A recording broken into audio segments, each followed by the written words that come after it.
For many times I was laughed at and not believed in, but it was still a kid with a dream and a belief in himself. I feel I still have room to improve. I still set goals for myself to strive for. I'm never complacent with what I've achieved. We have money, we have everything, we have fame. But the most important thing is the family. Keep your family healthy, good, and take care of your family, because this is the most important thing in the world. Failing to prepare was preparing to fail. The night before a game, I ate the same food. I went to bed at the same time. I got up, I ate the same breakfast. Some people call it superstition, but it's a routine. I went on the courts with just a ball and a racket and a hope. Because you might be actually not feeling great physically or mentally, you're drained, but the confidence somehow gets you through. And when you don't have confidence, that's then when you have to sort of trust all the hard work you've done, and you have to keep on working hard so success comes back. I make mistakes, but I strive every day to be a perfectionist. Set yourself a definite goal and work hard toward that goal, and don't let anything or anyone stop you in the process, no matter what it is. I didn't really care about the standings or, the perception of my style or whatever, as long as I could keep learning these new tricks. And so as I was successful in competition and winning a lot of the events, my job was just to keep getting better. All of you, I know you got him. I know you got him picked, but the man's in trouble. I'm gonna show you how great I am. People perform better when there's no safety net. People perform better in sports and everything else if you don't have a plan B. We were down 1-0, and if you walked into our locker room at halftime, you thought we were up 3-0. Nothing external can defeat the internal. The only thing that can take someone down or break you down is internal. Nothing external is strong enough. You just never give up, because you never know what can happen. You never know who you can inspire and who you can influence. I'm not going to go out and say I'm the greatest this or that. I was a kid with a dream. That's it. You have to fail in order to climb that ladder. You are fighting the greatest fight of all times. And I fought because I knew it was not doomed to be a losing fight. It couldn't be a losing fight. As long as you believe in what you're doing and you're doing things you love to do, then you can go out there and be the best at it. And that's, that should give you a lot of enjoyment, fulfillment in your life. Always keep an open mind that there's something out there for each and every one of you. And it's up to you to go out there and find your niche. You learn just to stick with it. I mean, there's lots of days where you don't really feel like doing it, or you don't feel like grinding it out, and you got to do it. Those are the highs and lows of being an athlete, and if you want to feel those highs, you got to go through those lows every now and then. This time when you run and you just want to stop, you just want to give up, like, to hell with this, I just want to go home. This day when you get up and you know what, you have a training today, you know it's going to be intense, and you're like, oh God, I don't want to go today, but you got to go. When you play sports and you're committed to something, the commitment, the responsibility of showing up to practice on time, to being there for your teammates, to listening to your coaches, it's a responsibility that you have when you're playing with a group, that you have to hold your end of the bargain. When you have to make a putt, you make a putt. You have to hit the shot, you hit the shot. You just sort of like drop into another zone, and you block out everything. Sometimes the will can outdo the skill. And sometimes a fella's will is stronger than the man who's actually better physically, and the determination weakens the other man just to see him so determined. I still feel I have a lot to prove, not just as a player, but as a person, as a father. When I get to a point where I feel I can improve as a player, I walk away from the game. I am the greatest. Hard f***ing work. You put it in, you believe in it, you will succeed. Everything was done to try to learn how to become a better basketball player. Everything. And so when you have that point of view, then literally the world becomes your library to help you become better at your craft. Some of the best athletes, the greatest athletes in the world, do things when they're uncomfortable. You just have to stay calm because it's not finished until the last point, no matter how close you get. I've been working so hard all my life to be here, and I was determined to get this. You gotta start from way down the bottom. You gotta let it grow up with you. And if you're successful and you tried hard enough, you're bound to come out on top. Just like these boys have come to the top now. Mentally, we have a vision, we have a finish that we have to attain, and sometimes you have to do it when you're old and you're tired, and I think it's the test of your will to succeed.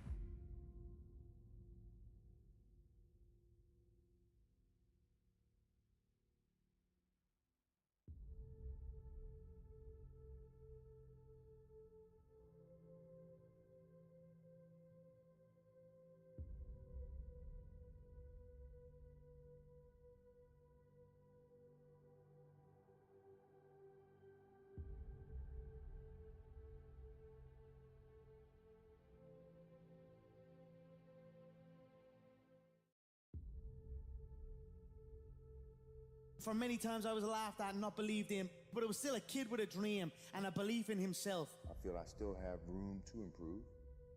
I still set goals for myself to strive for.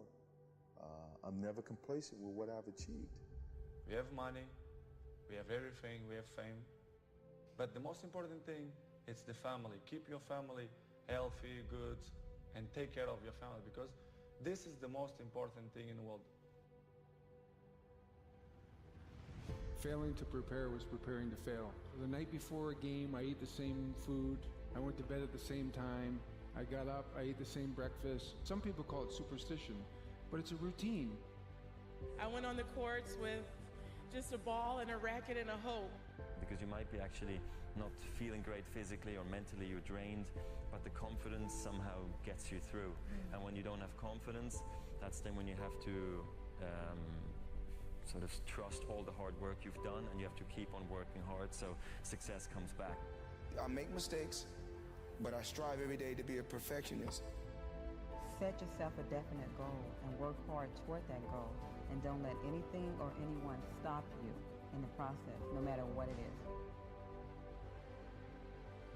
I didn't really care about the standings or, the perception of my style or whatever, as long as I could keep learning these new tricks. And so as I was successful in competition and winning a lot of the events, my drive was just to keep getting better.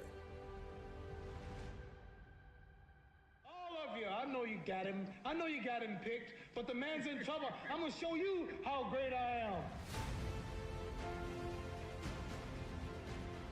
People perform better when there's no safety net.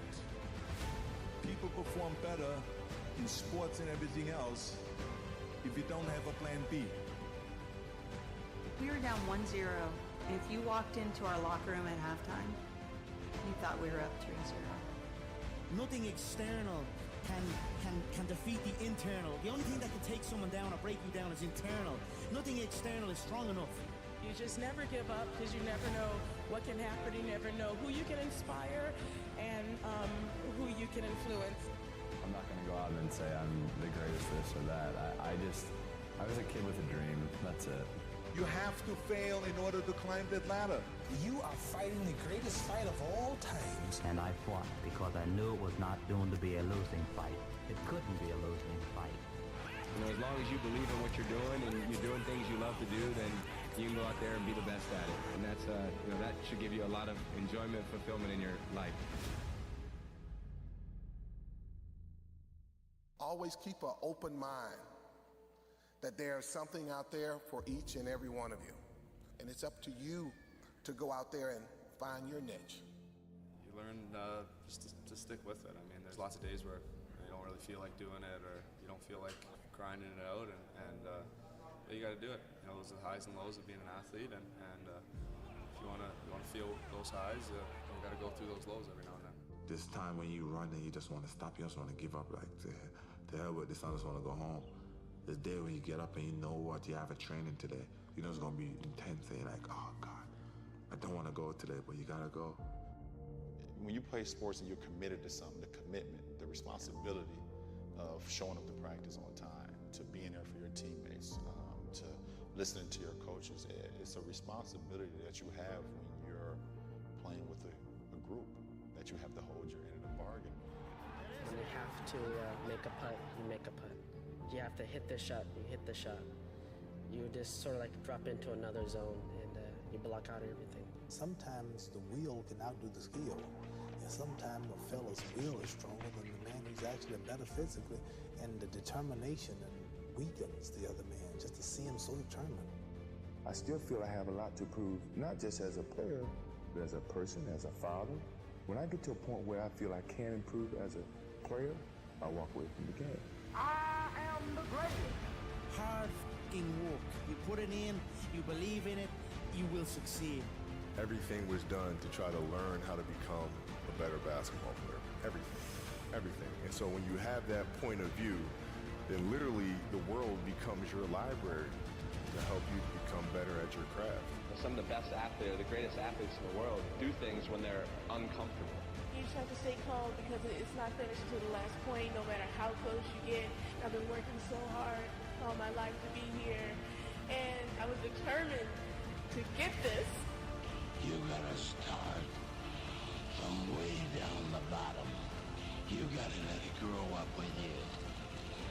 And if you're successful and you try hard enough, you're bound to come out on top. Just like these boys have come to the top now. Mentally, we have a vision, we have a finish that we have to attain, and sometimes you have to do it when you're old and you're tired, and I think it's the test of your will to succeed.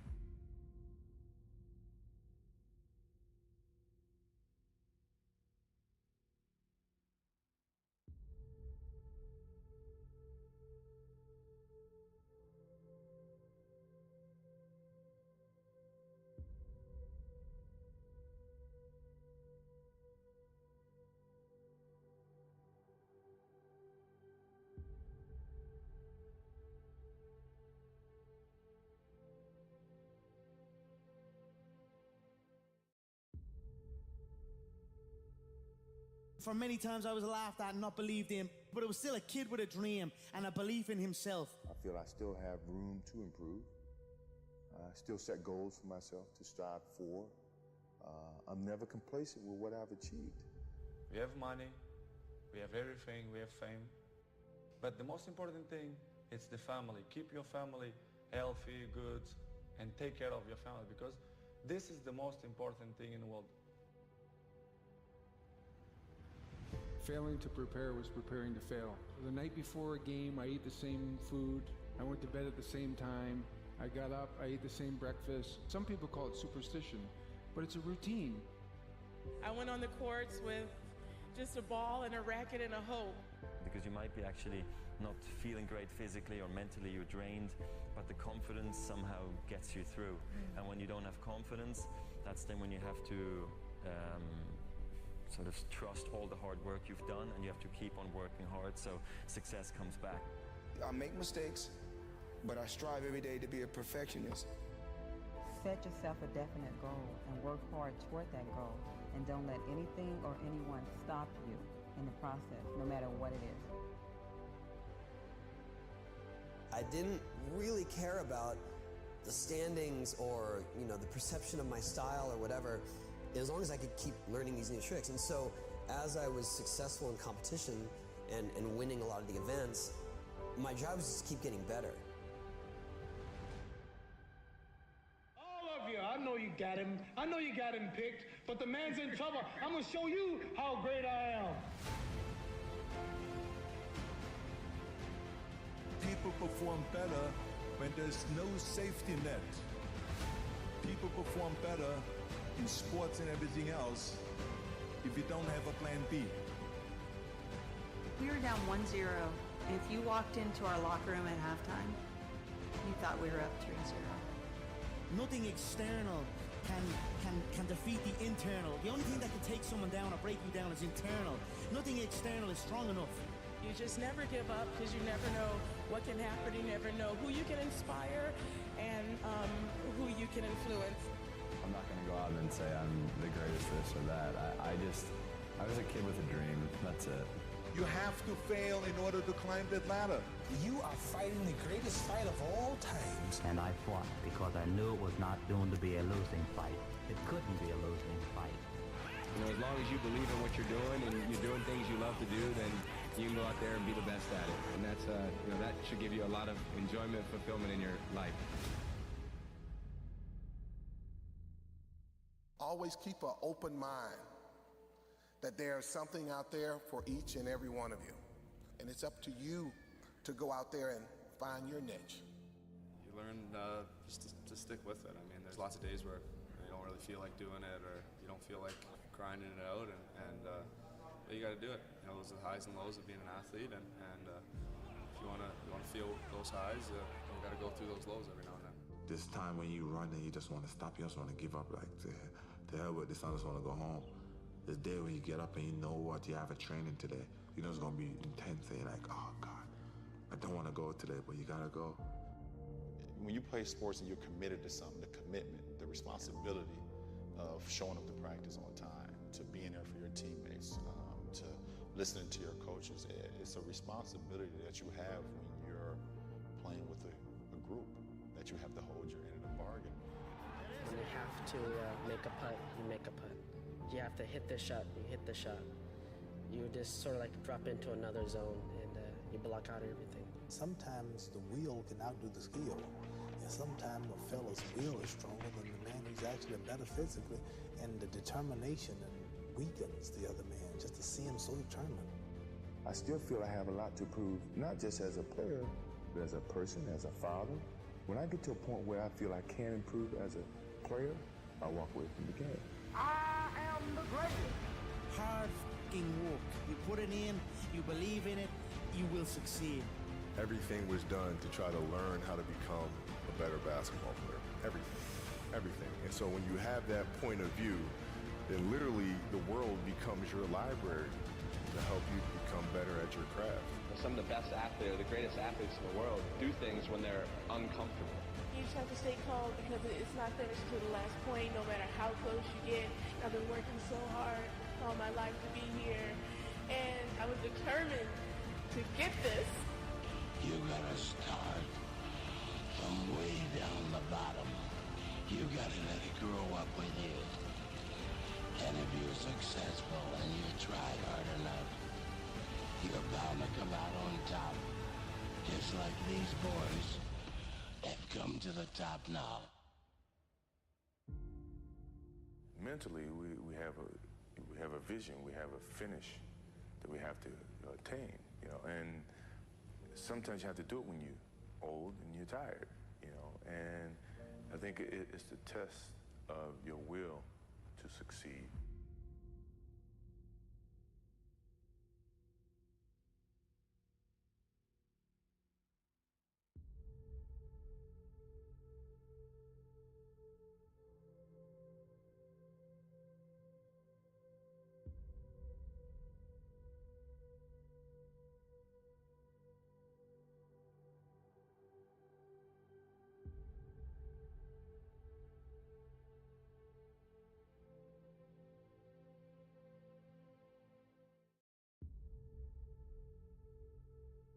For many times I was laughed at and not believed in, but it was still a kid with a dream and a belief in himself. I feel I still have room to improve.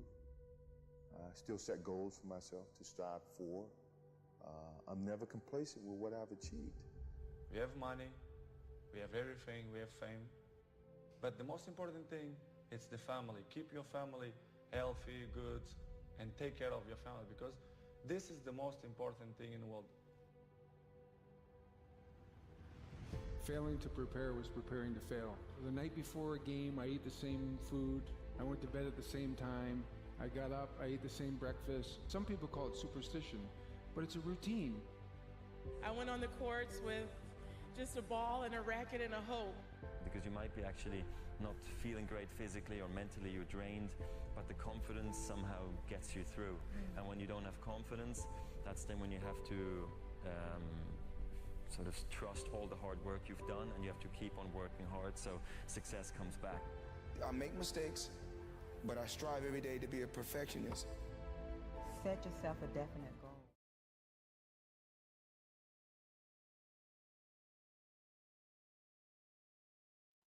Welcome, everybody.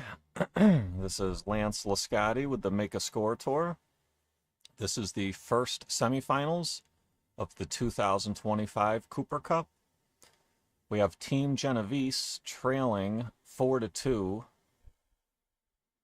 Team Hill has the lead 4-2, race to 7 in this overall format. The first set today is a race to 5 9-ball between Bobby Seelig for Team Genovese and Jason Fonseca for Team Hill. If you're Team Genovese, you really, really would like to win this match. That would bring the overall score to 4-3. If they were to lose this match, they would be down 5-2. And it still wouldn't be over, but man, being down 5-2 in a race to 7 is not a position you want to find yourself in. So Jason broke and made 4 balls, but unfortunately scratched. These lay pretty good. I'd like to see Bobby roll the 2 in the side with some follow, play for the 4 in the bottom left next. That will give you a pretty good stop shot for the 5 in the bottom right next, which carries you to the 7. And then you just have to go 7 to the 9, and you have a lot of options on that. So Bobby has a very good chance to run these out and start with a 1-0 lead for Team Genovese. Guys, if you could help me out, please like and share the stream. Be greatly appreciated. I'm going to start sharing it in the background, so just bear with me for about a minute or two. And Bobby almost hooked himself behind that 9 there, but he had enough. And now he's in the driver's seat here. I'd like to see him go 1 or 2 rails on the left side of the table and play the 9 in the bottom right. He could play the 9 in the same pocket as well, but this lays more natural. You always want to go with the grain if you can. You don't want to fight against the natural angle.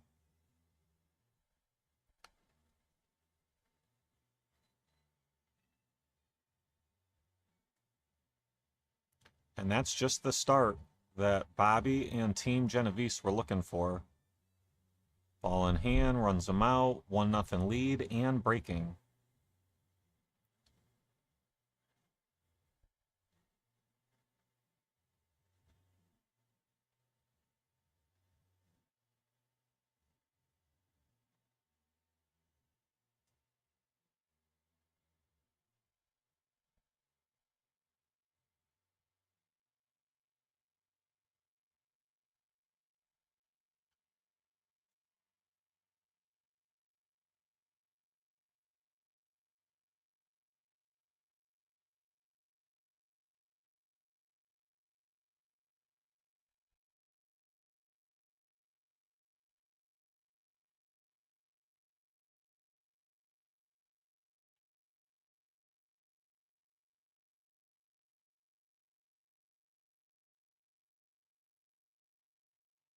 Bobby, with a successful break, makes 2 balls and appears to have a back cut at the 1 in the side.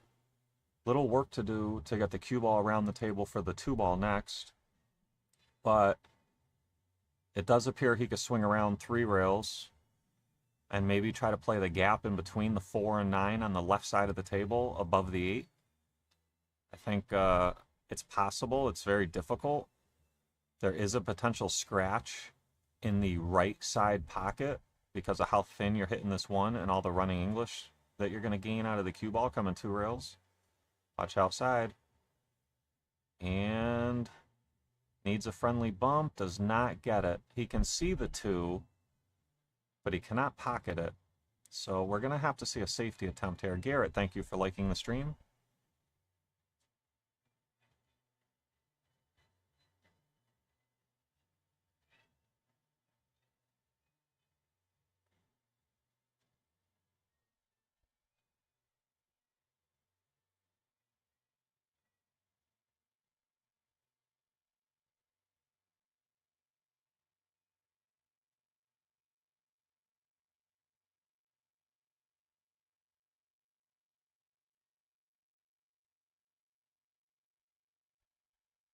So Jason could bank this ball in the bottom right corner. The cue ball is a little wild off the 8, a little unpredictable, but that works. It does look like the 4 passes the 9, and with this angle, cue ball should be heading up table towards the 6 ball. Greg, thanks for liking the stream. Ran into the 9. I'm looking away, sharing the stream. I believe he went to pocket it, but I did look away. It might have been maybe the 4 did not pass, and it was an all-out safety attempt, and he was getting coverage behind the 6-9. Either way, he came out pretty good here. Maybe a jump shot over the 6, but it's pretty long. Paulo, thank you for liking the stream.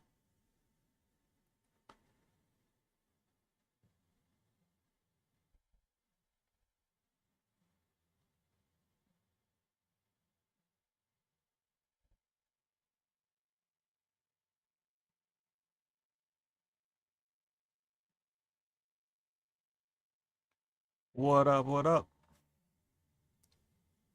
I'm almost done sharing the stream, guys. Just about done here.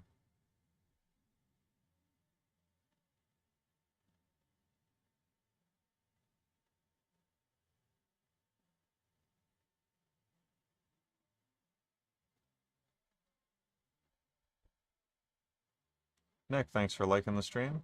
All right, now I'm done sharing it. Now I can focus. Jason, a little straight on the 7, would have liked a little bit more angle, but he should be okay. Rob, thank you for liking the stream. He hit that really good. Nice and smooth stroke. Got the most out of the cue ball. Hit that well too.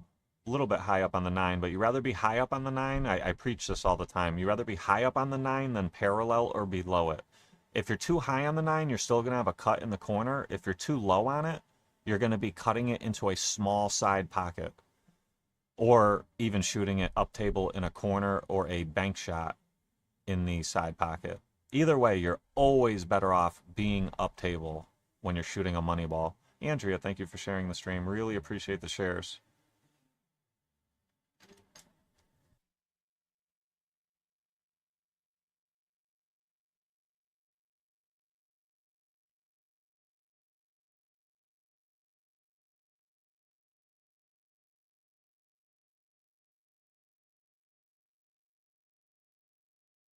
Dan, thanks for liking the stream. One of our players in the competition. I am now joined in the booth by Joe Kearns. How we doing, Joe?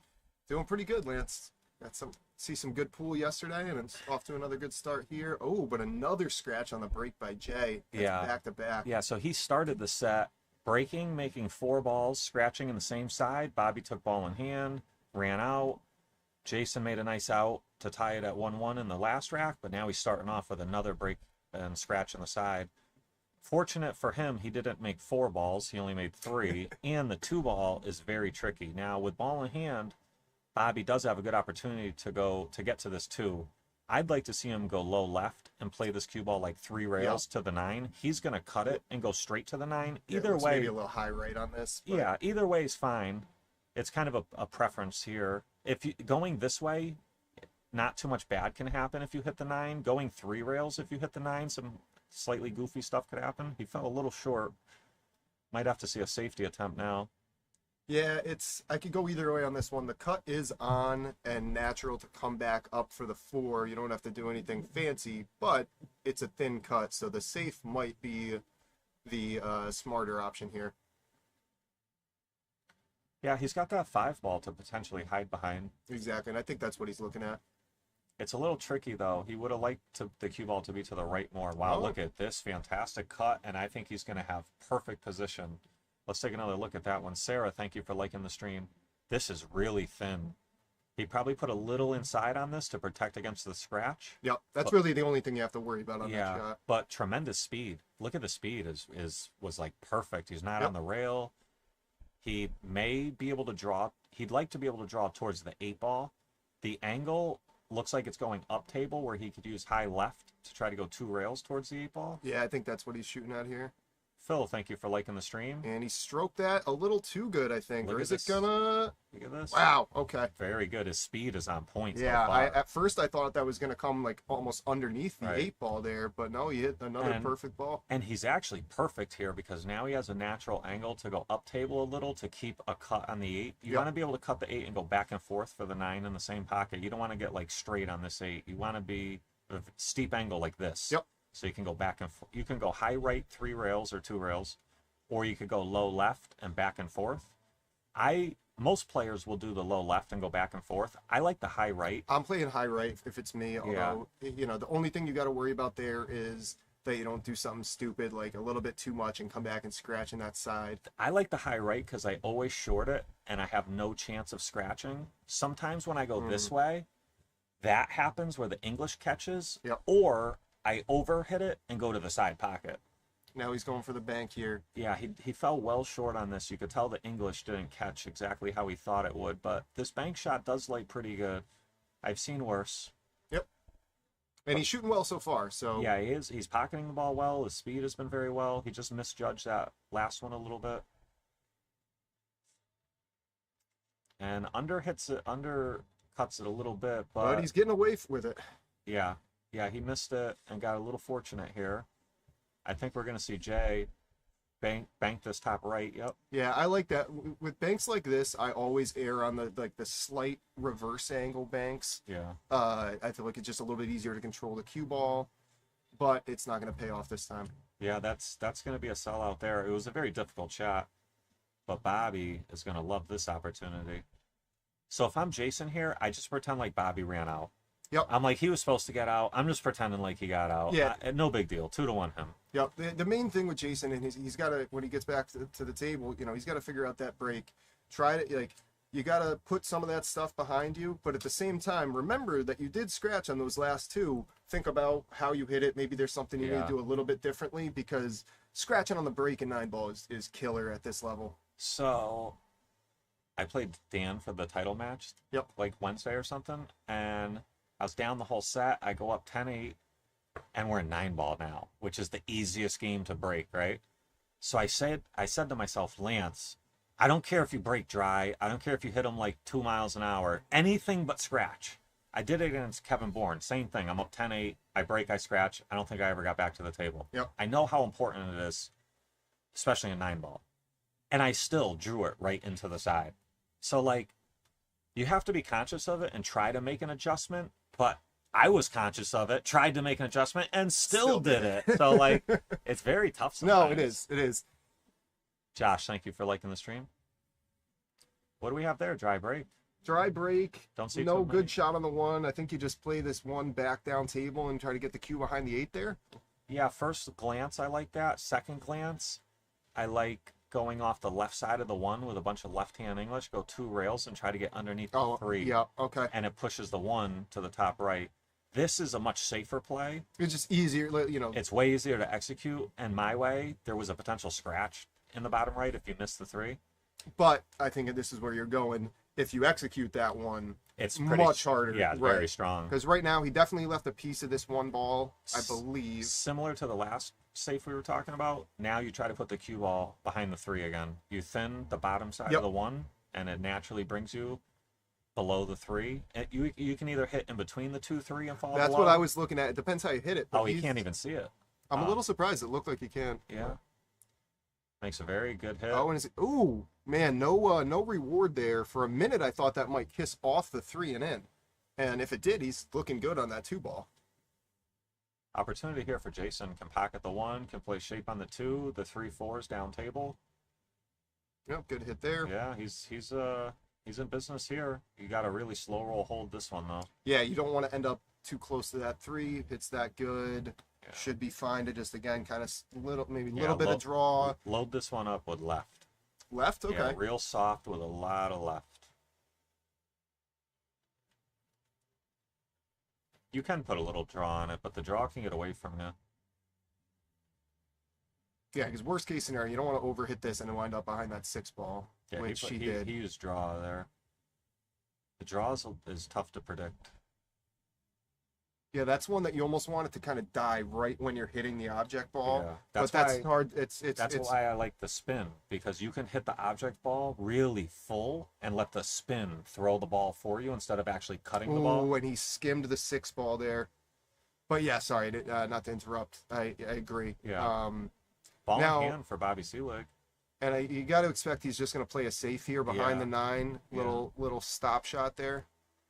But Jason, the 6 makes it a little bit more difficult, less room to operate. But... Jason might be lucky that 7 ball is blocking the side, because that 4-9 looks pretty close to that side pocket. Ooh, yeah, you're not wrong. But nice stop shot safe here behind the 9. The key to a safe like this is you want the cue ball in the 9 in a straight line to try to take away the left and the right. Either side, kick, yep. Like that. That's pretty parallel. So you want to force Jason to have to kick to the short rail. That makes this kick so much harder. And then especially now you got the 6 ball there, eliminating a potential 2 rail into the low right. Yep. Yeah, this is not easy. He may have enough space to play 1 rail off the left long, but I don't think so. He's forced to go bottom short rail, and he's jacked up over the 9. Oh, he's going maybe 3 rails. That's what it looks like, yeah. Yeah, around the 6 and the 7.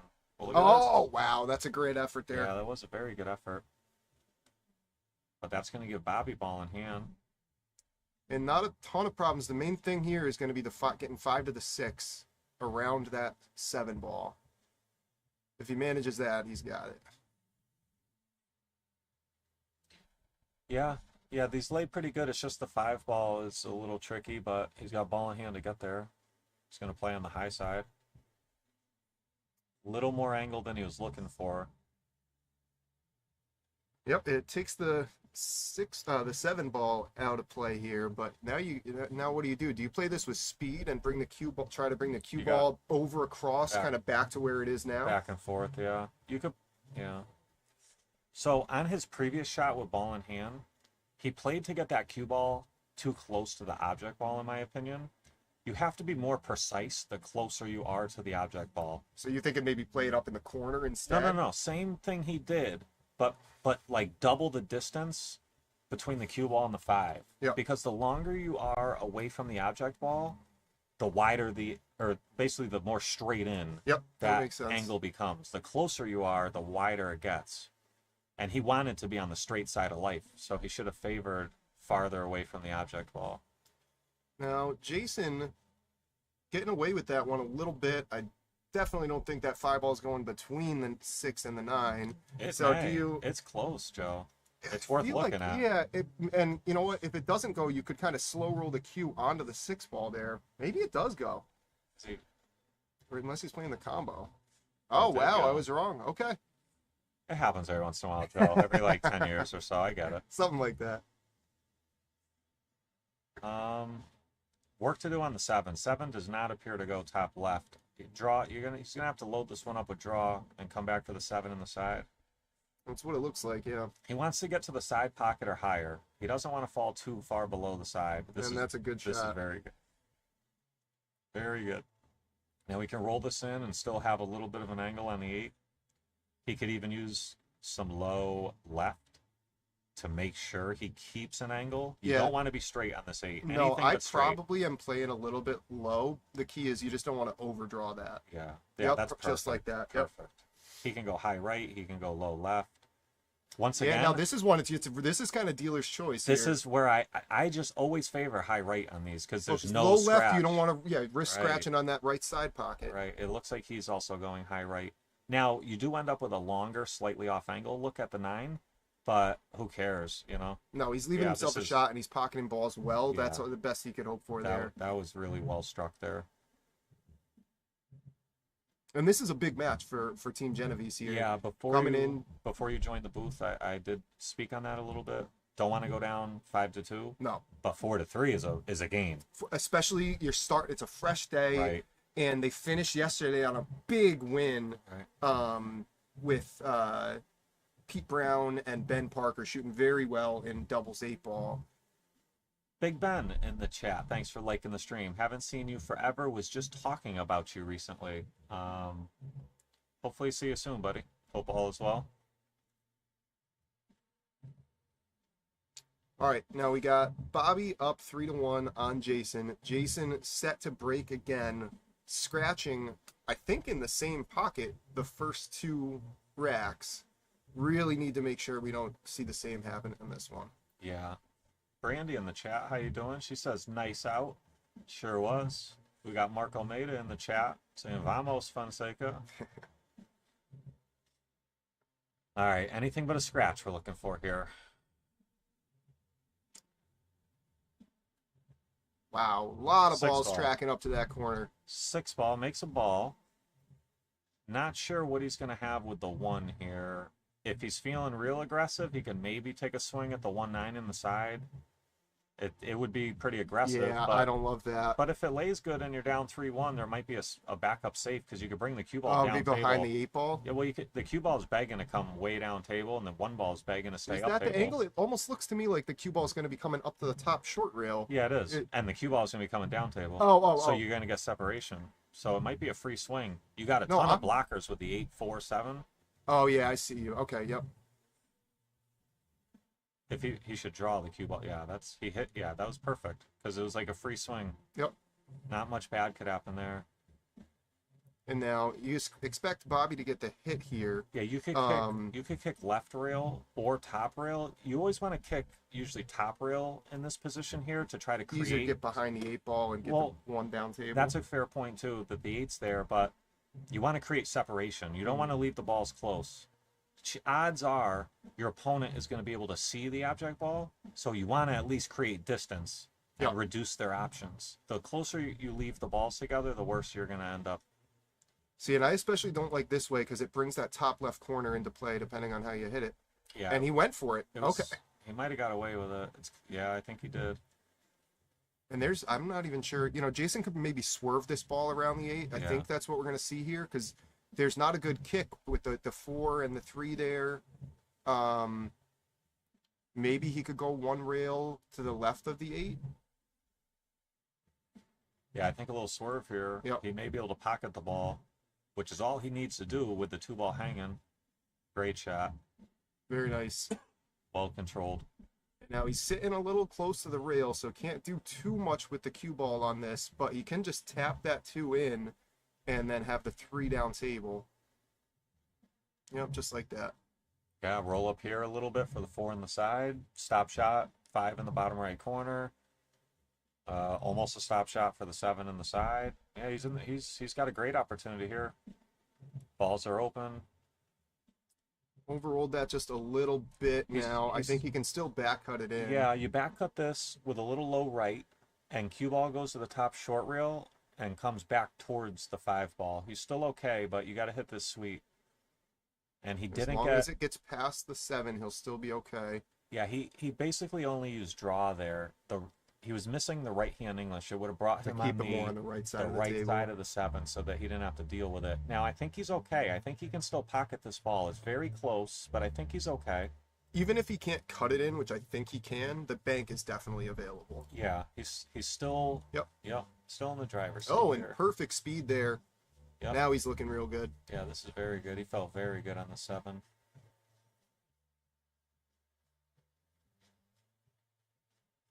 And Jason Fonseca taking care of business here. Trying to get his team back a little closer in the overall team score. Wow, juiced it up. Yeah, it's not surprising. Jason's got a big stroke, and when he's feeling good, he likes to let it out sometimes. Yeah, he controlled that cue ball real nice. And pockets out 9, and that's going to bring us to 3-2 in Bobby Selig's favor.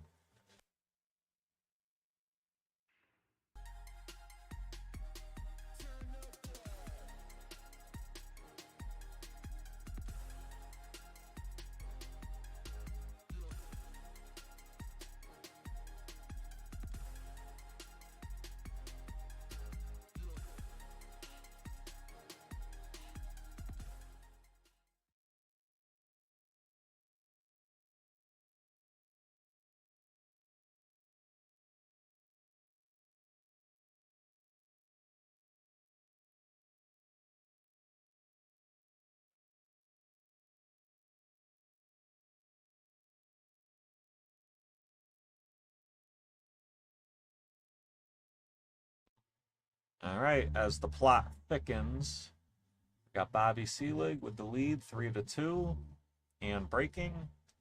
Watch this 8-ball go in the bottom left corner. 1 ball will go towards the far side pocket.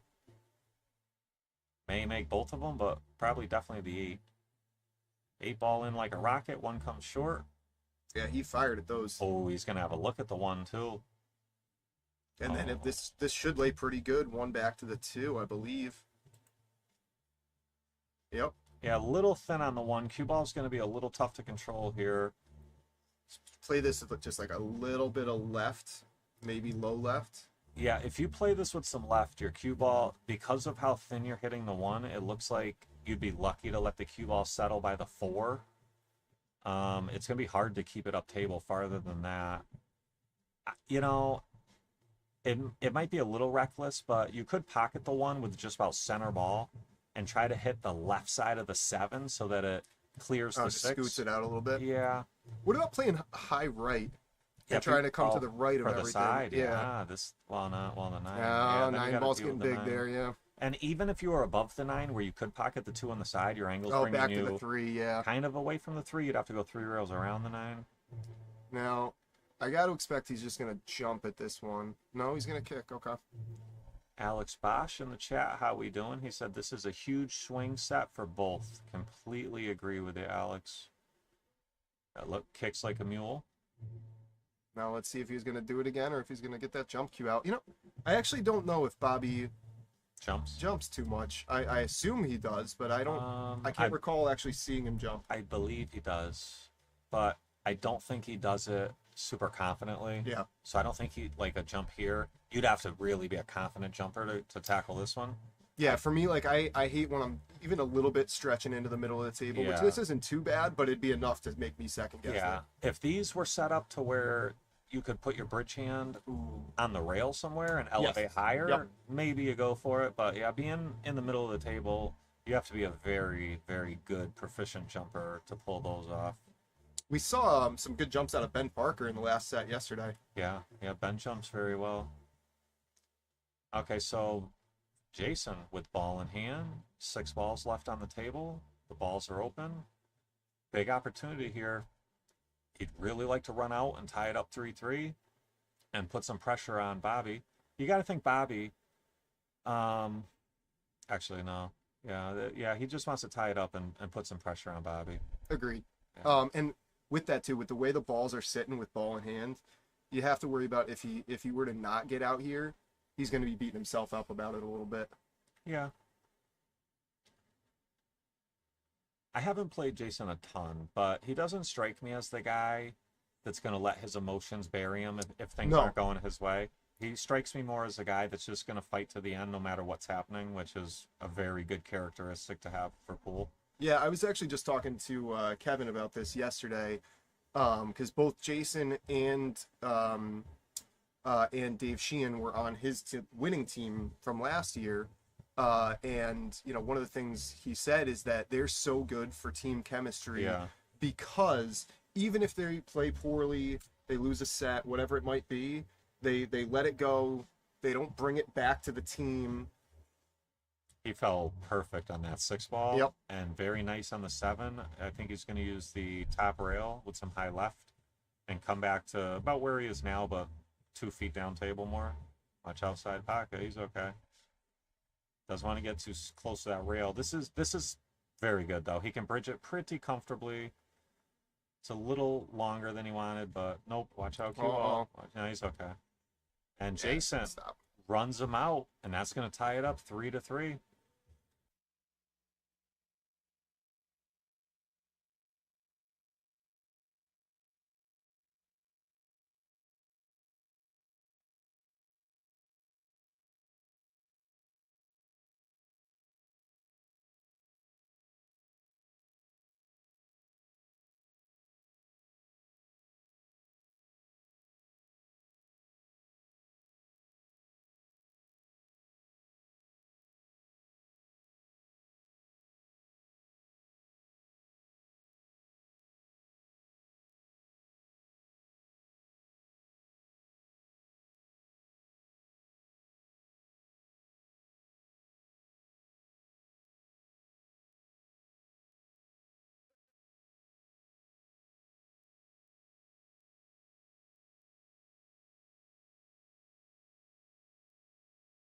No. Jason breaks and scratches for a third time. Jeez, that is...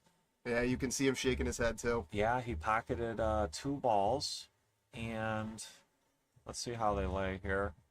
Only think that no 3 to the 4. Well, yeah. 2 to the 3, 3 to the 4. That's the trick here. Yeah, 2 to the 3. You know, unless you want to come around and play that the 3-4 combination.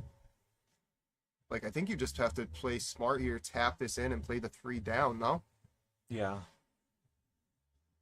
Alex talking in the chat about he saw Jason in a tournament here at Rax, and he took down a lot of really good players, and Alex thinks the pressure doesn't bother Jason much. I have to agree. I've seen Jason compete in these cups before, and I distinctly remember him performing like above average. You know, Yep. some people will play above average, some people will play below average. The pressure will, you know, some people thrive under it, some people fold under it, and some people just do the same. Sorry, wait a second. I think Bobby just played the 2 before the 1. Bobby just shot the 2 to get position on the 1. Yeah, it That, looks right? like, That's yeah, unless I'm not blind, right? That's the 1 ball right yeah, there. it looks like we missed it. He took ball in hand and shot the 2. Wow. Bob, thank you for liking the stream. Jason's looking at the 1-9 because of how difficult the 3-4 is. Yep. I don't hate it. I don't hate it, but thank you for the share, Bob. Jason's hitting the ball good. If he gets great on the 3 ball, it's almost an automatic out, but this combo lays good. Oh, no, that's exactly what you didn't want there. Wow, he hit that pretty good, too. It's hard for that ball to hang. It usually goes in or clears the pocket. Yep. Now, only question here is, do you like the combo or the carom? If you play the combo, you just have to worry about a scratch 2 rails in the top left if you put a bunch of outside English on it. Now, if you play it with the cue ball, you have a decent chance of following the 9 in and scratching. Right, So that's my only fear with the carom. I would naturally try to cut the 1 into the 9 with inside or center ball to take away the 2 rail scratch in the top left corner. I don't like playing the carom too much here. I've scratched on these too many times. Yeah, that's the way you play it. You put some juice on that. Yeah, that's why you play it that way, though, because as long as you guard against the 2 rail scratch, you can just hit it freely. And Bobby makes a great combo there, and that's going to put him on the hill 4-3. And yeah, this is just what Team Genovese was looking for to start the day, but still a tight one here, far from over. 4-3. Oh, yeah. Anything could happen, but we do have Bobby stepping up to the table to break. Now, we haven't seen a break and run yet, have we? I don't believe. No, I don't believe so. Well, Jason's scratched on 3 breaks, so he hasn't even had fair chances, so. He had that one opportunity, but that was the one where he left himself. The only option was that 1-9 combo into the side with the built-in 2-way. Yeah. Not an open table to work with. Yeah. All right, so big break here. Bobby would love to break and run and not even let Jason have a chance at the table. Keeping your opponent in the chair is a pretty strong plan of attack. You know, if you can keep them in the chair, usually come out a winner more times than not. Good break there. Where's the 2 going? Yeah, that was interesting. Oof. Little bit unlucky with where the 2 landed there. Yeah, he razor thin cut one in earlier. He might go after this one too, but thin window. You got to come in between the 4-9 down table, and you got to not hit it and go back up table. Right, that's the problem. This one's so thin, I'd be worried about coming back up and getting the 9 back into play for the 3 ball. Yeah, safe was the move there. And he hits it pretty good. He hit it fantastic. That 8 ball is a good blocker. Jason's going to try to kick and stick here. He's going to go top rail with some high left or just high. He just wants, the key is whatever you do, you just want to hit that 2 ball pretty full to kill the momentum of the cue ball. Keep the cue up there, yeah. Like, if he could just hit it full and bank it down to, like, center table. He's looking at the second rail I there. don't understand why you would go to the second rail there. Because you could definitely go straight to the top rail and make your life easier. And it's not like the second rail gets you a better opportunity to get a safe return safety out of it, right? Sometimes the second rail might be pushing your object ball in a better direction. Correct. That wasn't the case on this one. No, it would have been about the same either way. But maybe the angle, camera angle is a little deceiving. I don't know. But always hard to tell from up here. Yeah. Either way, Bobby has ball in hand, and he'd love to run out here. Yeah, not a lot of problems here. Just have to make sure you stay okay on that 4, but that shouldn't really be an issue here. Watch out, 5 ball. Okay, he's all right. And he's got a pretty good angle here. You follow to the rail and back out for the 4. Yeah, just nice and easy. You don't want to overhit this one. Yeah. Now, being on the rail like this, it makes the position almost easier because, like, you have a tendency to underhit this rather than overhit it, right? So basically, the only way you can mess up the position here is by overhitting it. Yep. But since he's stuck to the rail, his natural tendency is to underhit Hit it a little softer. Yeah. Yeah, so he should be okay. Oh, See, he he did. overhit He it. did. He still overhit it. Bobby, what are you doing? You're stuck to the rail. You can't overhit that. But he No, he said, can you still know cut what? this in. No, he said, you know what? I play position for the stop shot bank. How you like this? And it carries a 2-way. You could play the bank here and just stay at the back of the 9 because you could still cut the 5 in. This has 2-way written all over it. You just play the stop shot bank. If you make it, great. If you miss it, you're safe behind the 9. And if you make it, you got to cut on the 5 next. Even if you miss it, like, no problem. Oh, you just don't want to hit the 9 there. And it was hard to see that. It looked like that went, but I think the 9 ball did take away at least part of that side pocket. Quite possible. Jose, no way, Jose Soto in the chat. Yo, watching from work. Play well, guys. How we doing, Jose? Now, I believe Jose's playing next weekend, right? Yeah, I believe he is on, I'm not sure which team, but I think he's on one of them. Yeah, I think he's on Ray's team, I want to say. All right, Bobby Seelig with another opportunity here. Yep, now you just roll this. What do you do here? Do you just roll this forward and play the 5 up into the top left, or do you try to come around for the 5 in the bottom left? He looks might like be he's drawing it back. He looks like he's going forward. Probably to the bottom rail and try to go in between the 9-5. All right, he Ooh. missed, but he didn't give up much. I don't know if Jason can even roll up behind the 8. It's very close with the angle. Yeah, it looks like they're straight enough that makes it a lot more difficult. Yeah, he might be able to get the 4 to the right side of the 8 and roll up on the 8, but it's tough to tell. Definitely evaluating his options here, so he doesn't, there's nothing that just jumps out at him. Yeah. Yeah, I think he is going to play some roll-up type of safe. Oh, no, he went for the bank. So the bank's good because it had 2-way properties like this. Yeah. If he makes it, great. If he misses it, didn't sell out. I expected just a safe behind the 8 ball here. What do you think? He's probably going to always, I think he might be trying to cut this in and go for the win here. Oh, boy. Tough shot. I mean, he razor cut one in earlier. Oh, no, he played safe.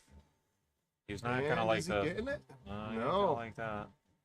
Yeah, a little bit more. And, that's one, it's funny, with the way it hit the 6 ball. If he hit that a little firmer, the 4, very well might go in. drop in the Yeah. side, and then he's got a shot at the 5. Ray, thank you for the share. All right, 6 ball is going to be movement here. Cue ball should stay flat. Yeah, good. Oh, driver's seat now. Stop shot, 6 on the side, 8 in the corner. Yeah, Jason looking to bring things hill. Yeah, he really would like to. Good shot there. Now, maybe left himself a little bit of angle. I don't think you want to go forward on this. You might just play a stop shot and kind of... Yeah, I think you take the corner here. Yeah. He's taking the side. Watch where his cue ball is going to go. Okay, so he did hit it enough to get out of there, but this is not great. Yeah, I kind of like the corner there. Just play a stop shot. Leave yourself a little bit longer on the 8, but you're guaranteed a better angle at it. I think he was trying to settle around the right side pocket for the 8 in the top left, but Yeah. it was tough to... Small window to get to. Yeah, tough to execute. You could pocket it in the corner, and there's like not much variance of where your cue ball is going to be. You pretty much know what to expect. Now it looks like he's going to go for the top right with some low... Oof. Yeah. Look at this though. The 8-ball's gonna keep going a little bit. Yeah, that's well, Bobby. This It's is a close. makeable shot. He's gonna. I think you expect him to go for this, but it's not easy. Yeah, this. He could bank it. He could cut it. He could play safe behind the 9. I think he's gonna try to cut it in that low right. I agree. And it's for the win, you know. So like, yep. You can be a little. Oh, he played safe. So that was very patient shot out of Bob, and he executed it very well. Yep. Showing some experience there, Bob. Most players are going in on that. Yeah, I fully expected him to. Yeah, I would. This 8-ball may be frozen. And a great hit. And he's going to get away with it, I think. And he's not a bad lead with everything considered. I mean, that's not bad. Yeah, I mean, the bank's still on, but when you're hitting it like that, you can't bank stop shot, and you might get safe by the 9. Oh, a little two-way? Okay. Yeah. But I think because of this, I think you don't slow roll the bank to the side. I think you hit it medium speed and draw the cue ball a little bit for the 9 in the top right corner, because I think by the time the 8-ball bounces off the rail, if you miss it's going to get more to the center of the table. Right. So right. You'll see a lot of players here just dead stop shot because they're like, oh, I'll have the 9 in the side, but then the 8 misses and bounces and you have no coverage. You've got no blocker. Let's see what he's got in mind. He could just play all safe and not, put the 8-ball way higher up table. Okay. Almost scratched. Wow. That would have been terrible. That would have been really bad for him. And I mean, but look at this now. He's left a shot, but it is far from an easy one with the cue ball down in the jaws there. Yeah, I wouldn't. I'd be excited to get back to the table, but I wouldn't be terribly excited to shoot this one. No. This is very tough. The cue ball's hanging in the jaws. Jason might be better off trying to bank this center table up and down and leave the 9-ball up table, but man, it's hard to not shoot it, Yep. And watch out 9-ball. Yeah, Bobby's got big options here. He can play the carom on the 9. He can just cut the 8 in, try to run out. Yeah, and now it's interesting though, but Jason in some ways is lucky that 9-ball stayed up. If that falls, it's getting spotted and he stays at the table. I think Jason had a better chance to win the rack if that happened than right here. I don't think he gets back to the table now. Or you think he's just going to try to play the I think he's carom going here? to cut it in and run out. Ooh, I don't know about the cut on this one. You think? Yeah. Oh, he played the bank. Yeah, and see, I think this one was a much harder cut than the last one where he elected to play the safety. That 8-ball slowed down. I thought that was going to be a sellout. This is not. This is funny. He's going to play the bank combo. I don't blame him. Yeah, that'd be a tough cut. Here, if you miss, you're probably going to lose. So I'm not trying to do anything funny with the cue ball. I'm trying to just make this 9-ball. Hit and it he good. hits it. Oh, he hit wow. that good too. Wow, that was a little unfortunate. He hit that good, but just caught the 9 a little thin, I think. Yeah, it looked like the second rail was going to work for him there. Yeah.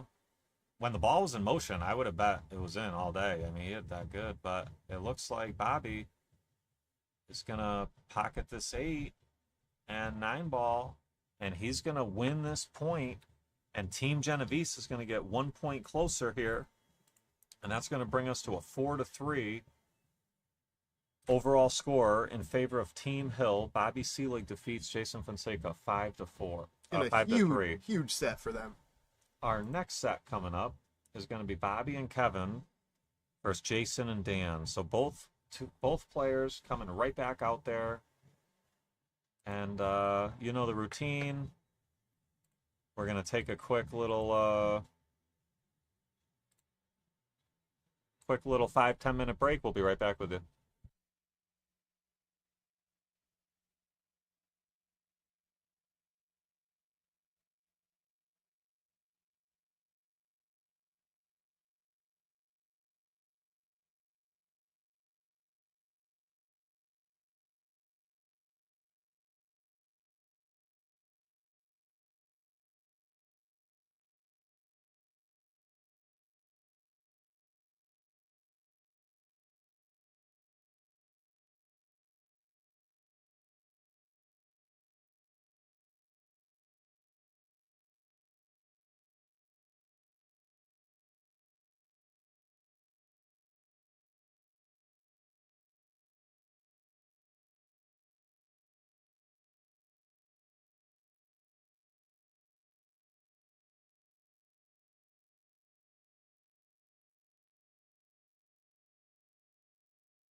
All right, guys, back in action here. So a little plot twist. We have, what was it? Kevin Kyle? No, we have Ben Parker coming in for Bobby Seelig. So we did see Captain Pete Genovese make a alternate switch yesterday. He had put Ben Parker in for Kevin Kiley. Now he's putting Ben Parker in for Bobby Seelig. And I thought Bobby played pretty well last match, but maybe his back's bothering him. You never know what's going on with players. But his performance looked pretty good. But I'll tell you, Ben played like really good yesterday. So I could understand that side of it, you know. Ben played real good yesterday, took care of business. Why not put him in again, right? I mean, makes sense. Jack, thank you for liking the stream. So now it's Ben and Kevin instead of Bobby and Kevin, and they are facing Jason and Dan for Team Hill.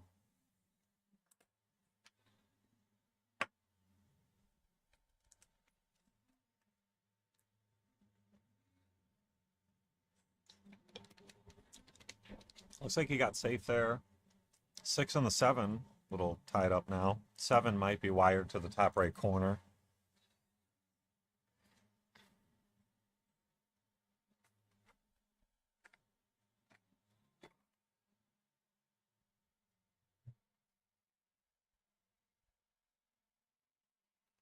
So Jason's going to kick 1 or 2 rails. May have to kick 1 rail based on the angle he's coming in from. Oh, he did get the second rail.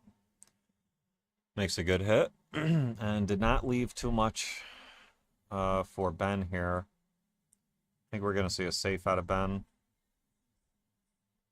He can use the 8, 5, 9, put the cue ball by the 6. So he tried to cut it in. And looks like he's going to get safe out of it.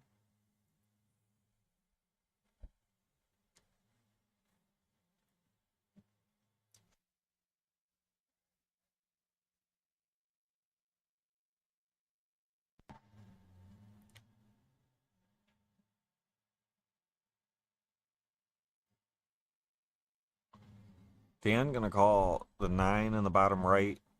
2 ball could hit the 5-9 combination, 2-5-9. A lot of weird things could happen here. Might as well call it. What's the worst that can happen? Look at this. Good hit. Ian gets safe. And now the cluster of the 6-7-9 grows larger. 6-7-8, I mean.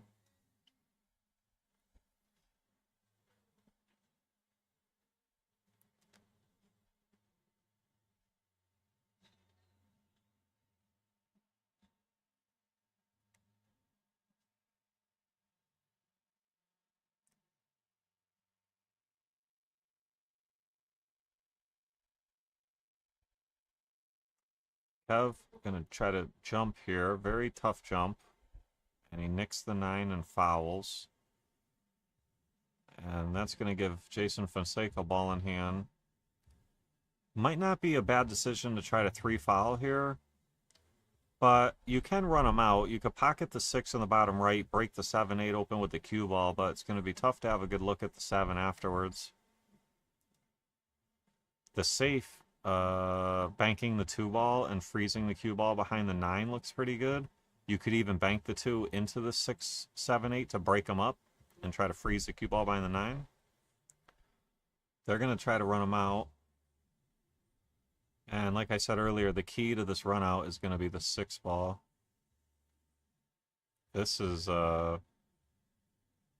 This is not easy. Point. Yeah, so this is also going to be tough. I think Jason's going to have to try to pocket the 5 bottom right and stun to the left of the 9, but in between the 9 and the bottom left corner to try to come 2 rails out for center table. Very difficult. If you touch the 9 with the cue ball, you probably scratch in the bottom left corner. And if you overdraw the cue ball away from the 9, you probably draw straight into the corner. Not much room margin for error on this. I think he's going to try to do something else. Yeah, he's going to the safety up table. And he overhit it, but he got perfect behind the 9. Great shot there. So we're going to see probably a jump shot attempt here out of Ben.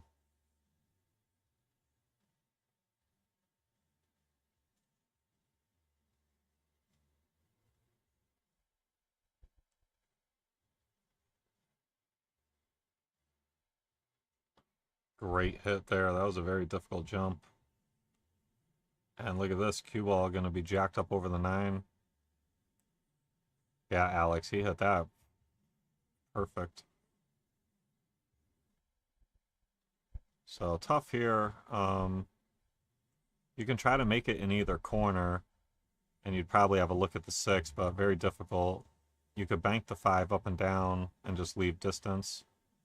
Dan went for the back cut and scratched. So that's very helpful for Kevin and Ben here. Yeah, if he gets like there with the cue ball, you could pocket the 6, draw into the 7, but it is going to be very, very difficult to come out with a look on the 7. But you got to try to break them up and manufacture something, right?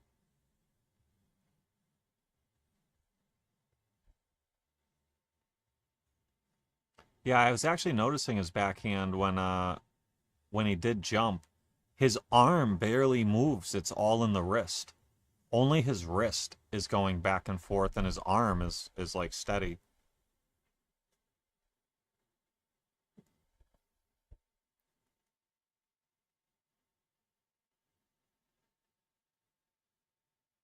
He could try to cut this one in and break him open. And it looks like he's going to get away with it. Yeah, so this isn't a terrible jump because you have the rail there to elevate and get higher up. Jason's going to kick at it. Makes a good hit. Watch out. Wow. That was a little unlucky there. Made a good hit. Cue ball flew around. Found the pocket.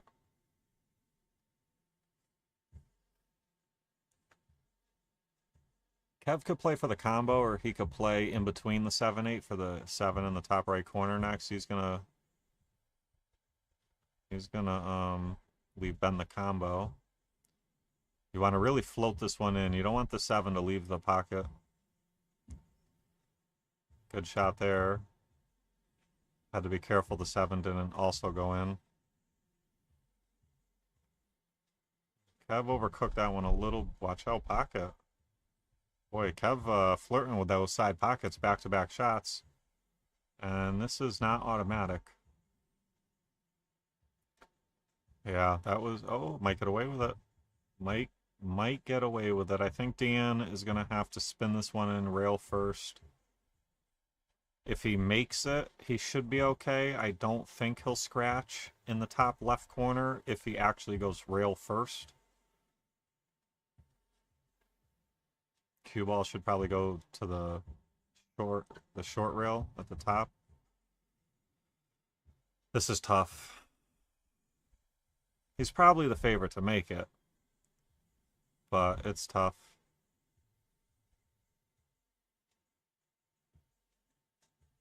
And you got to watch out for the scratch.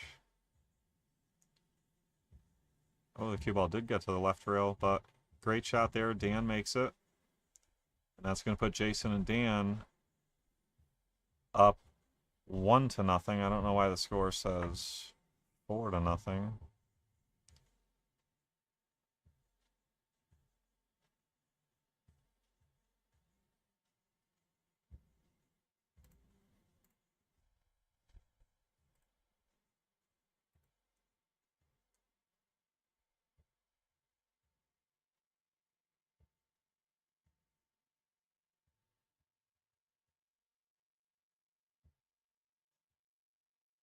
Yeah.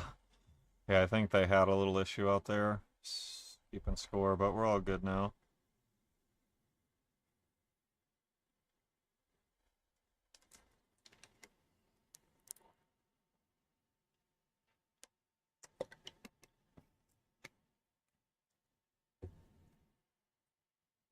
So Dan to break, makes the wing, makes the 1, makes the... That's it. Thought the 2-ball was also going in, but it dressed up real nice with the 4 in the side next. This has very good chances of breaking and running here.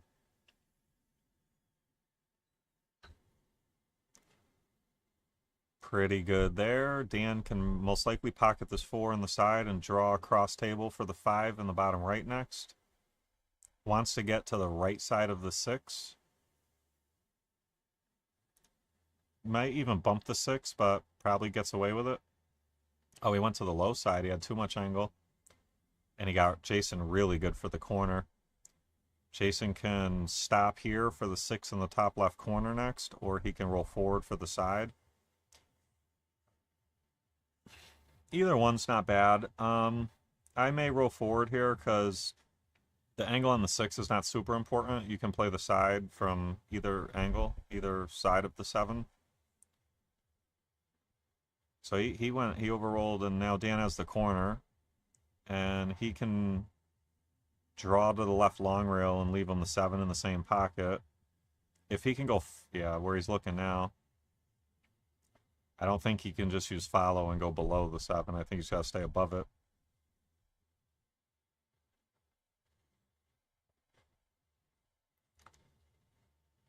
That's the perfect angle. He wanted to really get close to that rail. So now that Jason can pocket the 7 and lead the cue ball away from the rail, you did not want to be stuck on the rail for this 8-ball. This is really good.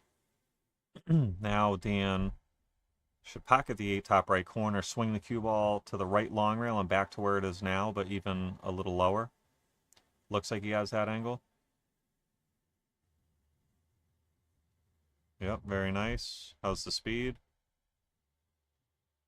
Pretty good, pretty good. This Jason should be able to handle this.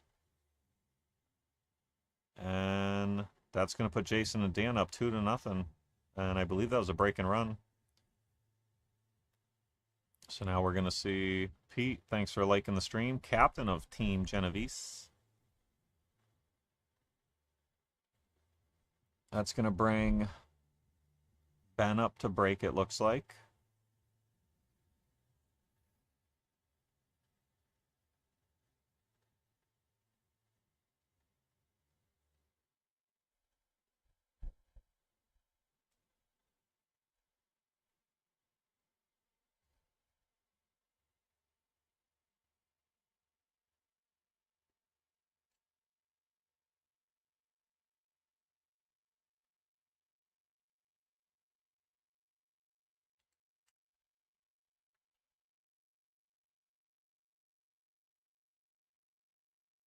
Ben to break. I'd like to see him break more from the wing, but he still did make the wing ball, but he unfortunately scratched.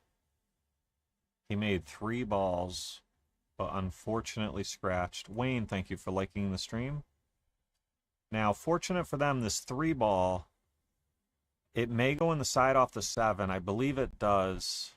And then the 4-ball's right there to be played in the bottom right corner next. Wayne, thank you very much for the share. Shares are greatly appreciated. Let's get this out there. Let's get this stream out there. I'm sure there's a lot of people that would enjoy it.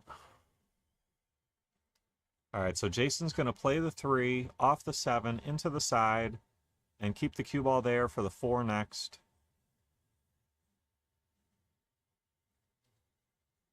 And now what?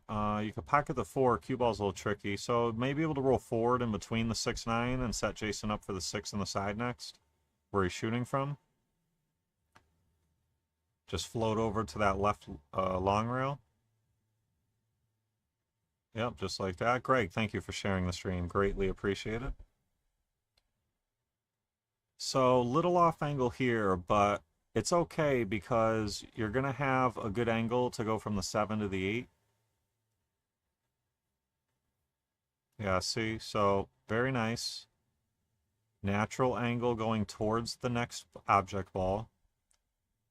I don't know if Dan can float this in with follow. He's probably going to have to put some draw on it and draw to the right long rail or go up and down like this. Good shot there. Narrowly avoided the scratch. Jason looks a little straight here, but his angle's going down table rather than up table, so that's a helping hand there.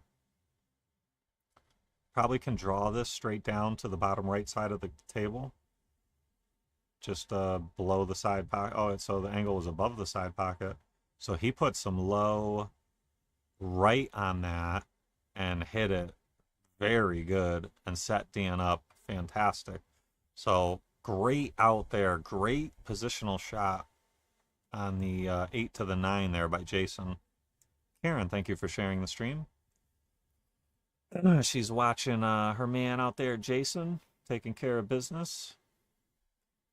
And they took a 3-0 lead there.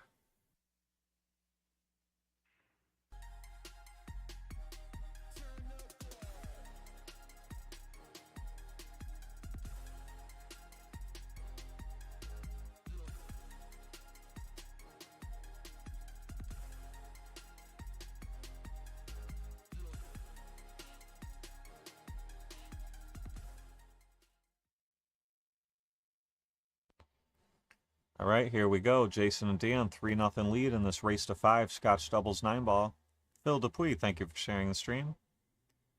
I like where Jason's breaking from. He did scratch 3 times in the side pocket or just overall in general in the last set. But he still got the win.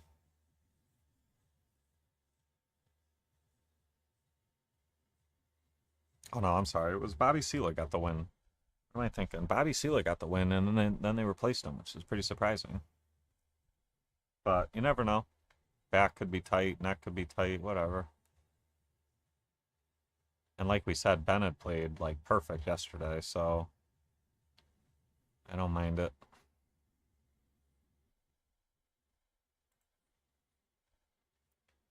Kevin steps to the table. I think we're going to see a safety attempt, try to get that cue ball down table.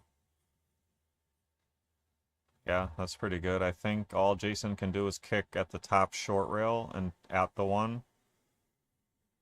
Yeah, about where he's looking at from now. Just got to miss the 9-ball. Which is not really in the way anyway, so pretty reasonably good kick here. Might kick it in. Soft kick here and try to get behind the 3. Look at that. Great shot there. Let's take another look at that one. So this is exactly what he was trying to do.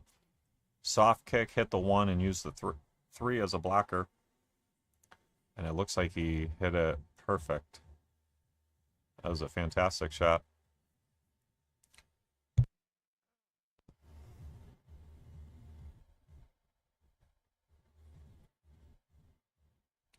Yeah, he may just be able to go to the rail with some running English here, some right-hand English. Okay, overspun it a little bit. I might have to go for the 3 foul here, right? Play the 1, yeah, to the left side of the 3 and try to roll up on the 3. I like this. I like this. I like what they're thinking here. I don't know why. Oh, I see what he's doing. He's sending the cue ball way up table. I don't like that. Just keep the cue ball down table, use the 3. Because if you send the cue ball up table, you're going to give him a kick at the left side of the E. Yeah, this is better.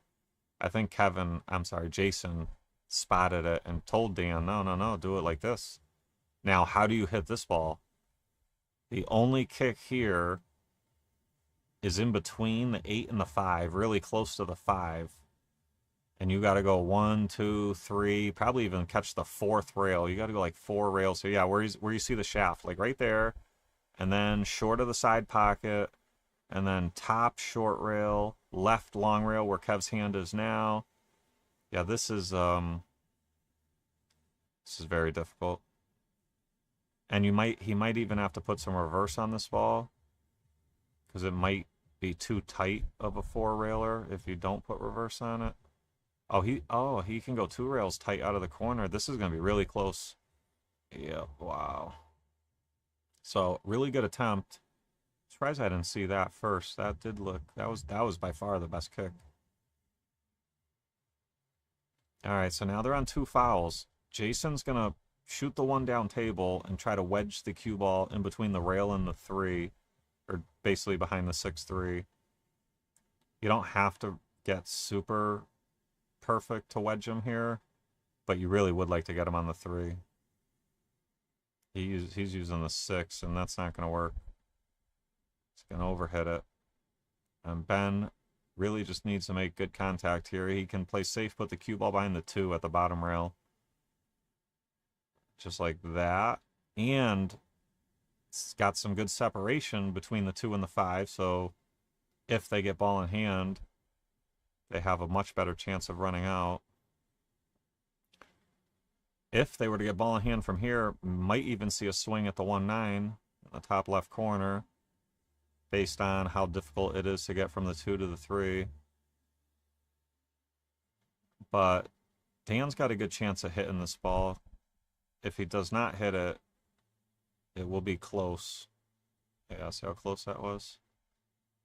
All right, so now they're on 1. Now what? No combo here. I think you go for the out. This could be a safe. Let's see. Yeah, this is safety behind the 3.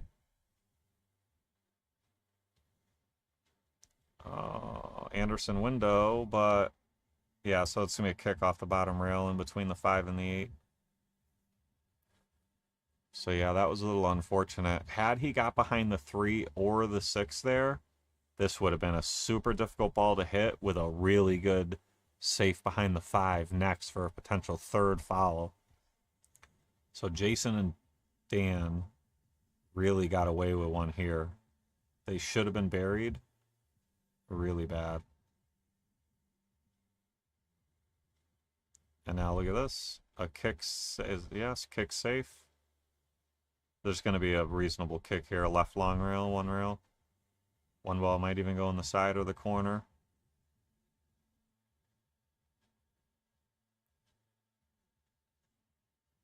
All right, so now the balls are open.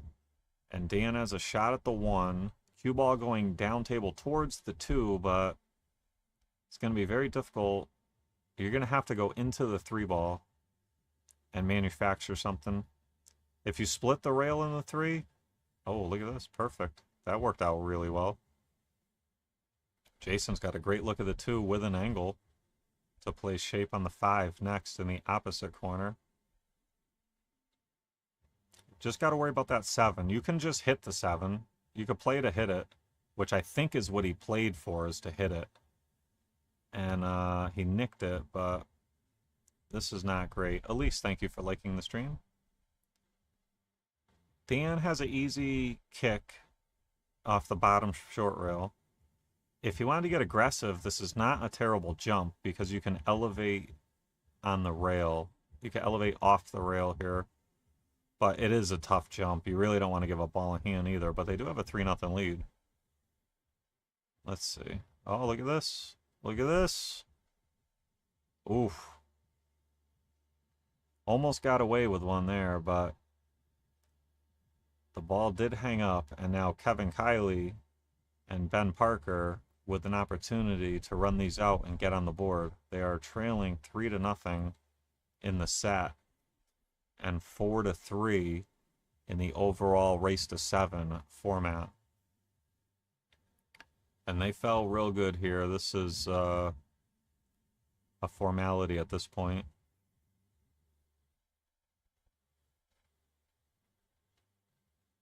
And they're taking care of business here. A little left-hand English. Watch outside pocket. He's okay.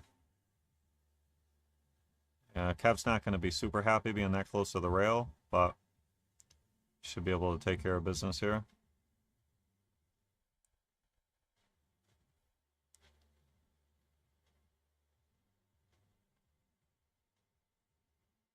And good shot, the good run out there by Ben and Kevin.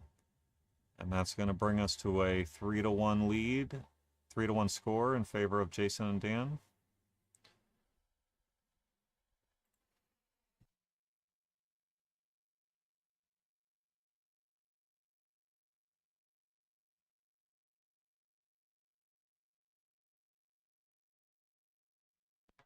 And I know the commercial that I play is getting probably super repetitive. I'm going to work on something like a highlight video or something. I know it gets annoying, but it gives me a second to have a drink and clear my throat or whatever. Look at this break. 3 down, right? 3 down. And I don't know about a look here. Maybe a window? Probably not. Yeah, maybe. Maybe a window. I don't know if he can make the ball, but even if he could just bank it. Kev's saying just push up table to the top right corner, which I don't hate, but you might not like your next shot after that, after they bank the 2 up table and try to leave you behind the 9 or something.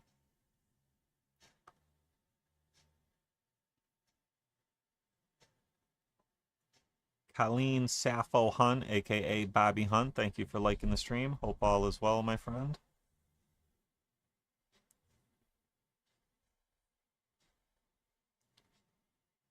Jason, what do you do? Yeah, so I like banking. You can play the 2-way here. You could bank the 2 ball top right corner where he's shooting from, try to make it.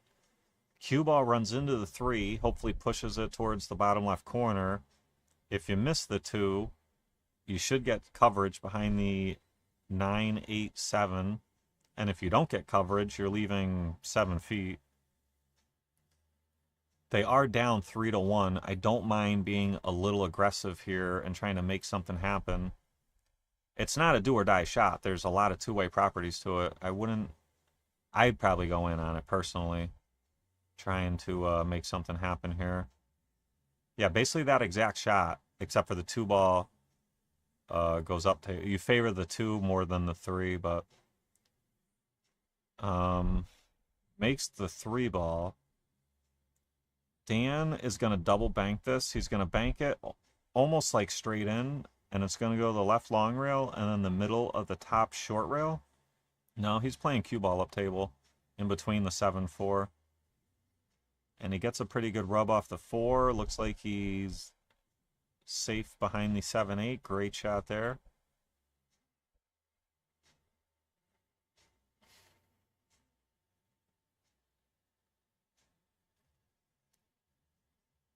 Kev looks like he can get below. Oh, he's jumping. Yeah, maybe the side pocket's in the way from the kick. So it's a good jump. If you make it, you could run out. And makes good contact. Didn't sell out, so good shot there. We're going to have to see Jason play some safety attempt here. He can just see the edge. Send the cue ball down table to the short rail. Oh, look at this. Makes the ball. And is there a window? That would be pretty fortunate if they have this window here. It's an easy kick off the right long rail. But I mean, if you have the window and you think you could make it, then it's really enticing to try to make this ball and run out. But with a 3-1 lead, you don't really want to do anything silly and foul and give up ball in hand with 4 balls on the table. So Dan's going to do the safer kick. And that was the concern with the kick, is there's always a scratch in that top right corner. He did pocket the ball, but he also scratched.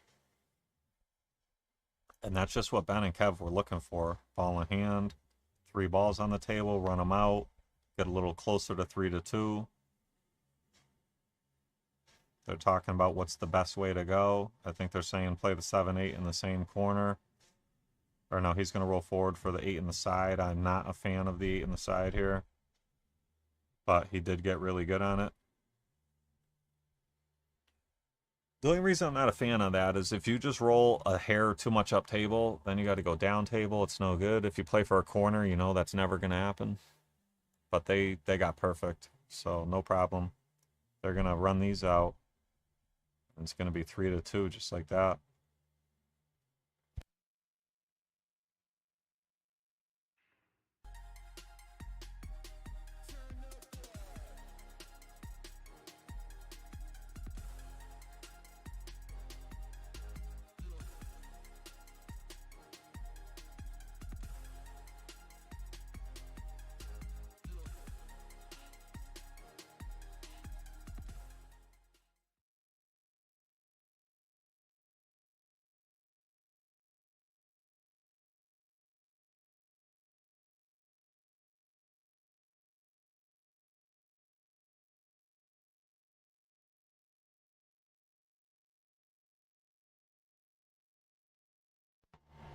All right, Dan to break.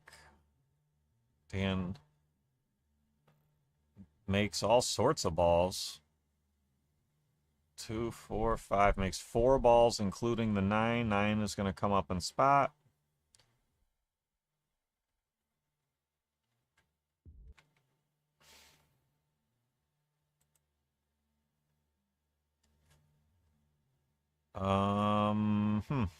Maybe a back cut on the 2 and the side. Not sure. It's close. I think it does go. Oh boy. Wowzers. Pockets the 2. And cue ball scratches off, I believe it was the 4 ball.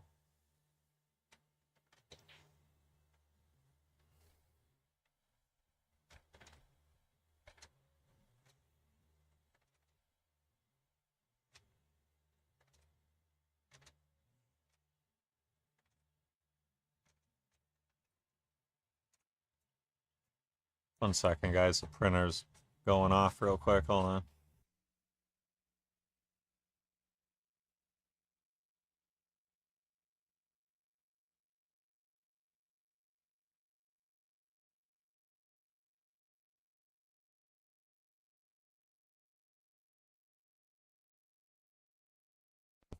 All right, think we're good now. Watch out. Okay, he's okay. Fell a little thinner than they would have liked on the 5.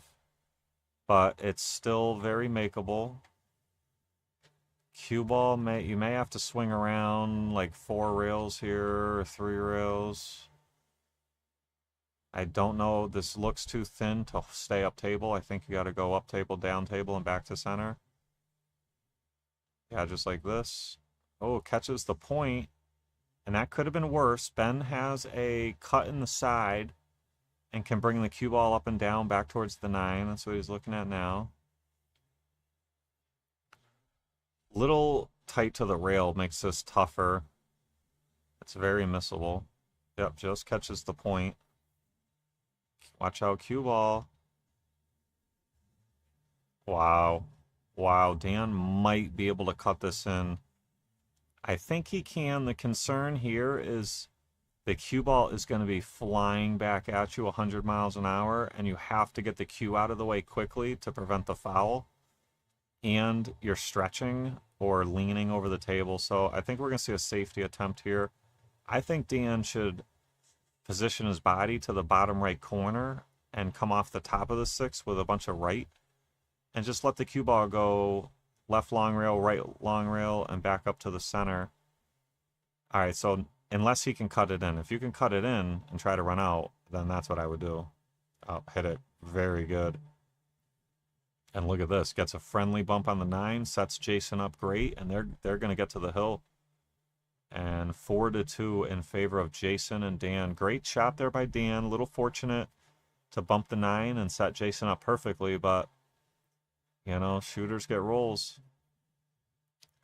So 4-2, Jason and Dan over Ben and Kevin so far, race to 5.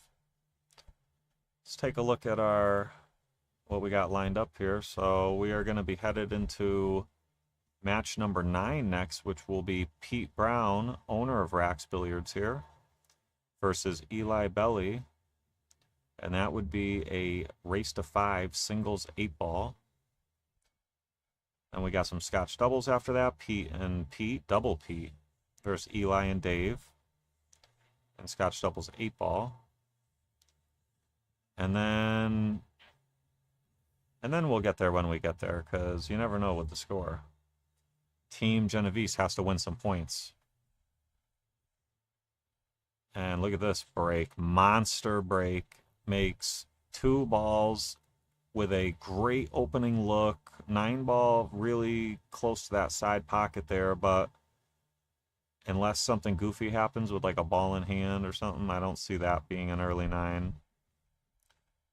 The major concern trying to run these out, Kev could draw into the 9 right now if he wanted to. The concern with running out here is the 5-8 is not in a good spot unless he moves the 8 right now.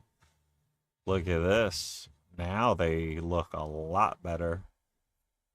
The only concern here is the shape on this 3 to the 4. Cue ball may go into the 4, and then you don't know what's going to happen. We missed the 3.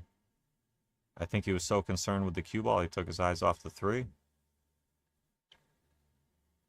But not a bad leave. What can you do with this? I mean, it looks like Jason can maybe see the edge, but the edge kind of brings your cue ball to the scratch in the bottom right corner. May have to kick in between the 5-8 at the 3 and try to separate them. Let's see. You got to be careful going this way. That corner is really big. And avoids the scratch. Makes a good hit. But is going to give Kev a shot in this side. Clean or off the 9. I'd probably just play it off the 9 in the side because it gives you shape. You can play it in the corner with follow. It also gives you shape. I like what he's doing here. He's going to play it off the 9 and then not call the corner. 9's going to go towards that top left corner, and you should have great position. Oh, I'm sorry. I didn't see the 4 up table.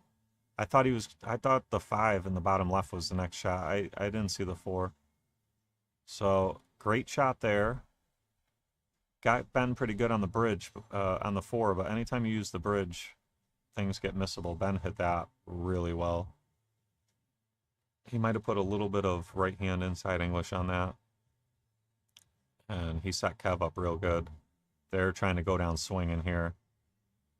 They want to run these out and make this a match. And there's nothing stopping them this rack. We are headed for 4-3.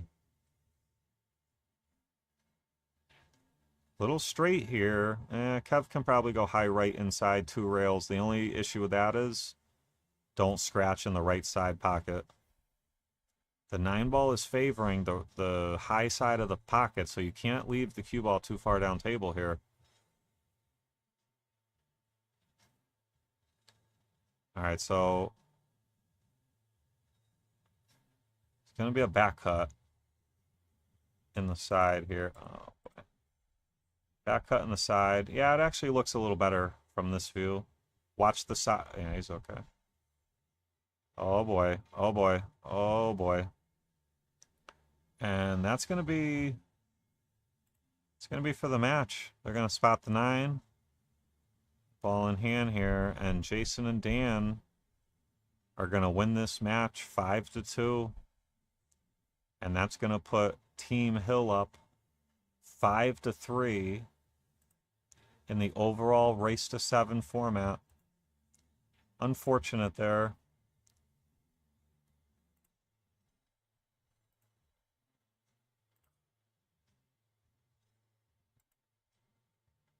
Our next match coming up. Singles 8-ball, Pete Brown versus Eli Belly.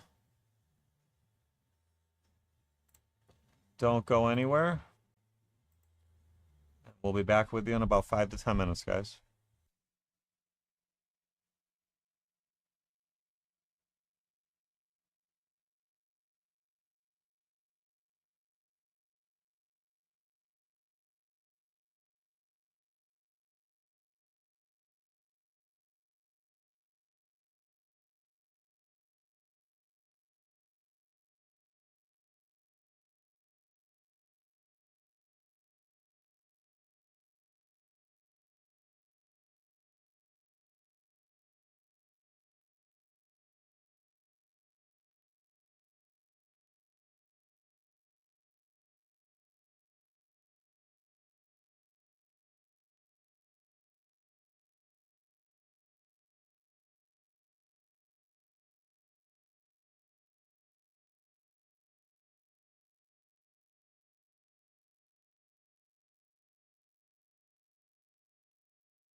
All right, guys, players are about ready to start.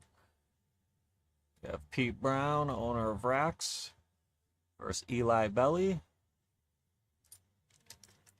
Team Hill with a 5-3 lead in this race to 7 format.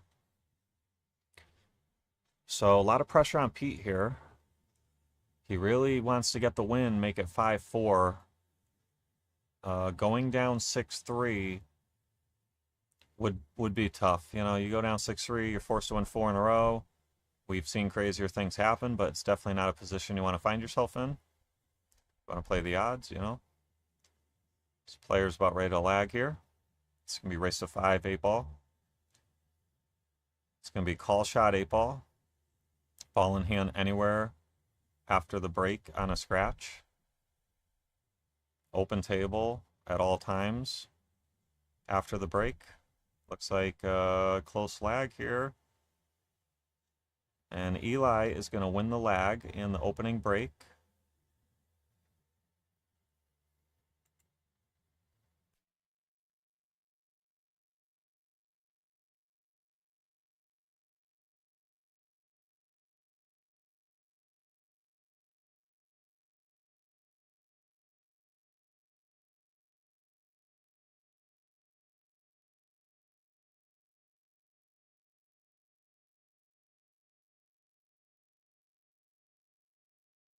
Joe Multica in the chat saying he loves the shirt Eli's wearing. Yep, that looks like a Flamingo Joe type of shirt.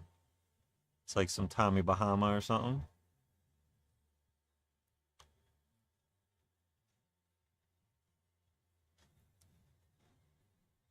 All right, here we go. Eli to break. So something I always pay attention to in 8-ball is the player's breaks to see if it's going to be more of a moving type of set or if it's going to be more of a offensive break and run type of set. So let's see what Eli's break looks like.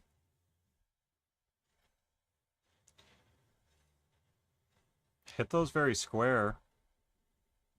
Might not have been the best rack though. He hit them real square, but they didn't. The main pack didn't open up great for as hard and square as he hit them. And it's a dry break, open table. Pete does not have. Maybe the 3 goes. I don't know. Oh, the 11 he's looking at. I'm sorry. So he's looking at starting with the 11 and taking stripes. I don't mind stripes. There's not any like super problematic balls, but it's definitely going to be a tricky run out. He's in trouble now. Maybe he's got the 13 in the top right. I don't know if the 5's cutting that off. That's about all he's got. He's looking at it. He could try to play a safety with the cue ball up table. Now he's looking down this. Oh, that's the 13. That must be the 12 that's up table. So I think we're going to see a cue ball up table center rail here. Doesn't want these 2 balls to tie up. Okay, they didn't tie up. But he did run into the 12, I believe that is. Eli could shoot the 5 or the 6. Would be his 2 best options. I like probably the 6. Actually, wait a minute. No, the 5 looks pretty good because you can bring a cue ball down table and start working on the 1, 3, 7. Oh, I think he was trying to hold for the 6. So Pete back at the table. He's got to look at the 10 or the 14 in the side. Nick, thanks for liking the stream. Yeah, he could try to stun this one out for the 13 in the same pocket next. Or he can just draw back for the 14-9 and start working up table and come back for that ball later on. Yeah, he stayed down for it now. I like this. It's a tricky ball to get in and out of there. So you might as well take it now while you can, and then just work up table and come back for the 8. Dave, thank you for liking the stream.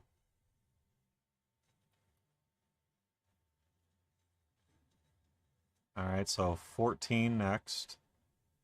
Now, I think you roll forward now for the 15 or the 12 in the top right next. The 12 would be nice because you could shoot the 12, then the 9, and the 8.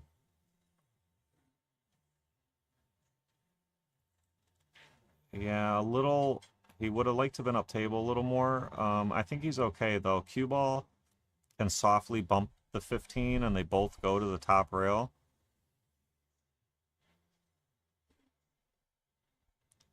Yeah, good shot there. So now 15, 9, 8. He'll probably leave the cue ball close to where the 9 is and play the 8 in the bottom right. Yeah, where he's looking now, just like that. He could try to draw out for the 8 in the bottom left, but you're taking an unnecessary risk of stitching yourself behind the 4. It's a much better play to do what he was lining up, which he fell not perfect on, but pretty good on.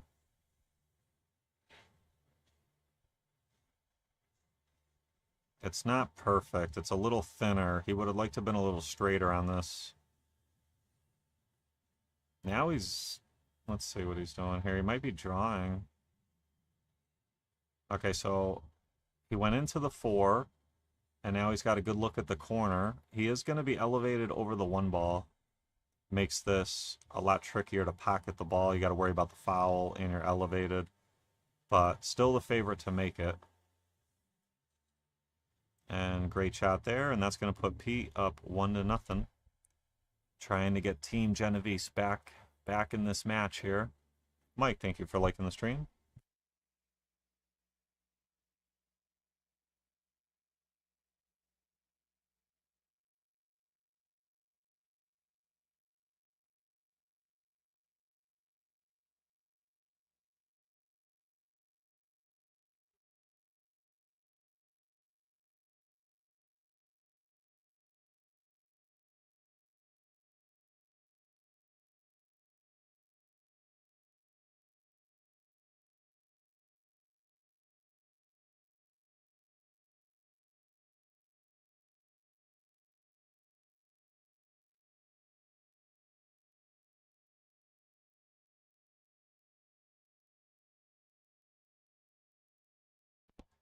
All right, Pete up 1-0 and breaking. Let's take a look at his break.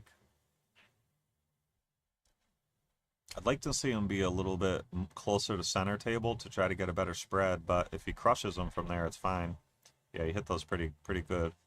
And they opened up a lot, but it looks dry. So that's going to bring Eli to the table, open table. He's got the 4 to start with, the 9. So he's got a starter in both suits. In either suit, I should say. Looks like he's focusing on stripes now. The only issue with stripes is the 14-12 in the center of the table. But if you're going to have a problem, that's a good place to have a problem because you have a lot of opportunities to break them up. And if he gets rid of the stripe at the bottom right, then he could play the 12 in the bottom right and open them up. Now, he did bump a ball and create a cluster with the 2-10. That's very problematic here. This is his way to open them up, is off the 15. He's got to draw into them, but he may not come out with a look, depending on where the cue ball settles next. But you do have to break him open, so, I mean, he's almost forced to shoot this 15 if he can draw into the 2-10. All right, so he's going this way, and then maybe focusing on the 12 next in the top left. That's not bad. But that the 10 ball is going to continue to be an issue until he gets there. Let's see. He could draw back here and then go 15 and break them open. All right, now they're open. But the 7 ball's got a problem for Pete. Pete's solids. He could open up the 7 with the 2. Maybe even the 5. Maybe even the 1, but probably not. Okay, he's got to start with the 1. Maybe start with the 3 here. The 3 is problematic because it blocks the 6. So it wouldn't be terrible to start with the 3, but the position might be a little tricky. All right, let's see what he's got in mind here. 1, 2, break open the 7. Yeah, that's what he's doing. So he left himself a nice angle.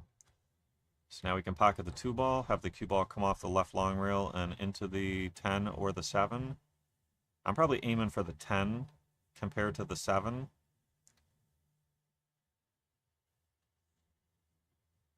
All right, I think he wanted to go into him there, but mishit it. He does have the 3 ball, though, to keep the run alive, but that 7 ball, I don't know if you want to run him. He could play safe. He could pocket the 3 and call safe, or he can intentionally try to hang the 3 and call safe. He's going to keep running them and try to get out here. Sydney, thank you for liking the stream. This is going to be a difficult out. Maybe he's thinking for later on he can pocket the 5 bottom right corner and play position for the 7 in the right side as to finish the rack to lead to the 8. It's hard to play safe for him because the 12 ball's close to the bottom left corner, and if you leave him up table where the cue ball is now, the 15 can be cut in that corner, and it has a big pocket. So I don't mind him being aggressive here and trying to run out, but it is going to be difficult. In 8 ball, as balls get removed from the table, it gets harder and harder to play safe. There's just nothing to hide behind. Your opponent, you know, usually has a ball here or there in front of a corner, and it puts the pressure on to run out.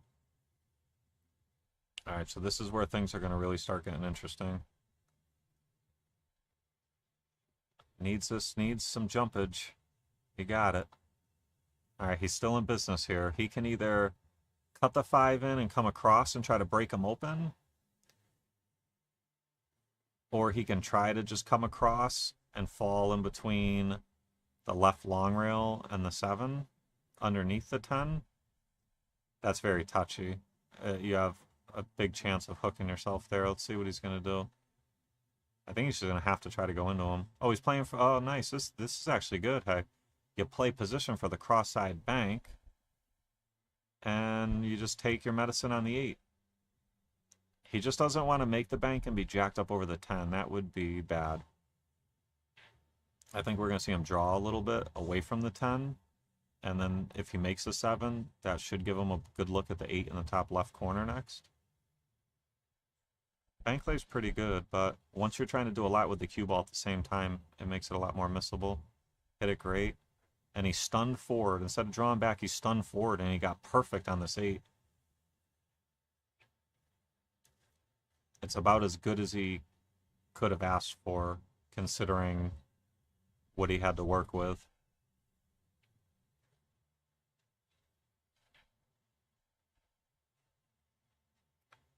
And Pete pockets the 8 and takes a 2-0 lead.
All right, Eli to break and finds the drink.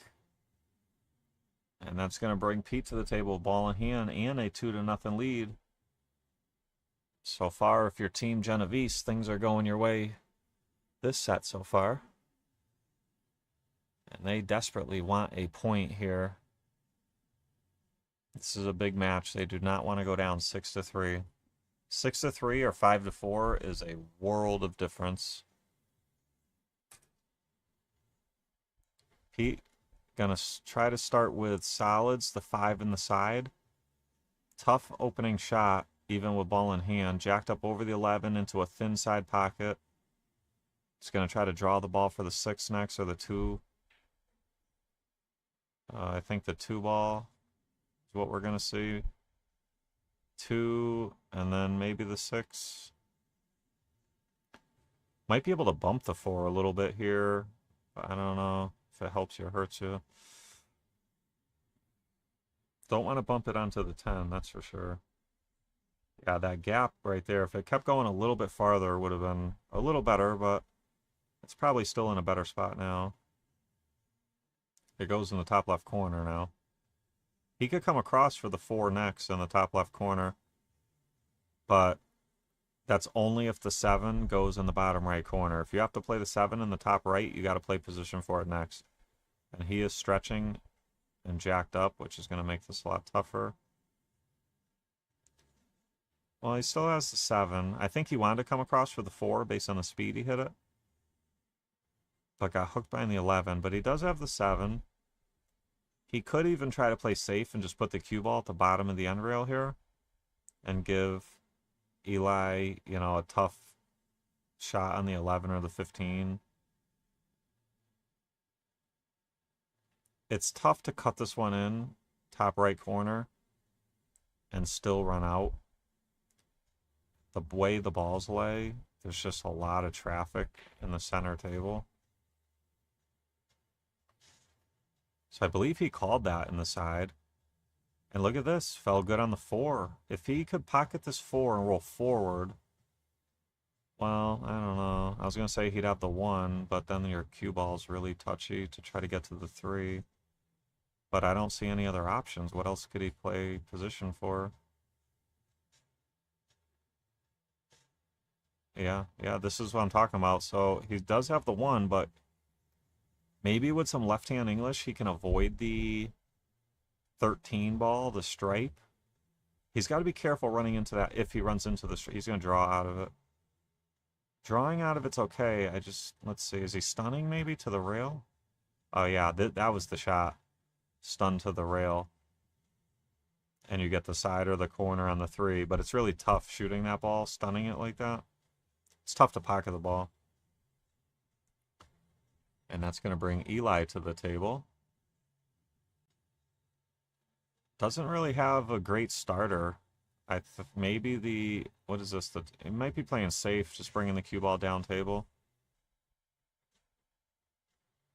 Boy, that little bump there at the end might have saved him. Pete would have had an open look at the 3, and he still might.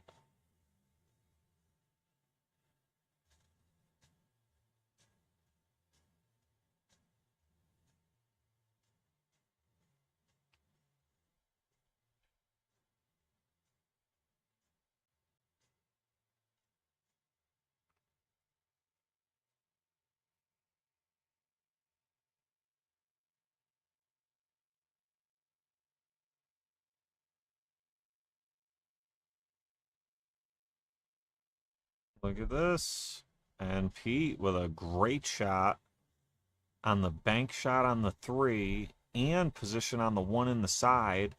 But what can he do with the 8? The 8 looks like it only goes bottom right corner. He might be able to just roll forward an inch and take a pretty severe back cut on the 8. You got to give yourself a chance. I don't know if he can dig into the cue ball enough and go forward and try to get down table. And even if he could, there's a ton of blockers. I think he's supposed to just roll forward like a 1 ball's width past the 1 and just back cut the 8 in the bottom right corner. You know, as long as you make the 1, you're going to have a shot at the 8. If you try to get fancy and go way down table, you may not even be able to see the 8 ball. So I think with Pete's talent, I think this is the move. Just roll forward, take your back cut on the 8. Did he call the bottom left? He's going to play it off the 11? I mean, this is definitely back cuttable in the bottom right. There's no scratch. You got to play the back cut here. He looks like he's playing it off the 11, which it goes, but man, these are super tough. They're tough to predict. Most players will hit this too fat and the 8-ball will stay high on the left rail. Like that. They're very tough to judge. But, you know, he had to give himself a chance there. An 8-ball with players of this level, looking for a safe is usually not the move. They're just going to punish you one way or another when they have that many balls to work with, as Eli does, you know. So let's see what he's going to do here. I think he's going to go do the 9 and then the 13 next. And then the 10 and then the 15, 12 in one order or another. Fell a little thin here, but he should be okay. Basically, anywhere the cue ball lands, he should have a pretty good look at something somewhere.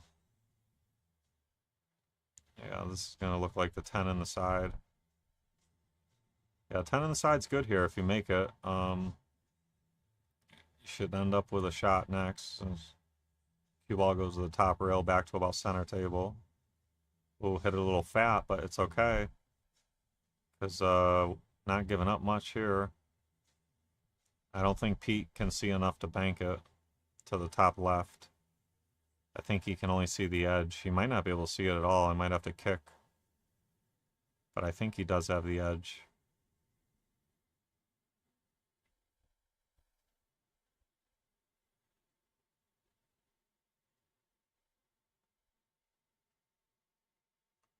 Not too many options here. Tough to play safe, tough to be offensive. He called maybe the side, and he's going to kick at it, or I'm not sure. Oh, he called the corner, I think, and try. I mean, you have to try something, right? You can't just get up there and touch the ball. You gotta give yourself a good attempt at something. Tried to raise or cut it in. Eli's got the 15 on the side to start with. And then he's better off rolling up table for the 10 in the same side next. He might be taking the corner. The reason the corner's not bad there is because of this. If you miss, you don't leave much. Pete's in a very similar situation where, okay, so he can see enough of this to bank it, it looks like. He called it top right. He may have to come across the top with a bunch of inside English. I don't know if he can see enough to...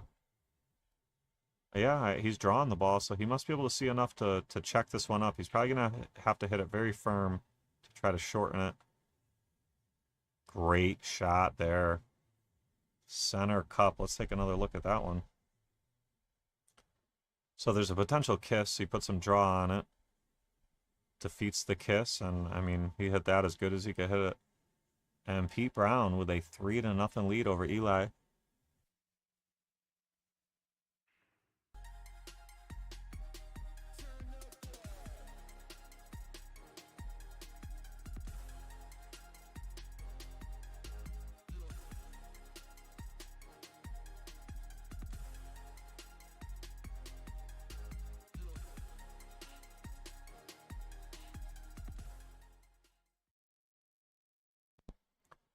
So let's take a look. Actually, when we change to the main view camera, we'll take a look at our next match. Things look like they're going to get tight here. Pete has a 3-0 lead in this match. If he can take care of business, that would make it 5-4 in the overall race to 7 in favor of Team Hill. You got to like Pete from here, 3-0 lead. And if Pete can close out and make it 5-4, he would go right back out there again and be joined by Pete Genovese, the captain and strongest player out of all of these players in this. And Eli would go right back out there and be joined by Dave Sheehan. So, you know, you got to think Pete Brown and Genovese have the edge in that match, and that could tie us up at 5-5. And then we'd be headed into Gene Hunt and Rogers Hill. And, you know, this has, I think this one's going to get pretty close here. But one match at a time. Pete is up 3-0, but this one is far from over. Eli is a great player. doesn't get negative, doesn't get down on himself. I expect him to fight to the bitter end and make Pete earn this win.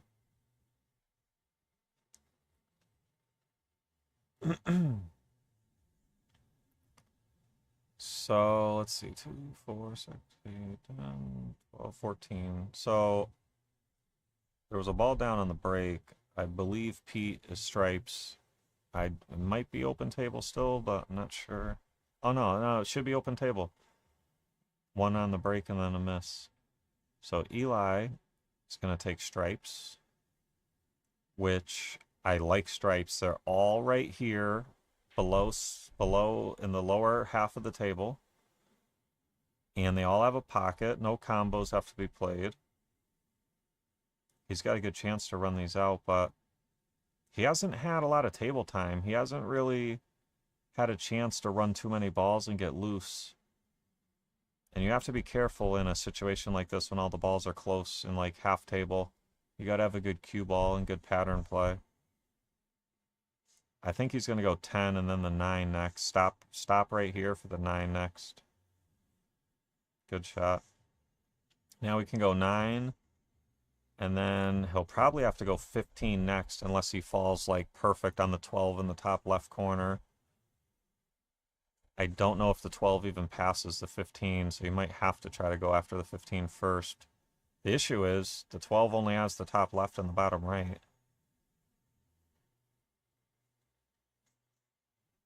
Yeah, so, this is not ideal. He's moving quick, though, so he's got a plan. He might be trying to swing around 3 rails with high right and play the 12 in the same pocket. Oh, he was trying to do that, but he clipped the 3. He can easily kick at this ball and hit it. You might as well call the top left corner. It doesn't go on the side. All you can do is kick it in the top left corner or kick it cross-side bank. You're better off calling the corner. So he did point towards the corner. Got to give yourself a chance to make this.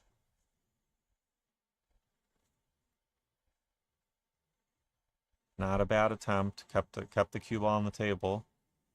Pete does not have a great opener, but he's got the best of it by a mile here because he can hide. He could play off the... I was going to say the 4, but I don't think that would actually be wise.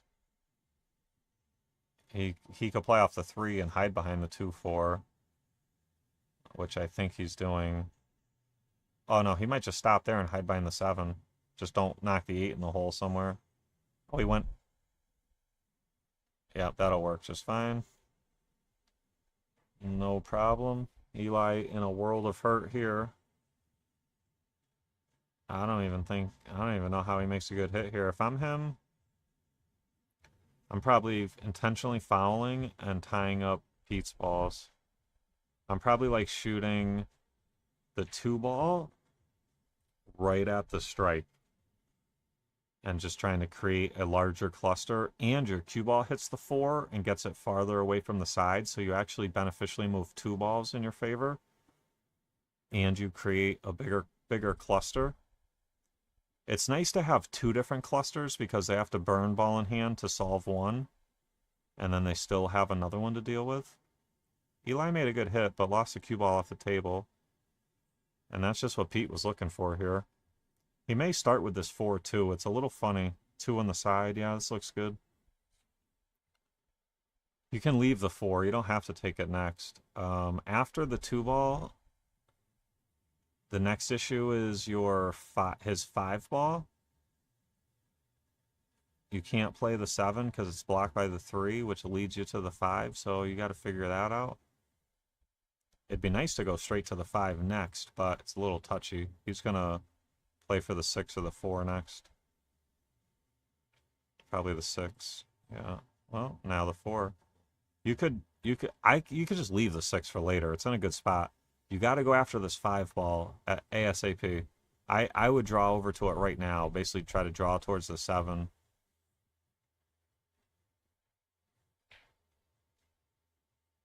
I don't know if he was trying to go up table for the 1 or Maybe he just wanted this angle on the 6. I think he was going up table for the 1 and fell a little short. And this is going to be tricky here. He's going to have to get that cue ball way high up table for the 1 next. I don't know what else he could play shape on. Yeah. Oh, the 3 ball. He's got the 3 now. And if I'm Pete, I think I play the 3 and try to have my cue ball run into the 12 and open everything up. You're going to have a look at something. And you don't hit it hard. You just hit it pretty soft to meet like that. That's a good speed. But he did miss the 3. So I think a lot of the times when players are trying to be so exact with the cue ball there, you'll see them miss an object ball they normally don't miss. And it's, you know, it happens to all of us. We're just so focused on the cue ball, we forget about the object ball a little bit. And big opportunity for Eli here. Looks like he's got it. He can just pocket this clean and have a look at the 8. And yeah, well done. Pretty good look here. He'd love to get on the board here and try to mount a comeback. Pockets that 8 ball. And Pete Brown leading 3-1 over Eli Belly right now. Race to 5 8 ball.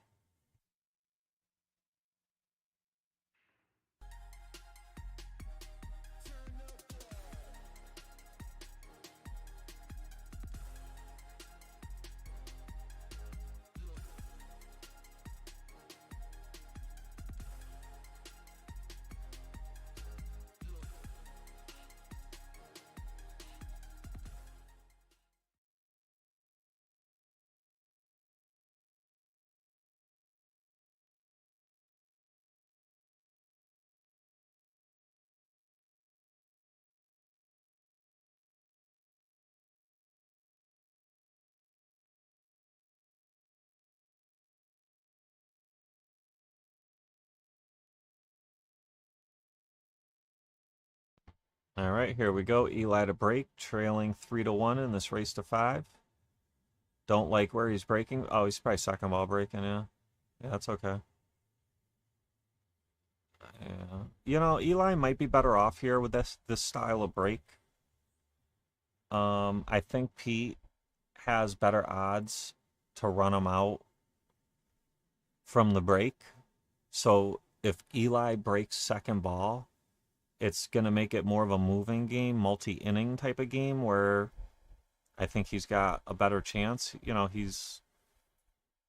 Pete Brown is the slight favorite here. And as we know, in a race to 5, being a slight favorite means not much, but it's kind of a psychological advantage among the players. One knows he's got the best of it. One knows he's got the slight worst of it.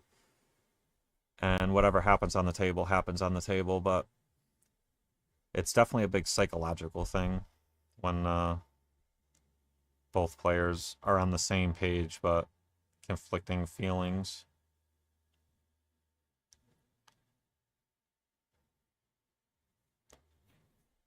This 1-5 and 6-4-12 are problematic. He could go rail first underneath this and go rail, ball, rail, and probably come out with a pretty good safe. Basically, same type of shot right there. He went ball first, trying to stick to the back of the 1. And Eli may have a look at the 10 in the top left corner. I think it does split the 3-9.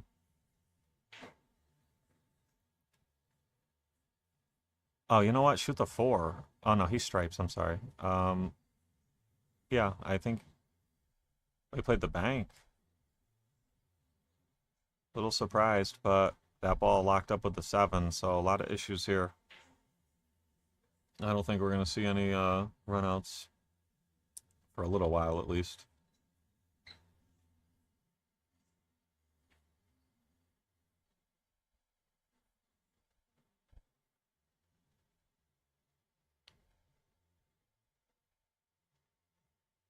Let's see. So Pete has, well, they both have breakout balls. Eli actually might have the best of it only because Pete's got that really problematic 7 ball up table.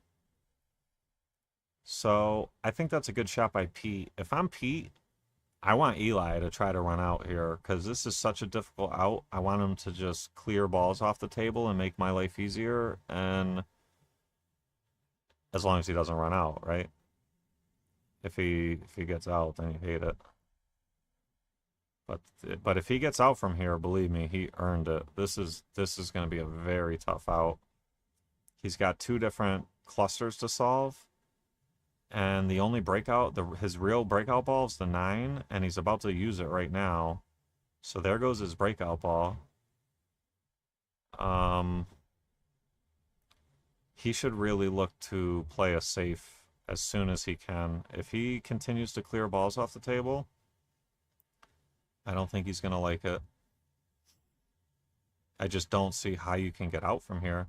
He could roll the 11 in, bank the 10 cross side, and then try to play an incredible shot to pocket the 13. Yeah, basically this type of shot. Pocket the 13 and try to break him open with the cue ball. But now, yeah, see, this out was just too tough. Now, if he plays off the 10, he's going to open up Pete's problem. So he does not want to play off the 10. You can't not play off the 10 here. You cannot open up Pete's last problem. You have to jump at the 11 or kick at the 12. I'm kicking at the 12 at the bottom rail and trying to push it on the 5 and clog up the out for Pete. This is very risky. If you jump and hit this 11 and bank it into the 7, 10 and break them up, you're in big trouble. See, it just touched it and fouled. So Pete now has ball in hand and no problems. Now, don't get me wrong. These balls are not super friendly to run out, but you're giving Pete a very good opportunity that you got to try to avoid.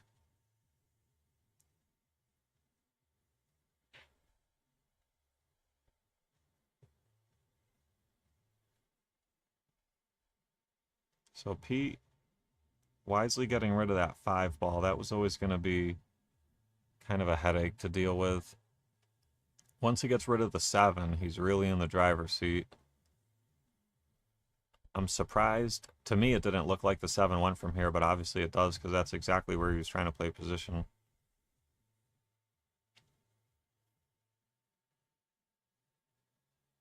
I think that was a foul. Yeah, caught the 10 going in.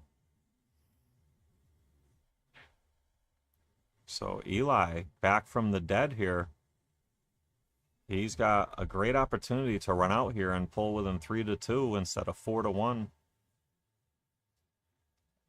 Big rack here and a big overall team point as well. Both players, I'm sure, feeling the pressure. It's pretty impossible not to.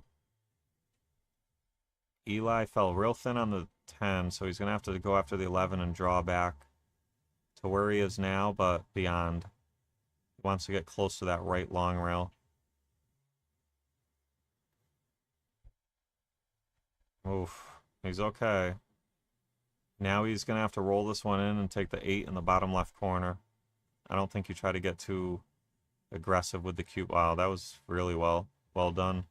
He got off the rail, increased his percentages by a large margin to make this 8. And no problem. Eli pockets the 8. Gets a little closer here. Pete Brown's still leading 3-2 in this race to 5.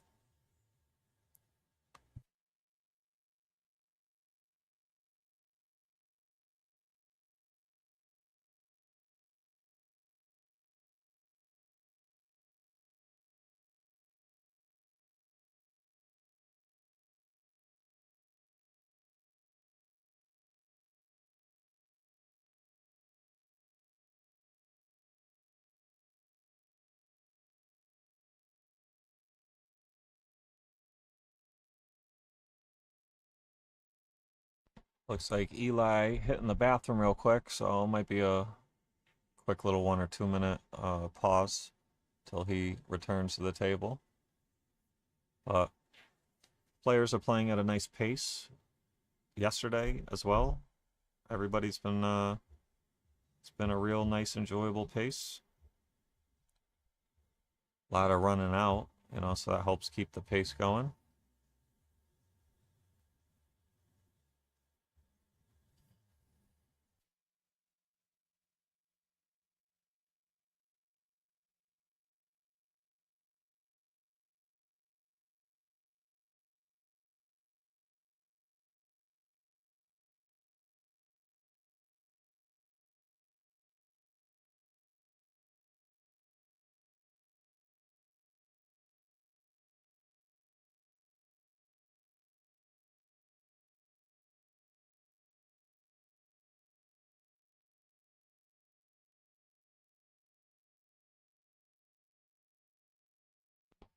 E-Money XL, double XL, triple XL. My buddy in the chat, thanks for liking the stream.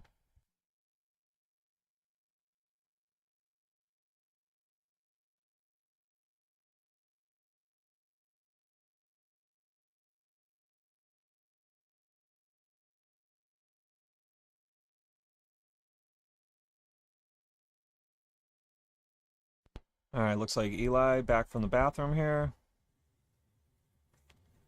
Picking up the action, 3-2. Pete leading, race to 5. Really would like to win this match and get Team Genovese a point. They are trailing 5-3 in the race to 7 format. Big point here. Don't want to go down 6-3. 6-3 and 5-4 is a world of difference. And Pete hit those very square, got great action out of them. Not too much of a cluster here. First glance, solids is the move. He's got the 4 to start with. The problem with solids is the 3 ball. I don't think it goes bottom left, but it does go top right. I'm sorry, top left. He could play the 7 bottom left and then the 3 top left. Then the 5 ball's in no great spot either, so they look very wide open, but they do not lay great.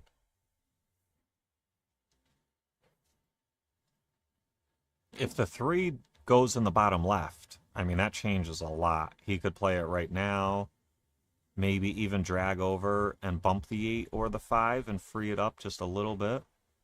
He's got the 6 as a nice insurance ball, so that no matter what he hits, the 8 or the 5, he should have a look at the 6 next. All right, is he going to come across for the 3 next, or go into, what's he going to do? Fell in the 50, may have the 6 ball. He better hope he's got the 6, because he doesn't have much. He could bank the 3 cross side, but that doesn't really lead you anywhere good. He's going to take a look at that now. If he doesn't have the 6, he's got to bank the 3. But you're going to have to draw your cue ball to the right side of the table for the 6 ball next. And there's a lot of blockers with the 5-8.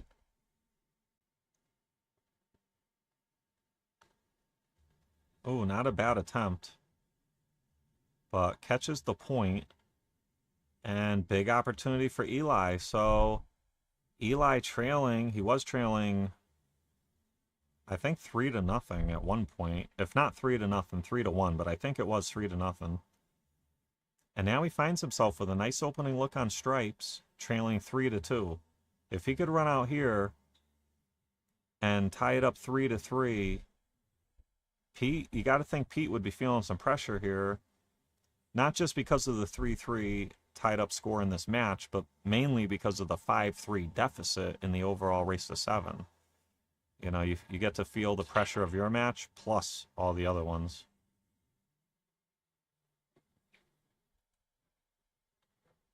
Um, 13 in the top left corner next. I don't know if the 8's blocking it. Yeah, it must be. So now cross bank on the 14. Cross corner bank here. This is going to be a tough out. That 11-15 is not great. It's workable, but he might be trying to cut this in. What's he doing here? Yeah, he went for the cut. Watch out, cue ball. Oh, I think Pete is hooked on the 6-3, but he could definitely see the 5. Jason Noble, thank you for liking the stream. This 5 is treacherous. Cue ball hanging in the jaws, jacked up over the point. Tough to cut the 5 ball in either corner. Tough to play safe. I don't think he can even see the 6 or 3. And I don't really see any good kicks at it where it makes sense. I don't know. I think Pete's forced to play off the 5, bank it up table a little bit, and just leave the cue ball to the right diamond. Yeah, he could leave it where his hand is, but he's going to give up the 13 in the top left. If you could go to, like, the right long rail, the bottom right diamond, it's not bad. I mean, then you give up a cut on the 14 in the side, but I don't know. I might rather give up that than the 13. It's pretty close either way. Yeah, so he's going to choose to give up. You're going to give up something wherever you go there. So he's going to give up the 13. He put his 5 ball in a good spot. Good setup ball for the 8. If he gets back to the table and could clear the 6-3 first, 5's a good setup for the 8. So Eli has a starter, but it's a tester. Yeah, that's why Pete left him there, because he knew that's a tough shot.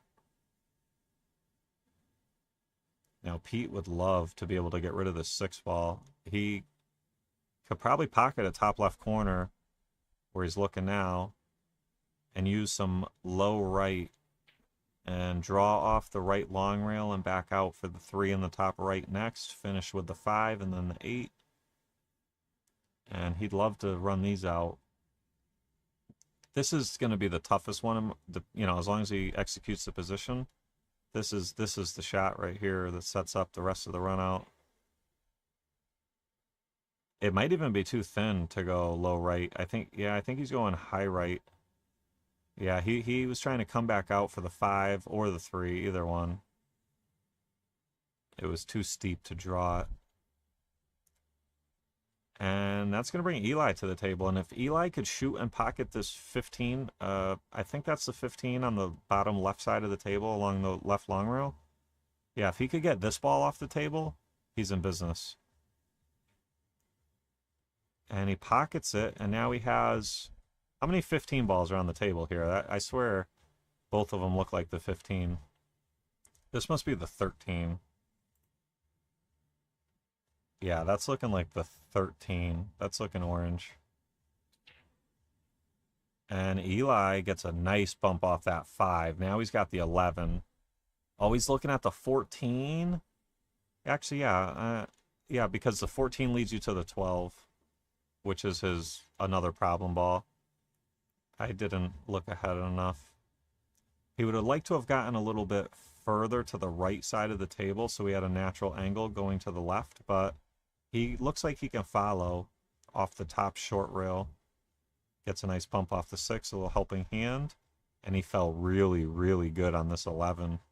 You roll this one in with follow, and you set up for the 8 in the side next. It's going to be a little steep, but he's got a very good positional shot to get there. Yeah, that was well done. And like we predicted, it's a little steep, but, you got to work with what the table gives you. Tough shot here, a lot of pressure. Little back cut into a small side pocket. You want to aim for the top point, the inside of the top point. You want to favor the high side of the pocket, not the low side. And he hit it perfect. And Eli Belly coming back from the dead. He was down 3-0, and now it's 3-3 in a really important team point here. But race to 2, still a lot of pool to be played.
All right, back in action.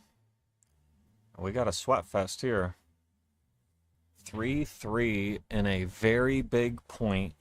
So Eli, I believe he second ball broke earlier, did not have the results he was looking for, and is now, this is where more of my preference to break from, because you can hit them very square and get a lot, they break open very good. Now he did scratch in the side. That's a big no-no, but you know, it happens to us all. And see how they spread so nice? Like, there's barely anything up, there's nothing at the top, like, third of the table. And they still have spread very nice. Like, they're still very runnable. First glance, I probably like stripes. Based on where the one ball is, but you can start with ball in hand and take care of the one if you want. The 9-2 is, I just saw, is another issue. He could pocket this 12 and play for the 9 next, or roll into the 9-2 and break them open. That 9 doesn't look like it goes, but he looks like he's just rolling forward for it, so it must. He could probably spin it in with some right-hand English. Yeah, he's playing shape for it, so must go. Probably some right-hand English, spin it in.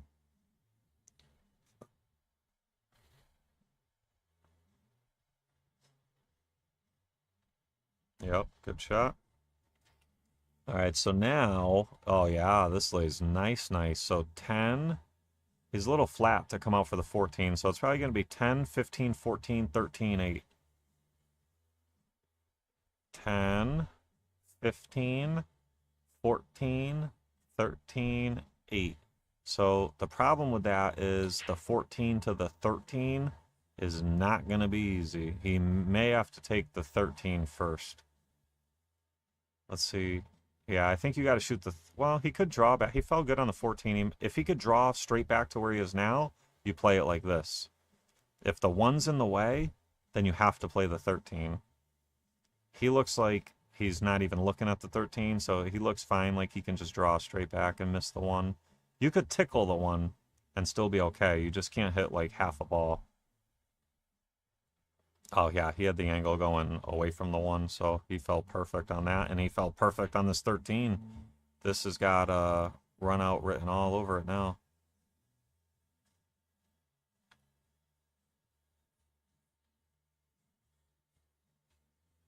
Ooh, drew back a little more than he wanted to, but I think he's okay.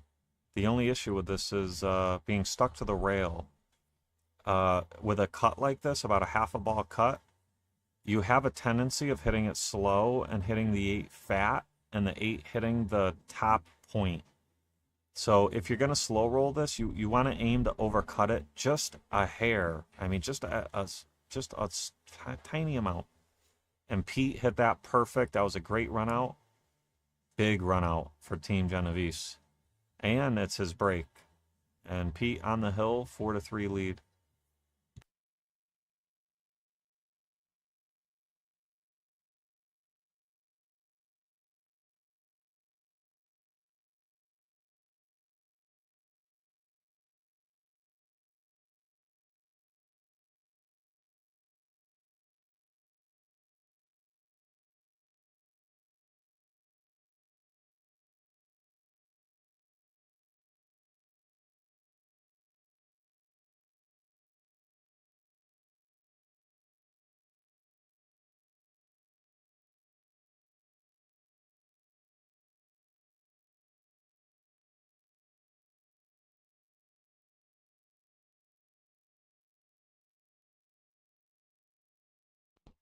Here we go. Pete to break on the hill. Team Genovese really would like this point. And Pete's going to try to get him there. He had a really nice break last time. Let's see how these spread. Yeah, look at those. Like, opened right up. That was a really good rack and a really good break. First glance, I like stripes. But both... was that a dry break? Really? 2, 4, 6, 8, 10, 12. Wow. For all that movement, I can't believe that was a dry break. Let's see. First glance, I like stripes. Second glance, I'm starting to like solids more. The only issue with solids is the one and the 2, but It's okay. You shoot the 3 top left, then you shoot the 1 in the bottom left, and you open up the 2. 2 might even go in the side clean. I don't think it does, but stripes ain't bad either. You go either way here. So he's picking solids. So if he could shoot the 3 ball now, it wouldn't be bad, because then you could shoot the 1 next. The 1, 2, 3 are his problem balls. The 5, 7, 6 should only be balls dedicated to solving problems. So right now he's got an angle. He can either hold for the 3 and then the 1, or go into the 8, 1, 2 right now and try to break these open a little bit. I don't mind either way, because the precise position is tough. Okay, so he's going to go with the position play, which I don't mind this, but it is tough. You got to be real touchy with your cue ball here. It looks like he felt really good. He may be able to put a little draw on it and come towards the 1 a little. You just got to be hesitant of the 14, but he should be okay. All right, so he came out for the 6. And I don't know what his plan is going to be after the 6 here. I don't see any banks. Maybe the 2 goes clean in the side. That would make sense. You draw back now to around where the 12 is. Oh, he didn't get the draw out of it, though. Does the 2 ball get cut in the corner, maybe? He doesn't seem to wait. Yeah, he called it. I didn't think that 2 went, but look, I mean, he got pretty good on it. He may even be able to play the 2 off the 1. Yeah, that's what he had to do. Not a bad leave. Pete doesn't have a duck. He can see the 9, play safe bottom rail. He may be able to back cut the 9, but he's jacked up over the 8. Excuse me, I got hiccups. He could play this combo. The 12-15 combo is not terrible. At least he can bridge the cue ball cleanly instead of jacking up.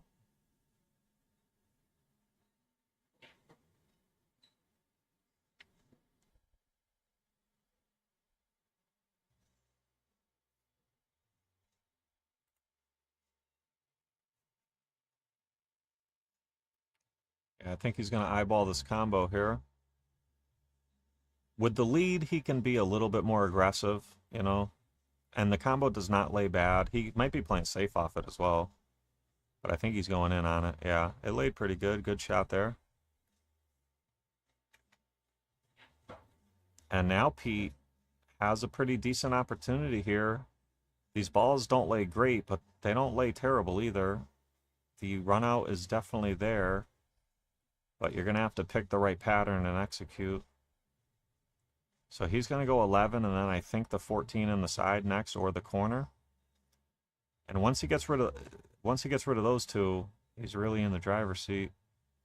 He can, I think he's looking to go 14 and then down table and then back up table and finish with the 8. I might go up table. Yeah, I like this more. Finish up, start up table now, finish it, go down table, and then you can just stop there for the 8 in the side. Instead of going up, down, up, you're just going up and down. So I think this makes a lot more sense. If you can reduce the travel of the cue ball, it's always recommended. The more that cue ball moves, the higher the chance you're going to find a pocket and scratch or something, hit a ball, something goofy.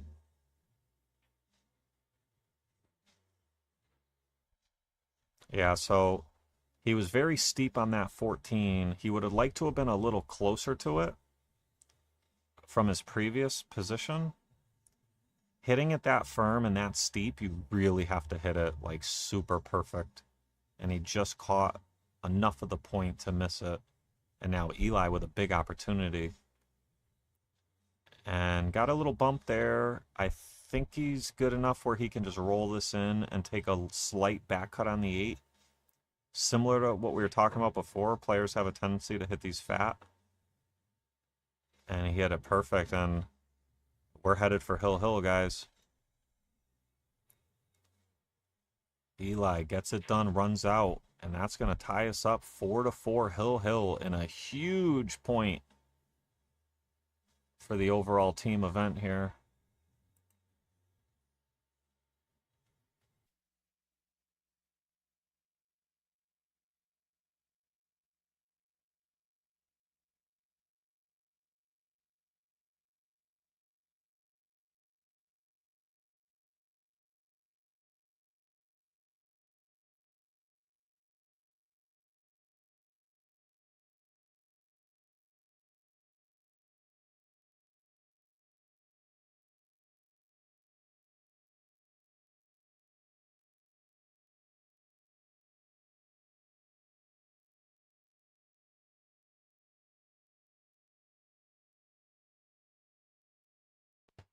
All right, here we go. This might be the first Hill match we've seen in this semifinals. I can't remember any other ones. So we got our first real sweater here. And with the overall team score as it stands, I mean, it's really a sweater. And Eli, I believe he went back to the second ball break. I was looking at it away real quick. But very successful break. Pockets at least 2 balls. 2, 4, 6, 8, 10, 12, 13. Pockets 2 balls. A little bit of clusters, though. The 5 and the 13 center table are clustered up, and the 4, 6, 10 are clustered up. There are some ways to break these open, though. There's a lot of ball. The 1, the 9, the 14, the 3. This is going to be an interesting rack. I don't think it's going to be a super long one either, but you never know. He's going to play the combo. Yep. So started with the combo, solved, very intelligent shot. He solved a problem immediately, but now this 9 ball is a big problem. He might be able to shoot the 1 off the 9, make both of them, or try to clear the 9. I like this. You got to do something here. Yeah. Ideally, both of them would have been good, but you know what? This is actually even better because Pete, I mean, how do you run out from here with stripes? I mean, I just don't see it. Anything's possible, but man, is it tough. So I think that was a very good shot by Eli. He got rid of Pete's insurance ball. He created his own insurance ball, which can also be used as a breakout ball for the 6, 4, 10. Yeah, that really was a powerful shot out of Eli. It's a very simple shot, but it was a very intelligent shot. Pete, I mean, he could see the 11, but what can he do? You know, he's got his hands full here. I think he's better off missing that ball, honestly. Making it and reducing balls on the table, I don't think would have led anywhere good. Unless he made a spectacular run out. I mean, maybe he could have made the 13 top right, broke open the 10, and, you know, gotten out from nowhere, but, man, really tough. If I'm him, I don't mind Eli doing all this, because if he doesn't get out, you have no problems, and it's not an easy out. But the problem with that is you're at the mercy of your opponent. If he runs out, you don't even get a chance. All right, so Eli, this is where it starts getting really intense because they're all open. You just have to pick the right pattern and execute. I think he goes 5, 4, 6. Yeah, now he's going to shoot the 4. He'd like to go 4, 7, 6, 8. I don't think he's going to be able to. I think he's going to have to go 4, 6, 7, 8. But if he could take care of the 7 next, he'd really like to. Yeah, he can't, but he's got an angle now to get to the 7, so that's okay. The only issue is the 7 to the 8. With that 11 ball there, it might take away some of your position to the 8, but he's in the driver's seat for sure. Let's see if he can get it done here. He hit that really well. So now the 11 not in the way. Now you play for the 7 and the 8 in the same pocket. You want to put a little left on this and make sure you get the left long rail. You don't want to just center ball it and float to the side pocket because you may scratch. It doesn't happen often, but oh, he killed it for the side. Yeah, I'd like to see him, instead of the kill shot there, keep going, you know, same path and end up a lot better on the 8. But very makeable shot. Frozen to the rail, though, makes this a lot tougher. There's a lot of pressure on this shot.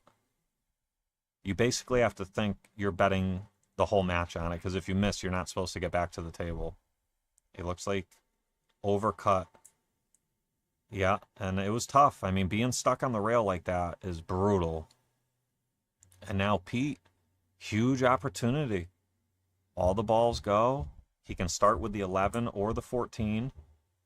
I personally probably starting with the 11 here. I mean, the 14's not bad either, because you can shoot the 15 next on the side, but I like the 11 more and staying above the balls. Doesn't want to end up on the back here. He's all right. Yeah, I think he's okay. I think he's got the 14. And if he does, he goes 14, and then he can go, I think that's a 13. He's going to draw back for the 13 on the right side next, I think. Yep, well done. Yeah, he felt really good on this. So now it looks like all he's got to do is roll it in and float forward a little, and he should have a great look at the 10 in the bottom right, and then the 8. Just got to keep it together. Yep, good shot. Looks like Pete's going to come back and snatch victory from the jaws of defeat here. He was up 3-0, but then Eli found himself with a great opportunity to run out, 5-4. And it looked like he was going to run out, but he got frozen on the rail on that 8-ball. And now Pete is going to punish him for not running out. And this is exactly what Team Genovese needs. This is going to pull them back to 5-4. This is a huge point. And Pete Brown gets it done. And Team Genovese inching a little closer to 5-4. And like I had mentioned earlier, let's take a look at this next matchup. We got Pete Brown and Pete Genovese versus Eli and Dave.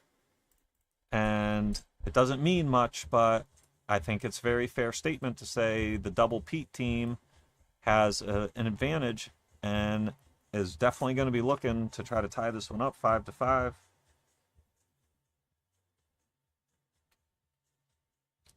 We'll be right back with you guys in about 5 to 10 minutes.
All right, folks, we got Joe Kearns here in the booth with Mr. Dan Usello, looking to kick off this next doubles 8-ball match here. How you doing, Dan? Yeah, I'm doing well. I mean, I would have been doing much better if we were up 6-3 instead of 5-4. But you know, kudos to Pete Brown for staying strong in that rack and staying strong in that set. Because I mean, as you know, if you got a 3-0 lead and the guy comes out on you and runs it back, and you're sweating a lot more than you would normally. And so he did a nice job of getting out when he had to, and here we are 5-4. He's given Team Genovese a real chance to storm back on day 2. And they've done what they needed to so far, you know. So credit to them. And again, I mean, you've been playing well too. You know, that was a tough one there, but good match coming up, and we're getting this thing kicked off. We got Pete and Eli lagging. Yep. So in this match, you know, when we looked at this on paper, our Team Hill on this match is the underdog. I mean, man for man, we're the underdog. And so if Eli and Dave were to come up with a steal here, that would be gigantic for us. Yes. Conversely, Pete, they know they've got to do the business, right? So they've got to take care of what they can take care of. They're clearly super talented, and let's see how they mesh together. As you know, doubles that's going to be the main thing here, right? Because they have very different styles of play. Pete Brown, very slow, methodical. He's going to take his time, really think about what he's doing. And not that Genovese doesn't think about what he's doing, but he's more of that old school rhythm type player. But man, once he gets into one, right, look out. And I think that if there's anything that, you know, Team Hill can hope for to go wrong for Team Genovese, it's if Pete doesn't get into that rhythm, right? Pete, meaning Pete Genovese. Yep. If Genovese doesn't get, I mean, we know he's a fantastic singles player. You know, how is he going to handle the doubles environment? I know he's been in the Lisciotti Cup, so he's not new to this format. Of course. But it's probably something that I think even he would tell you it's not his favorite gig to play doubles. No, of course. Well, because like you said, you're a rhythm player. Much harder to get into a rhythm when you're playing Scotch doubles. Joe Motika says, being a slow, methodical player is also called boring. So that's... All right, everybody, this is coming from Joe Motika. You got to take that with a grain of salt. Joe Motika is the type of player, for the folks that don't know him, where the shot clock is afraid they can't reset in time. Right. So the man likes to run around the table. All right, we had a dry break to start us off here. Now we got Pete Brown stepping up. Oh, and he rattles that one. You know, he was super elevated. Yep. And tried to get out of a touchy spot there. All right, so Dave Sheehan up to the table for Team Hill. And this rack is an interesting one. I'm not even 100% sure if I like solids or stripes better. I mean, at this point, with Pete just blocking that pocket, you gotta favor solids a little bit, maybe. Yeah, I think so. But nothing's easy here. Nothing's easy. Yeah, and you know, the 13, I'm not sure goes into the corner, the one that's locked up on the 7. So I believe it does, but I can't tell if I don't think the 7 does. And conversely, the 7, we're not sure if that goes through the corner. So it's hard to see from this angle which of those two is actually okay for the corner. Oh, scores need to be reset. Thank you, Andy. So you're correct. This shouldn't say 5-4. Do we have control of No, that's them out there. They'll sort it out after this first rack here. Right. That is a good call, Andy. But we are not in control of that at the booth. We control the match score. The players control the score of the set. Right. The timekeeper keeps the set score. Yes, I believe that's right. Yep. Either way, this is the first rack here, and they'll figure it out after this one, I'm sure. Dan, Dave rather, I think, you know, could pocket this 4-ball, come back across and open that 7 up. Yeah, this will tell me everything I need to know about whether or not he thinks the 7 is locked. Yes. So, yep. Let's see.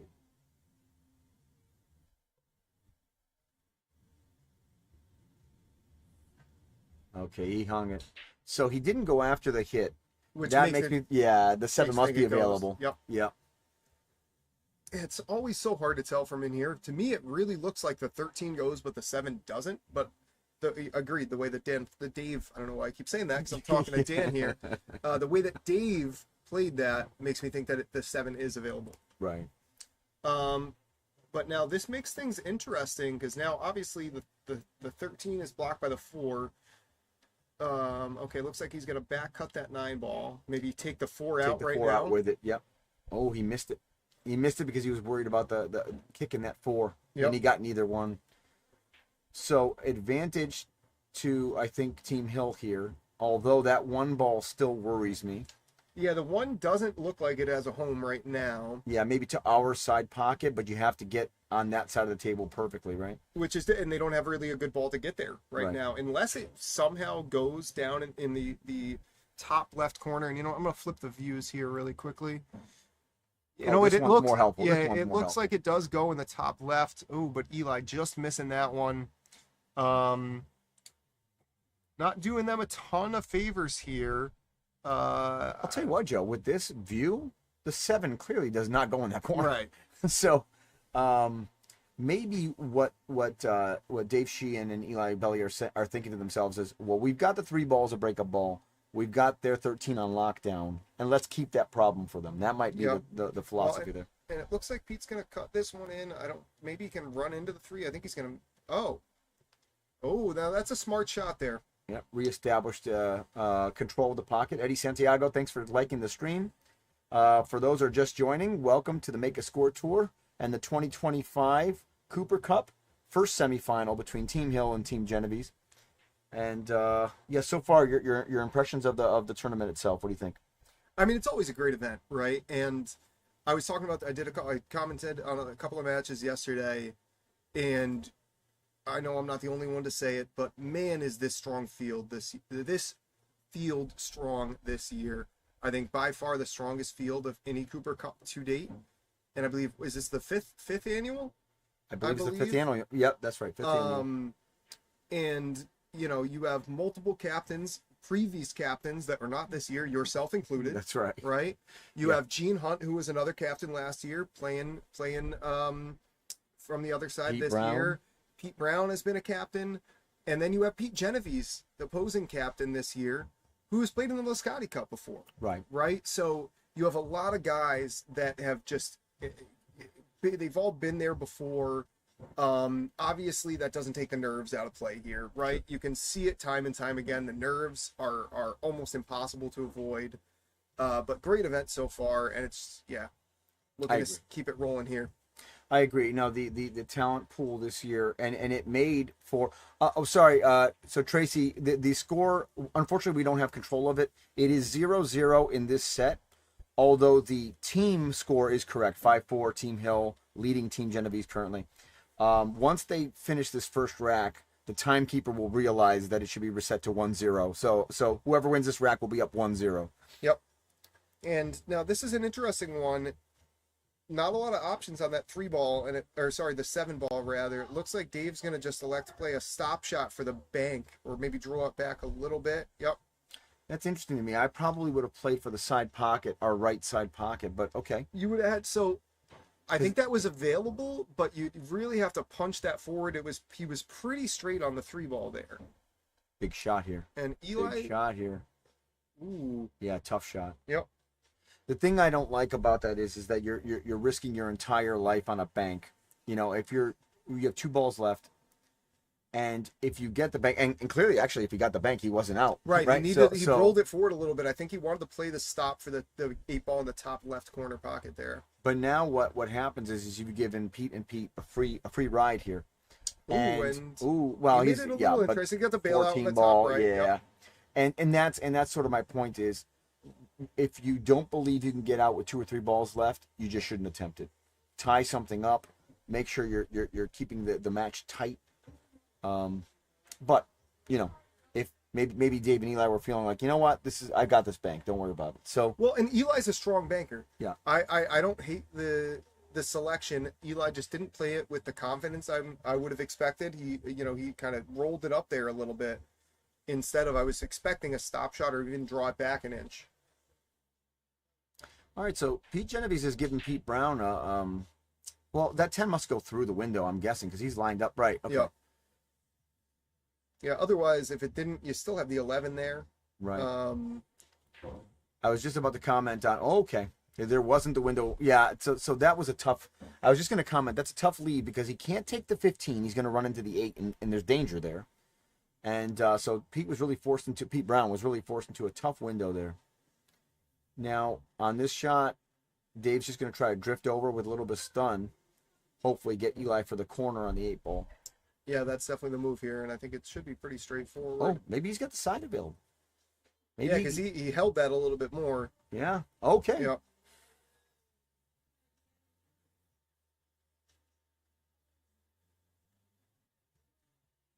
Oh boy. Oh boy. Nice. Yeah, making nice people shot. worry a little bit there. But Eli gets it done. Yeah. Taking a 1-0 lead here, and now we look like we were saying, we got the score reset. Right. And they're off to the races. Yeah, and I'm gonna try my best not to show any type of partial deference to Dan. We know you're biased. Right. You're on one of these teams. Right. It's understandable. So they're not gonna get the quality Walter Cronkite type treatment that they are so accustomed to getting. Big rack though, 1-0. Again, the team that I would consider to be the underdogs. I think most would. Taking an early lead. It applies the pressure onto Pete and Pete. Now, 2 players who have been in pressure moments for the better part of 3 or 4 decades. So it's not going to... But still, it's a big tournament. It is. But at the same time, Dave and Eli have been there before. And Dave is one... I'm not as familiar with Eli's experience in these types of events. But Dave is one that it's not really going to get to him. I was talking about this yesterday after his singles 10-ball match where he just played lights out pool. And he actually told me that he was talking to you, and he's like, he said, you said something, and I'm like, Dave, we're just playing pool here, man. We're just playing pool. Sometimes, I just find this with pool players in general. Sometimes when a pool player needs that sort of kick in the rear, where it's like, okay, you need to do this, you need to do that, something that's technically wrong, something that's, wrong in terms of a choice. And then there's other players that just need to know it's okay. Yep. It's okay. And Dave's the latter. So Dave Sheehan just need to know it's okay. I know that there's 65 variables you're trying to control. Just do your thing. Yep. Just do your thing. And that's it. And he looked unfazed yesterday.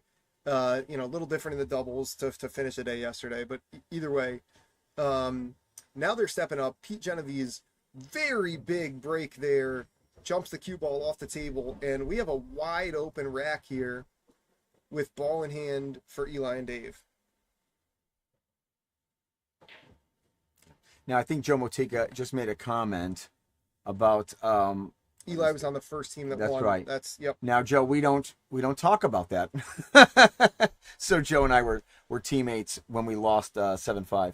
Gotcha. Okay. In the first ever finals, and it still sticks in my craw. Is that the word is that the phrase that they would say in 1958? Something like that. Yeah. It's still sore. There's still salt in that wound. Ooh, now look at this. Eli meant to leave him the 2-ball, but the way Dave's looking at it, he doesn't have it.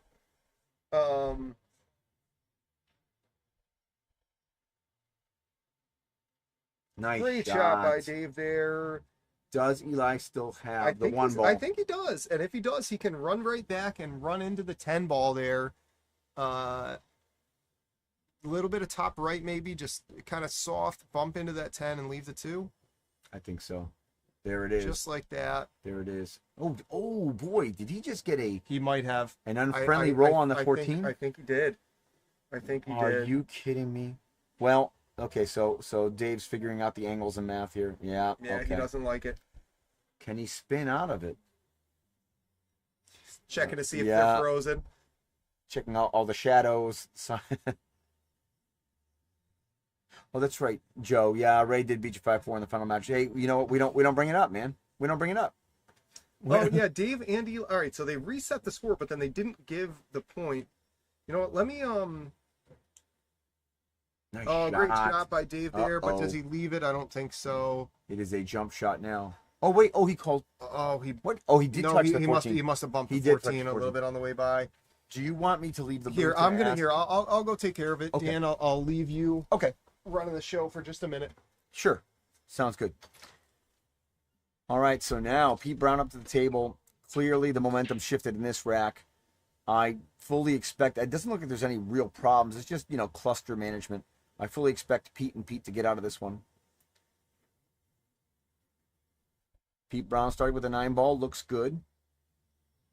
And looks like Pete Genovese is going to choose to go with the 10-ball and start to work on this upper right-hand cluster. Oh, 14. Does the job either way. And everything's nice and out in the open for them. Now it's all about just making shots. Alan Blaze, thanks for joining the stream. Make sure to like and share, folks.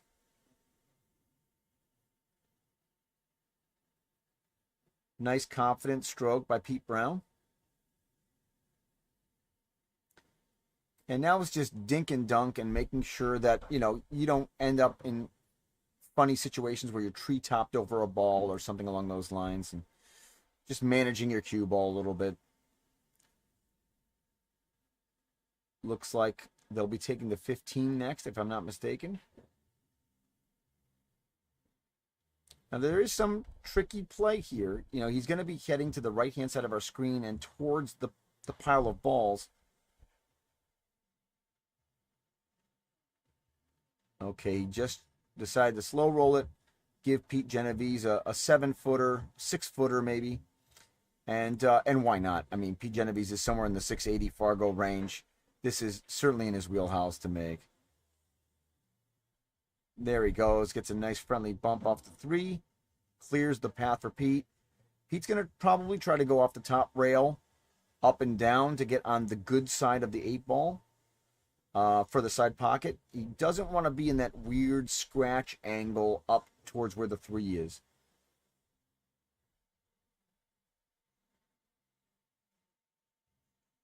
Nice confident stroke by Pete Brown. Gets on the right side.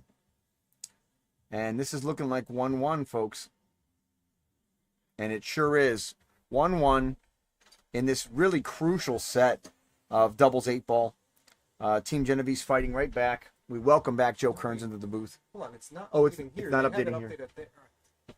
All right, so Joe Kearns is going to be working on the technical difficulties that we're having. But no mistake, this is a 1-1 set right now. We will get that score updated for all you folks out there in TV land. Feel free to comment. Feel free to share. Feel free to like. Hopefully you guys are all enjoying this first semifinal of the 2025 Cooper Cup in honor of Willie Cooper, a RACS veteran who lost his life, unfortunately, too soon and is missed by the RACS community. All right. Looks like Dave Sheen will be the one to break for Team Hill.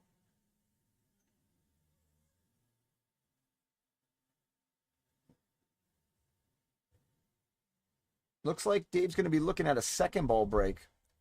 It's an interesting choice.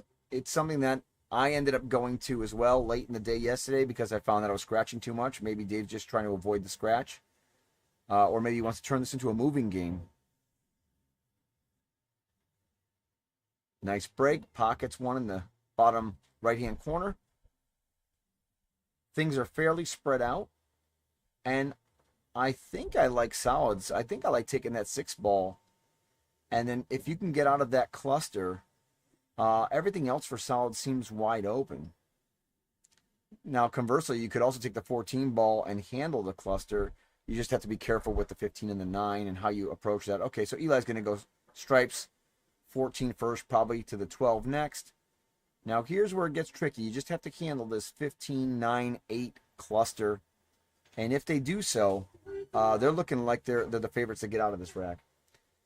Thank you for working on those technical difficulties, Joe. We've got a 1-1 score now. Got it all sorted out. All sorted out. It's gremlins are out and about. And so now the team of Sheehan and Belly have chosen to go with stripes here. And I don't hate that. I don't hate it. The only worry I would have is that 15, 8, 9 cluster in the center. Yep. How they handle the cue ball, not pushing the 6 in front of the 10, right? Okay. And see, that's where it got a little funky. Now the 9-10 still, the 9-10 looks like it's available. Obviously not what he wanted. Yeah. But now can you spin this off 2 rails and try to attack the 9-10 right after this? I think at this point you're probably just trying to pocket it confidently with speed. Yep, and then wherever you end up, you end up. And then he's at the 10-9. I actually like the 10-9 back the other way. It sits better than the 9-10 did. But it's a long way to run. It's a long way to run, but actually, now this if he can pocket this, it's natural to get on. Is at the 15 in the low right corner next? That's correct. Yeah, I think this is the shot of the rack. If they turn it over here, I would expect it to be 2-1 Pete and Pete. Yep. But if he makes a shot, they're the favorites to get out. Big shot here. Especially for the team that's considered to be the underdog. You always want to keep one leg up if you can and extend that pressure. And that's a great what ball a there. shot. Great ball. Gigantic shot. Dave Now, Sheen. the question is, how do you play this 15? I don't think he can draw it straight back. It looks like that's going to brush into the 8 ball potentially. Do you...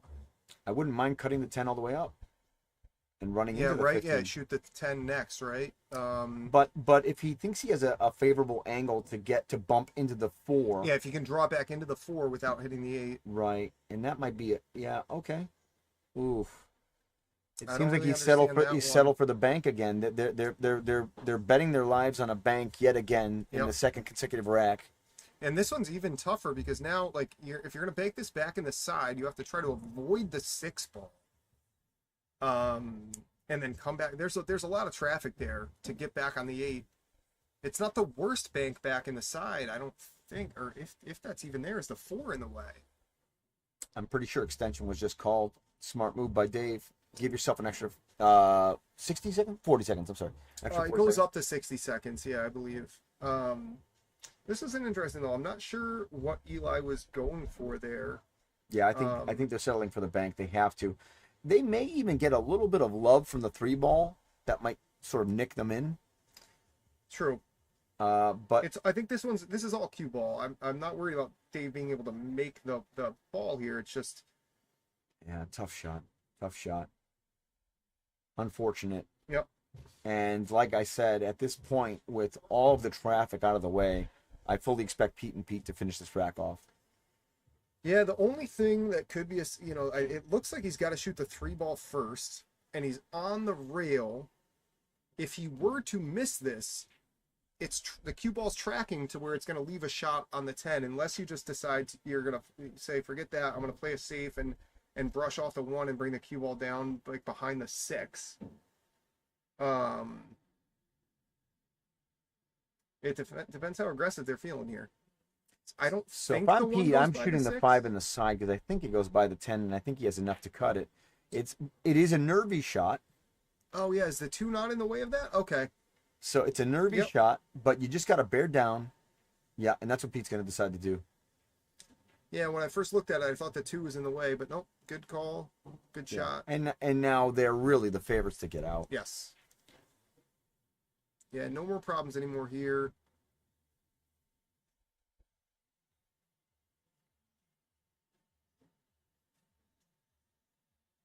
I'm going to leave the 4 ball next, probably roll this up. And then you can decide if you want to play the 3, you want to play 7.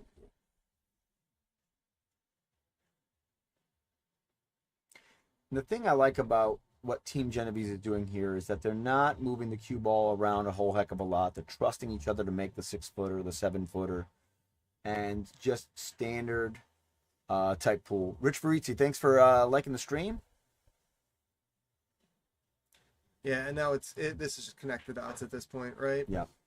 Tic-tac-toe, as they say. He'll probably go the 2 first and come off 1 rail. I would expect so, yeah.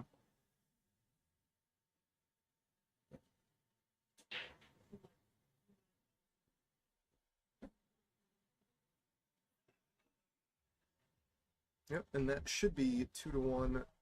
Now he's probably going to drag stun this over to our left-hand side because he's got a little angle going that way. I think. Yeah, play him in the same pocket. Yeah. Yeah.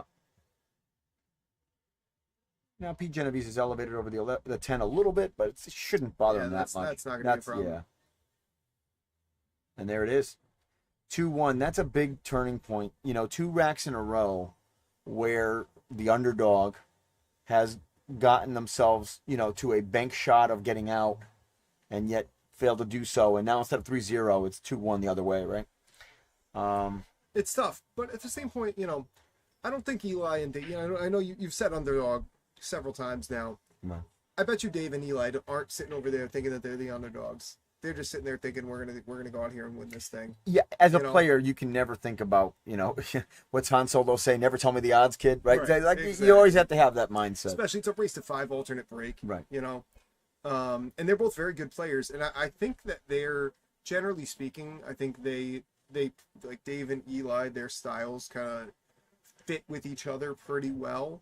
There's been a couple of those two kind of questionable where it's like, oh, they're just going to settle for the bank here instead of trying to do something that I'm not 100% sure. Particularly the last one, I'm not 100% sure I agree with the plan there. But generally, I think they're playing well together, and I guarantee they're not thinking about this like they're the dogs in this set. For sure, and none of these competitors are. I mean, nobody goes up to the table, looking up Fargo rates to see, or what position on the bar box list they are. I mean, you're just going up there trying to do your best and win. And now, good break by Pete there, but you still have a couple of problem balls there. It's really that 5, 11, 13, I think it is down there. Yeah. If the 13 can be made, and that's what Pete Genovese is looking at right now, if it can be made, stripes all day. Yep. Because then you have your breakup ball for the 11. If it can't be made, you start to think like, well, okay, now it's probably a 50-50 proposition. The 1 ball is kind of confined. The 5 ball's a problem for solids as well, but they have the 3 ball breakout shot. Yeah, the 3, or you could even use the 4 if you need to, depending on where you lay. But if you want to go solids, what's your first shot? Well, I mean, that would be the 4. You'd have to fire the 4, and so they're going stripes.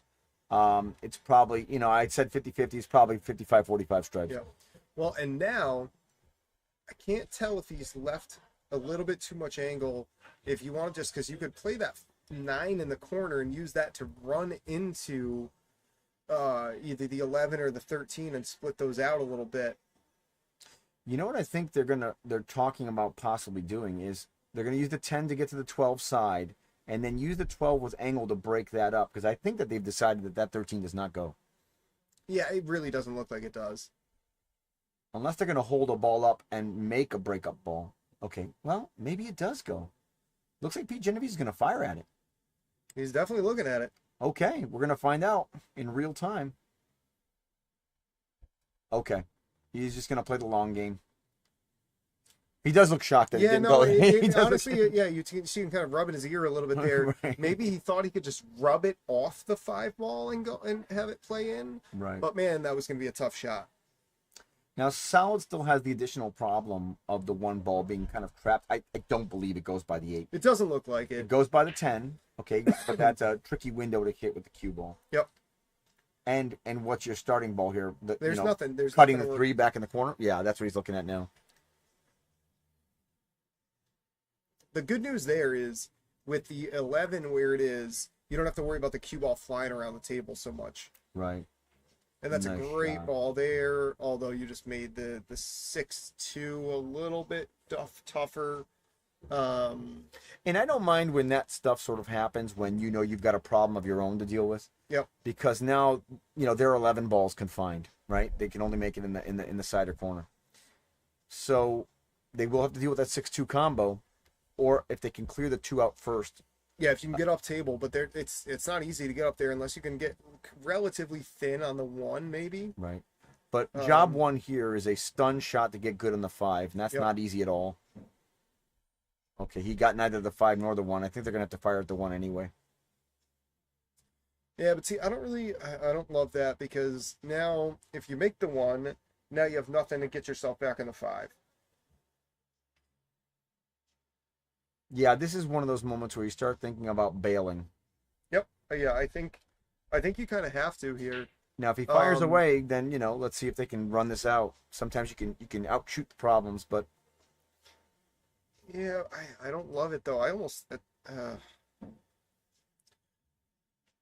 not sure what it would be. Maybe you rub it off the outside of the 5 and try to leave the 5 even closer to the jam that 13 up a little bit more.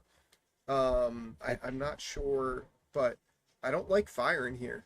Well, what Dave can do, if he comes with a big stroke, he can come off this one ball, essentially 2 rails, left rail, right rail, and try to get good for the 5 on the left-hand side again. Yep. That's a big stroke. Let's see if he unleashes here. Nope, he did not do that. So there must be a game plan with the 6-2 coming up, whether it's going to be a safe, a combo. Are they going to stay aggressive? Yeah, see, okay, now Dave's looking at what I was kind of saying a shot ago, and maybe they just wanted to get the one ball out of the way while they had something at it. Right. And I don't mind that. You know you have a problem that they don't have. Now that problem's solved, you have to sort out how you make a problem for them now, right? Or how you get out of this thing. Yeah, but this is tough. If he's going to play the combo here... Wow, what a shot. It's a great shot, but what does it do for you? No, that's perfect because he's got angle coming off one rail to get to the pro side of the 5. This is the only way to get to the 5, well, actually. Yeah, but it's... man, it's a tough shot. Don't get me wrong. It's a very tough shot here. I wouldn't. Nobody pays to get into this position. No. You know. Because what, you're trying to come underneath the 8 ball there? Correct. You gotta really stroke this with some low right, I guess. Now the scratch in the left-hand corner's in play. He's Yep. gonna have to be careful there.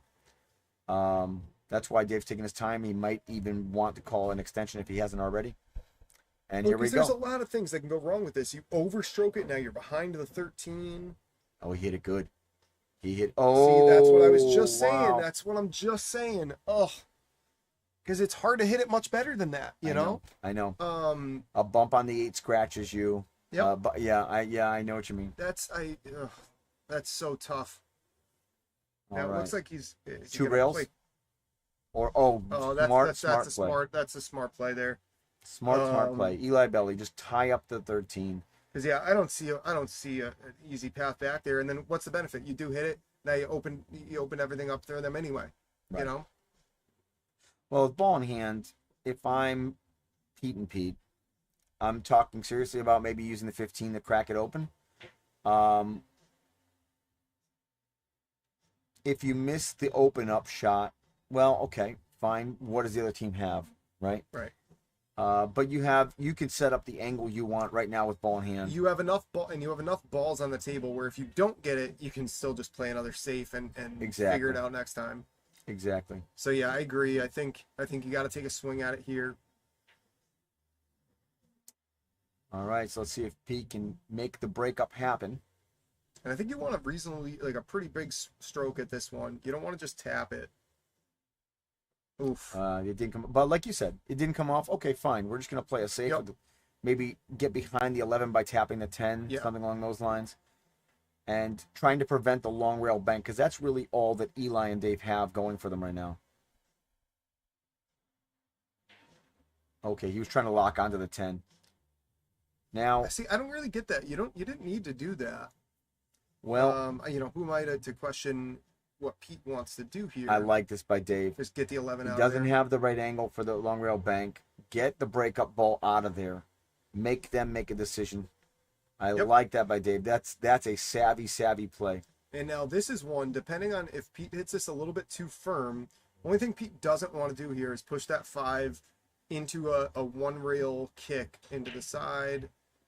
That's not terrible. Now, if I'm Dave and Eli, you're putting that 13 right back on it. Yeah, but look at where he left it. He's because it's a little above the 13 now, it makes pushing it just that much harder. Obviously, you don't have to worry about the double kiss. Yep, he's just going to push that over. Oh, yeah, okay. Take his... Uh-oh.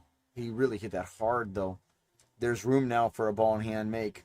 Yes. Now he can come... It looks like he can come underneath the 5 even. The way I look at those shots is, it's an uncomfortable position, but if I foul, I'm fouling on purpose anyway. So Yep. if I double hit the cue while I'm fouling, it's just a foul, man. No, of course. I'm just saying, with the cue ball being above the 13 a little bit the way that it was, it just made it just that littlest bit harder. I am surprised that Pete Genovese is not trying to mosey in there with ball in hand into the gap to make the 13. He must not feel comfortable. Unless it doesn't go underneath the 5 ball. Well, no, I'm talking about going the other way. Yeah. Now that's an aggressive shot. Look at this.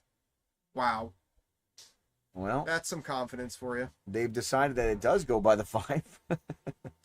It's strange to me that they would take the risk there, but you know what? Hey, they're playing well. They're talking well. Let's see if this 13 goes.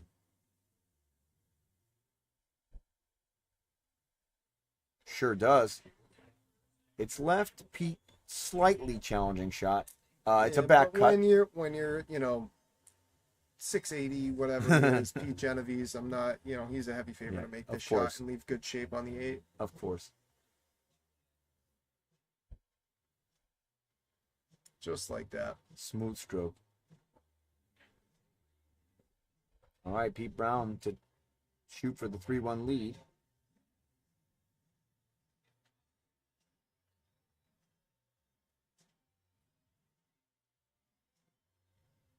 And just like that, 3-1. Team Genovese. Looking to tie things up yeah. in set play here. But I believe it's Dave and Eli stepping up to break. Let's see. No. Team Genovese. Pete Genovese will be breaking. That's a big swing. 2-2.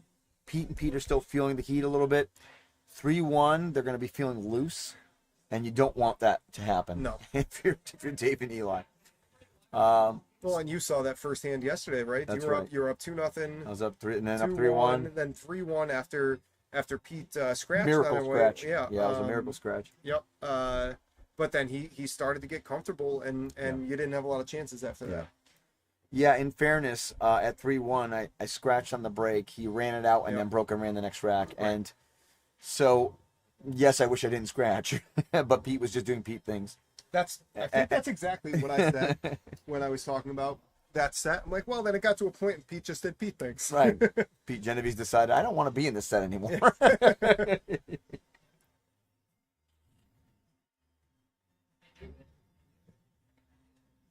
Strong break. Strong break. Does he land anything?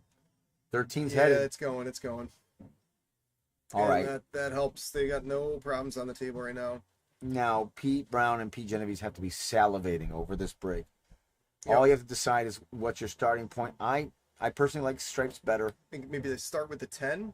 I don't know if they can cut the 12 in the side. If that's an easy cut for him, then great. If not, then maybe the 10. No, but yeah, what if you shoot the 10 with a little high outside, come off 2 rails, then I think that's going to leave the 12 after that. We'll see what he does For here. sure. It's a little bit steep, but Pete's lining up for it, so he feels like it's in his comfort zone.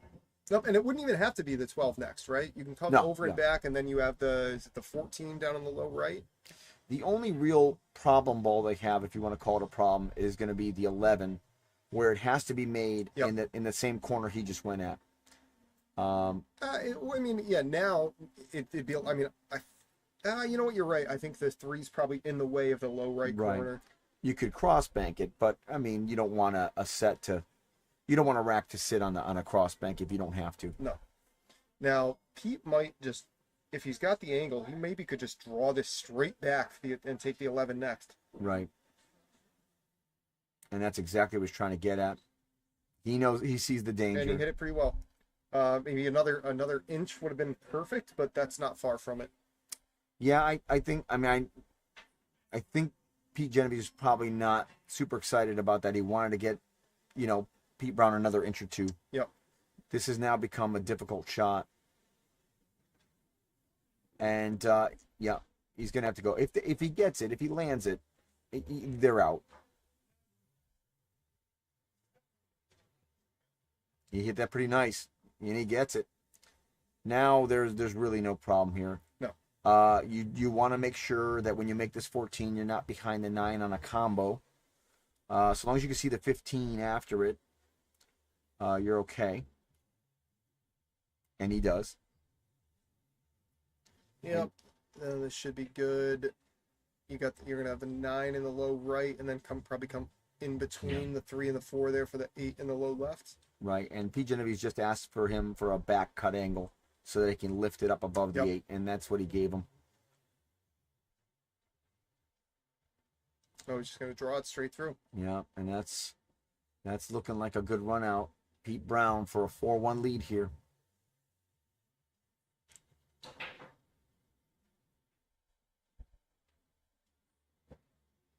All right, 4-1. And isn't it funny how momentum can change on a dime? It happens fast. All right, Eli and Dave took the first rack there, and then 4 straight for Pete and Pete. Right. Now, if I'm Eli and Dave, now you're kind of playing with house money, right? You're down 4-1. Now it's time to take a flyer or two. Yeah, if we need take to. a flyer or two, let it out, let your stroke out. You know, it's hard to say have fun with it because nobody's having fun when they're up. It's a tense moment, but really they just let it all out. Oh wait, Ben Parker. Yeah, I saw that before, Ben. I'm not sure. I had thought that it was going to be Eli and Dave stepping up. Obviously, it wasn't their team. Are you thinking that it should have been Pete Brown's break instead of Pete Genovese? You know, I wasn't keeping track of that. No, because it's definitely supposed to be Team A, player 1, Team B, player 1, Team A, player 2, etc., etc. But I'm not sure what their order was before that. Right. But Ben, aren't you out there watching this? Yeah, he's in the gallery. I don't know what's asking us. All right, they pocket a ball, just what the doctor ordered. What the doctor did not order was no real good starting shot. I mean, I like Stripes from the standpoint that the 15 has a breakup ball in the 14. Yeah, the 5-1-4, or not, sorry, 5-15-4, whatever that, I can't tell what's up on the 4 there. I would, honest to God, be tempted to play a 15 carom off the 14 into the corner. I would, honest to God, be tempted to do that. I don't know if Dave's going to think about that. Okay, I see what you're looking at. Oh, he's calling. Yes, he is. He's calling the 15 carom off the 14. I love this. It solves 2 of your problems because the 5 almost certainly will break up the 9 as well. And if he can land this shot, Stripes become infinitely more favored. Yep. Big shot though. Down 4-1. Big carom. Oh, this is what he said. This is time to go for it, right? Yep. Let it all out. And Boy, that's a he good picked shot. that up. And remember, folks, when the table's open after the break, so there's, you can hit a dirty combo like that. Yep, You can hit a dirty carom or dirty combo. Now it is now solidified, no pun intended, into having Stripes, and will be a foul here on out. But nice decision by Dave. Yeah, no, I believe you just tap this nice and no, I think he's gonna stroke around. Okay. At first, I thought he was just gonna tap it, but he hit that very well as long as it stops. So Perfect now, shot. My thought here is that the 9, I believe, goes into our lower right-hand corner. As long as you get the 12 out. You got to get the 12 out, and that's got to be on their mind. So at this point, you're trying to sort out how early can I get that 12 ball. I'm almost thinking, I don't think you want to try to go to the 12 right now, unless you can get in between the 9 and the 14 down there. But maybe if you play this soft, you could maybe just play a stop. Oh, okay. Oh, perfect. He got to the 12. He saw the problem, addressing it early. I like that. Yep. Nice. And no, I thought shot. he was going to have to play the 10 first, but that works even better.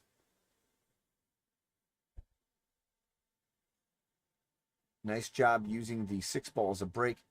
Now, there still is the whole business of getting on the good side of the 9, right? Right, because now, and especially now, you're a little bit jacked up over that 7 ball.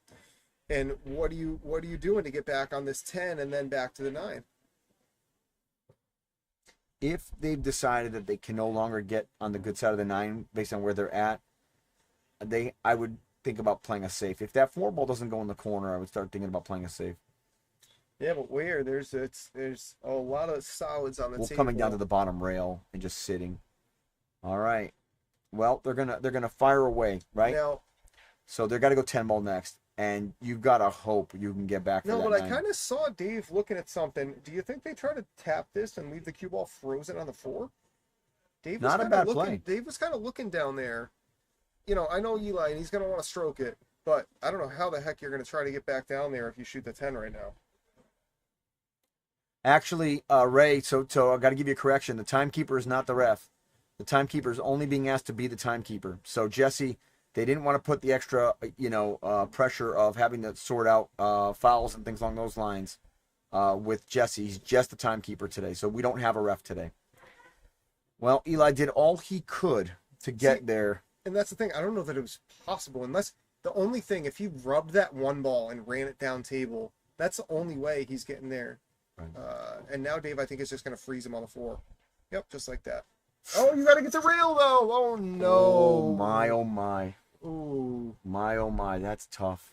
That is tough. I mean, it's the right idea. Yeah, and if he gets that rail, that's a tough spot to be in. Yeah. Getting back to that referee comment, almost everybody, if not everybody, the Cooper Cup knows each other. We are all honest players, and we're all gonna, sort of self-police more than anything else. And we've never really had an issue in the 5 years that I've been a part of it. We've never really had an issue where we thought somebody was getting one up on somebody else. Right. So, from that respect, it's, and that's kind of what I like about the Cooper Cup. We want to win. Don't get me wrong, but there's a camaraderie too. Absolutely.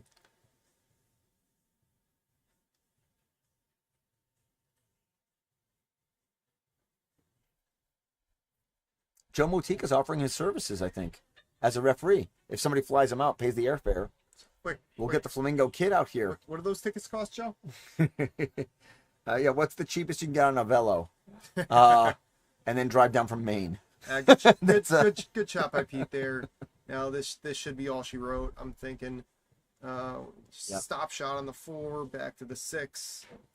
Depending on the angle, I don't think he's got angle towards the 8. That would be the only danger here. No, I think it's a pure stop shot. I think he's dead straight at it. Yep. In fact, angle the other way apparently. Yeah, and this is looking like good night, Irene.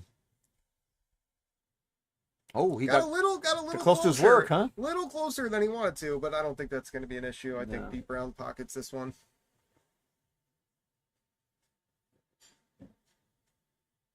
Big time win for the team of Pete Brown and Pete Genovese.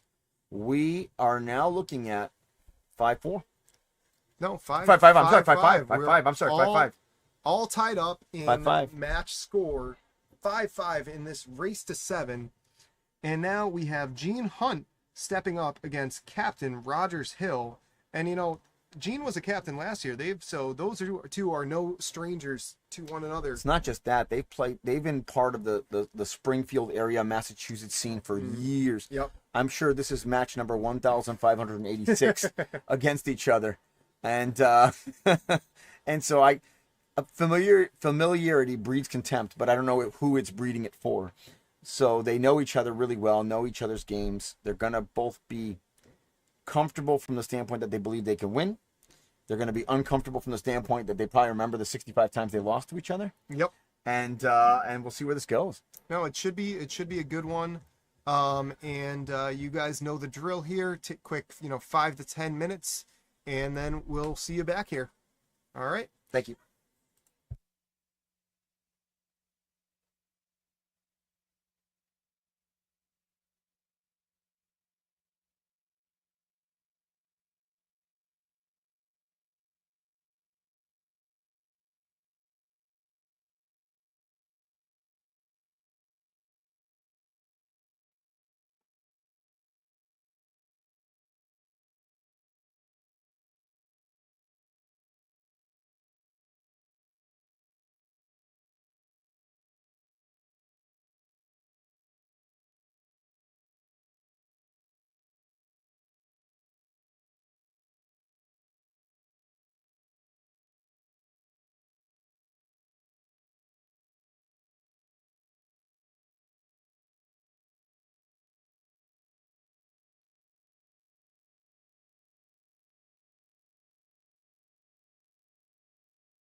All right, guys, looks like we're about ready here.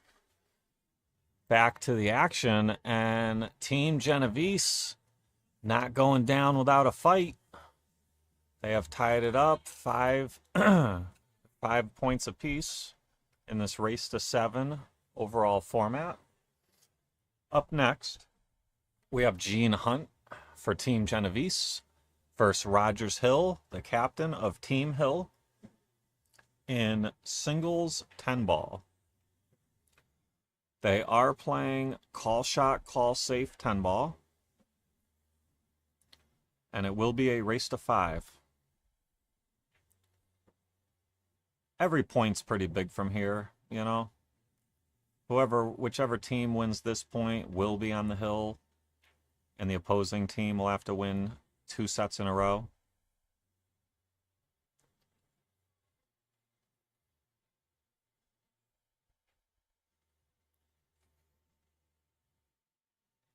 This is a good match. I think, I don't think you can pick a favorite in this one. Very, very good matchup here.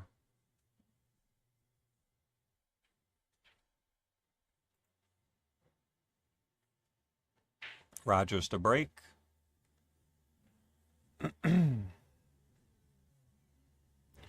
Looks like a dry break. And Gene, I don't know if he can pocket the 1 ball clean, but he can play a 1-8 combination. Have to be conscious of where the cue ball and the 1 ball will end up after the combo. He's going to have to hit this. Oh, he's going to play all safe behind the 8. Nothing wrong with that. Oh, it did leak out a little, though. I think Rogers is going to be able to come off the right side of the 1 and try to swing around down table and find... Oh, no, he could bank it even better. I didn't think he could see enough of it, but he could.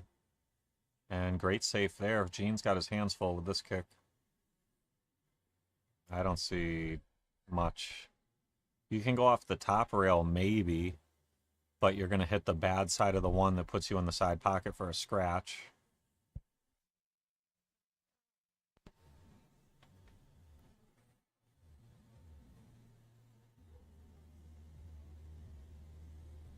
Yeah, that was very difficult. So Rogers going to take ball in hand. The balls are open. Rogers is a very fast player. Likes to play pretty aggressive, fast and loose. So when he gets the balls open, he can run out very fast. Overdrew that one a little bit, but he's still okay. He can spin this one in with a bunch of low left, kill the cue ball just like that. That was a great shot there. He fell very good on the 3. 3's right there, 4's right there, follow down for the 5. Looks like now he's going to have to play short side on the 5. I don't know if he can get to the right of the 5 ball. Yep, short side it is. And this is a really good angle to play shape on the 6. Put a bunch of left-hand English on it and go to the right of the 10. Just like that. Yeah, Rogers looking pretty comfortable. Every time I watch him play, he always plays the same. He always plays fast. That never changes. And it doesn't really matter if he's playing a big match or for fun.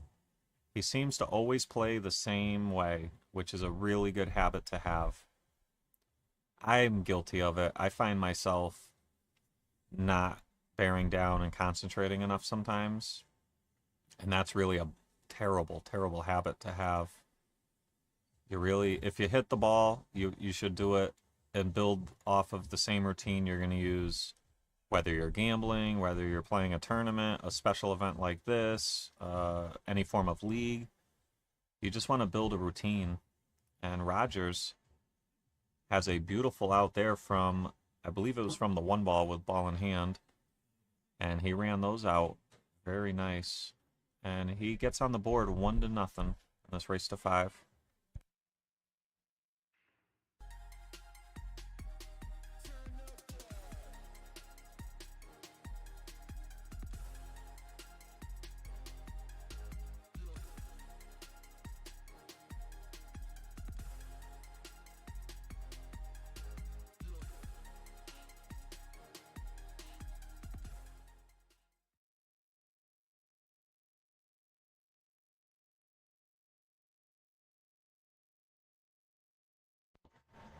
All right, here we go. Gene to break.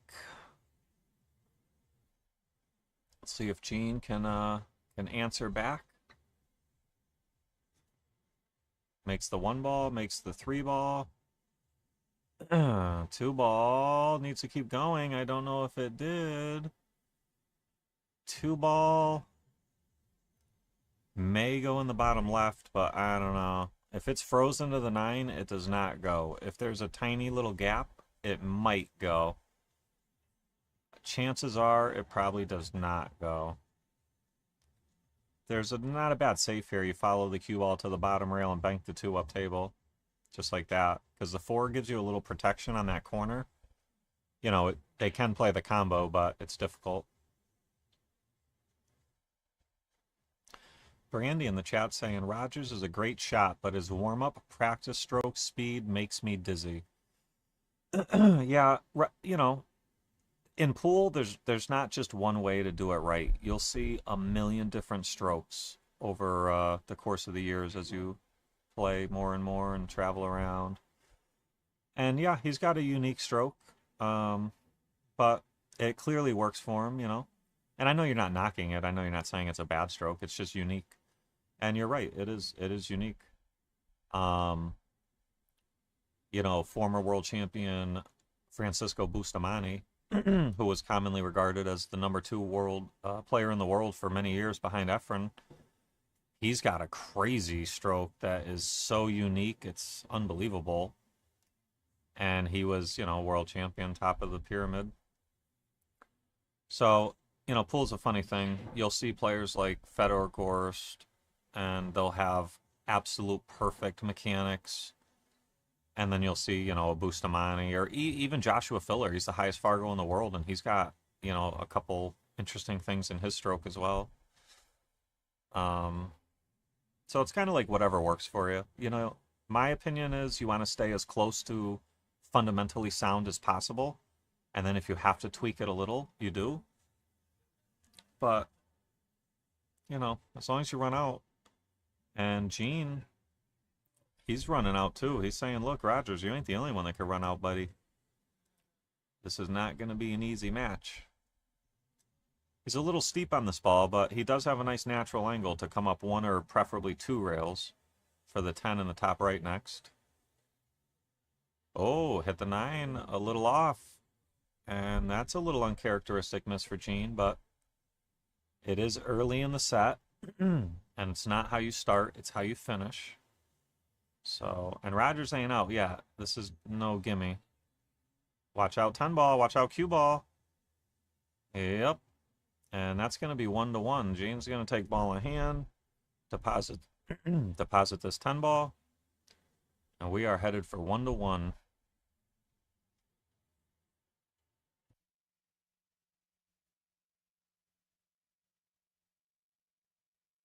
Little unfortunate for Rogers there. You know, when you have a 9, when you have a ball, you got to cut that thin or spin in rail first. You're kind of at the mercy of the cue ball. You can't manipulate it too much. And it's not like he went straight into the hole and scratched. The cue ball went off the 10 and scratched. So, little unfortunate there, but Rogers is not the type of guy to throw the whole set away and say, man, I'm so unlucky, and get down on himself. He's just going to move on. If I'm Rogers, I just say, I pretend like Gene ran out because he was supposed to anyways. I'm just pretending like he got out like he was supposed to, and we're at 1-1, no big deal. And just forget about it and move on. You got to have a short memory in pool. You really don't want to linger on your mistakes. It's just going to spread into more mistakes. He's got a back cut on this too. Oh, we overcut it. And big out. Well, Gene's got an opportunity, but 3 ball is in a terrible spot. He cannot hold the cue ball down table. He would have to go up table and back. So he gave it away. He might not. Rogers may not even be able to see this 2 ball. If he can't see it directly, he should have a kick at it. You do have to be careful you don't hit it too fat and scratch. He hit it good. I think Gene is going to bank the 2-ball up table and nuzzle the cue ball up in between the 3-10 or in between the 3 and the rail, somewhere by the 3-10. He could even like overhead it a little and bump. And he's looking at the, okay, so he's going to go in. He's going to cut this one in and he's going to try to develop the 3-ball. Hitting only the 10-ball off the rail with the cue ball would be ideal. Just like that, except for he did rub the 3. But he missed the 2. So now Rogers with an opportunity. 2-ball hanging. 4-ball in a difficult spot, though. He's going to have to get up table to have position for the 4 in the bottom right. Look at this. Oh, he almost had perfect speed, but he just overrolled it by about one width of the cue ball. Yeah, Brandy, it would it would mess with my speed as well. My first like 2 pre-strokes is just to like center the cue where it's supposed to be, and then I'm more slow and steady and developing like the feel of the shot. The fast pre-strokes have never really been a thing in my stroke, but it works, you know, it works. You see some players, they have to pause in the transition when they pull back. Their final pullback, they'll pause and come to a complete stop. Very subtly, not for long, but that works for a lot of players. I tried it for a long time. It just doesn't work for me. I slow the transition point down, but I don't come to a dead stop. I do think that the slower your transition is overall, the better it is for everybody. But, well, the better it is for me, at least. I don't know about everybody, but I think that's a big thing for me, is a slow transition from your final backstroke to your actual forward stroke where you're contacting the cue ball.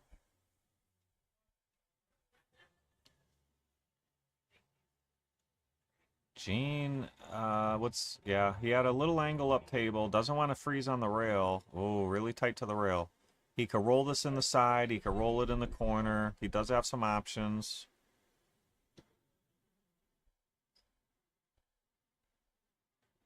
Probably pick the side here, but either one.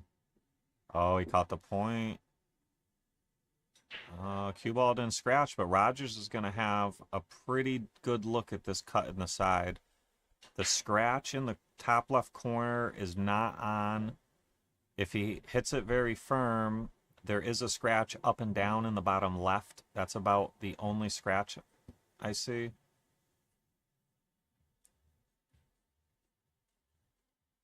And he's okay. He pockets the 10, does not scratch, and takes the lead.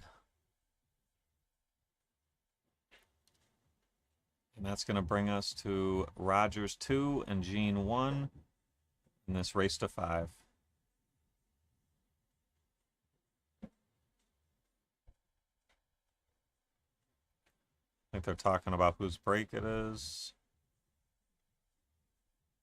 I forget who won the lag. Well, I'm guessing Rogers must have won the lag if Gene's breaking, because the way I think of it is Rogers broke at 0-0, which is an even, even, and then Gene breaks at 1-0 either way, which is odd. Right now it's at 3, which is odd, which is Gene's break. Some players do it in reverse. They'll say game 1, game 2. I just combine the score instead. All right, Gene to break, trailing 2-1 in this pretty important race to 5. Team Genovese is on a rally. They were down 5-3, and they've won the last 2 sets in a row to tie it up 5-5 in this race to 7 overall format.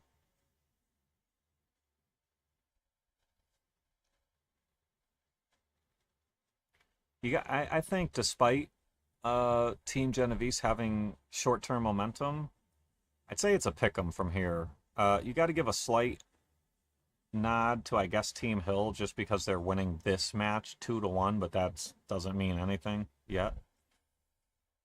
But I don't know. It looks like it's gonna be a real dogfight here.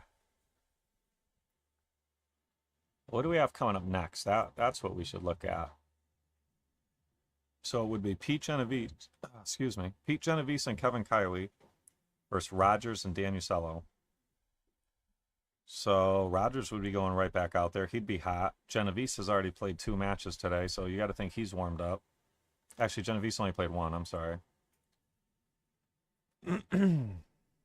Yeah, looks like we're headed for a dogfight here, guys. I don't see anybody running away. Now Rogers, with the balls open, he's gonna move through these pretty quick. Pocket the 4, use a little low right for the 6 in the top left next. Just like that. Doesn't want to get stuck to the rail. Yeah, not ideal, but okay. Put some high right on this. Go straight towards the 7. Oh, he went 2 rails. Nothing wrong with that. Fell very good on this 7 ball. This is pretty much stop shot city right here. Oh! Rogers. That's a very uncharacteristic mistake there. But if you're Gene, you got to punish him. You're not going to get many unforced mistakes, unforced errors out of Rogers like that. You got to punish him when he makes them. And same thing, if Gene makes a mistake, Rogers is going to have to capitalize. This is going to be a match of who makes the least amount of mistakes and who capitalizes on their opponent's mistakes. This looks pretty good angle. Pocket the 8, come back up for the 9 in the same pocket. Then you might have to roll forward and shoot the 10 in the top left. Let's see what his angle looks like. Side pocket is actually helping now. Now you can address the entire cue ball if he chooses to draw. It is now available. If I'm Gene here, I just draw into the 10. His angle's going towards the 10. You use low right, draw into the 10, bump it, and there's almost nowhere it can go where you're not going to have a shot. He's going to miss it and come up, yeah, like that. Just like that. There's like nothing bad that can happen there besides you put the 10 all the way up table on the rail. So you just hit it hard enough where the 10 never gets to the top of the table. And you're always going to have a look. It might not be a look as good as this one, but you're always going to have something to shoot at. And Gene pockets at 10 and ties us up. Oh, I'm sorry. Yeah, ties us up 2-2.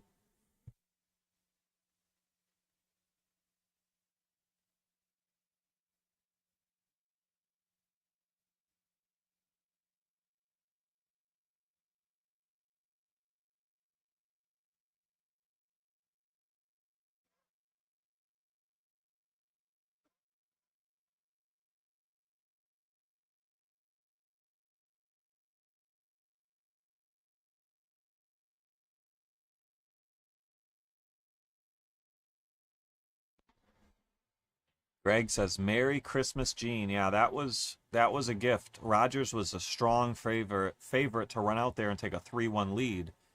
And he hung the 7, Gene capitalized, and now we're at 2-2. So considerably big difference in that rack there. 3-1 versus 2-2. It's a big swing.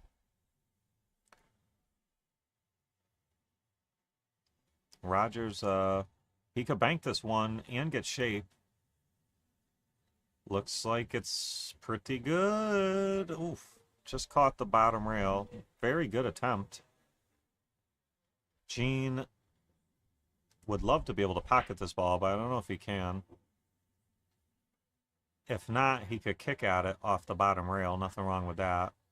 Oh, yeah, looks like he can pocket this. Not ideal there. If he can see the edge, he's okay, though. You bring the cue ball down table behind the 3. You just thin the 2. Just like this. And he overrolled the 3, but you got the 10. You know what? He might have even given up a window, but I don't know. It's a big 10 ball. Rogers, this would be a good jump shot, I think, if he cannot see it. Okay, so he could see it. He was playing safe behind the 5. Yeah, for sure, Greg. Both great guys, great players.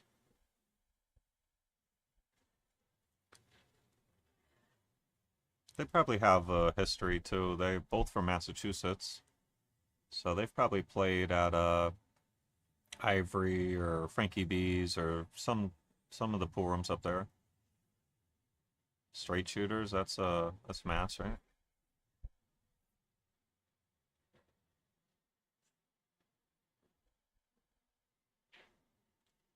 So a little safety play here. Both players do have to be careful because all the balls go, nothing's tied up. So the first player to get a good look may run them out. Yeah, Snookers in Springfield, yeah. The old Snookers.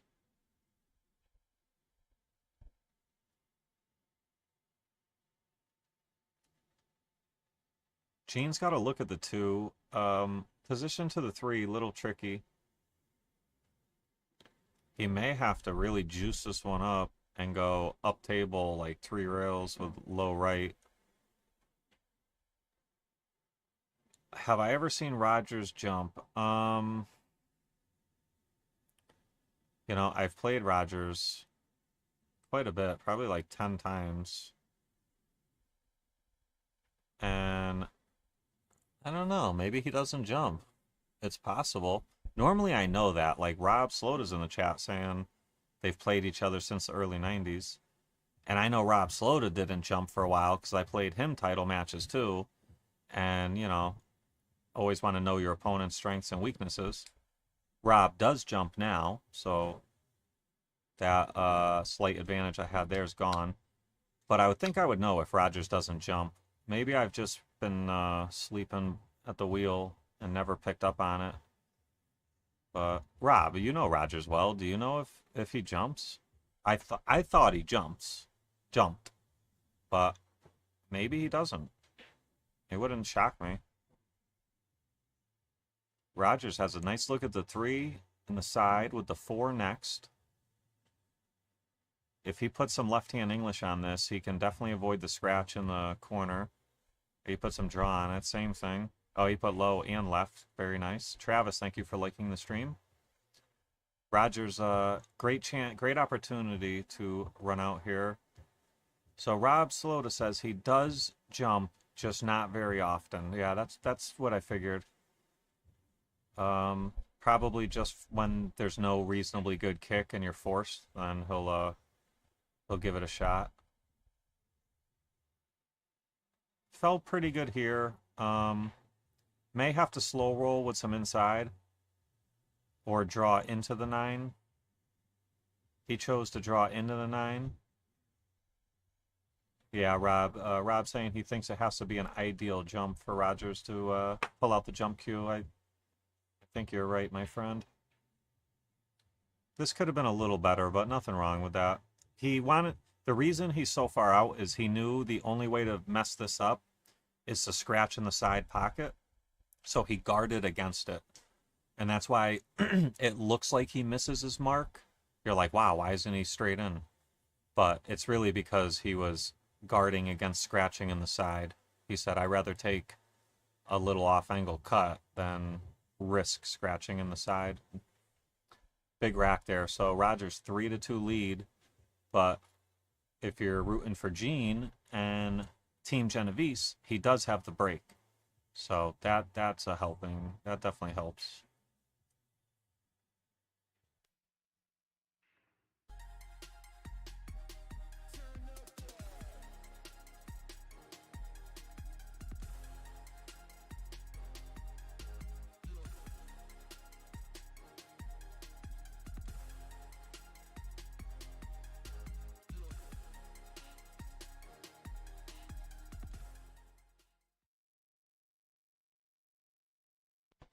All right, Gene to break.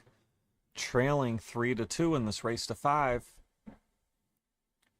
And, you know, with Team Genovese, they were trailing 5-3. Those points were enormous.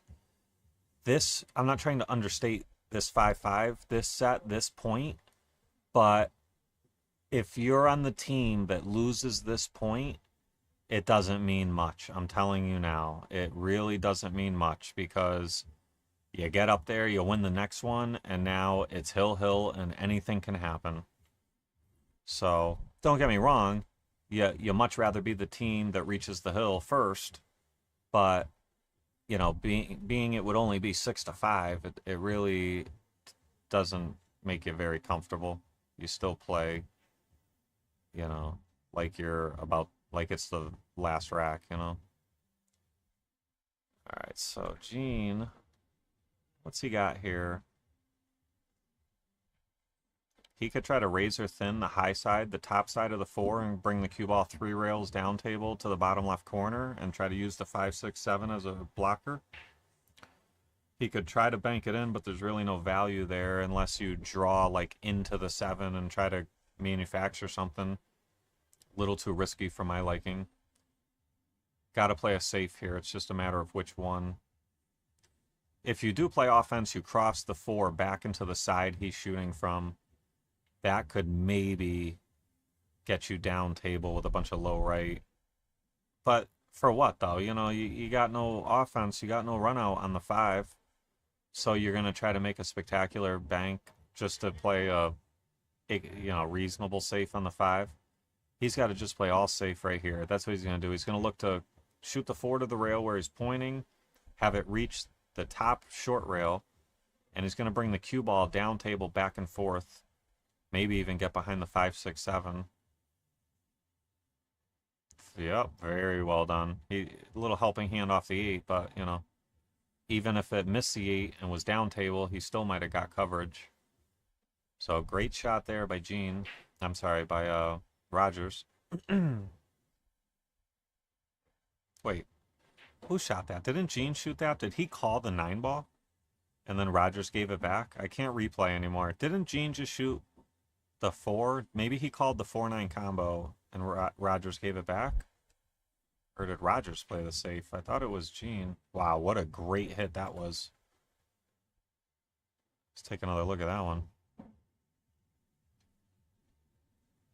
Jacked up with some left-hand English, 2 rails, hits the 4 right on the nose. Great shot.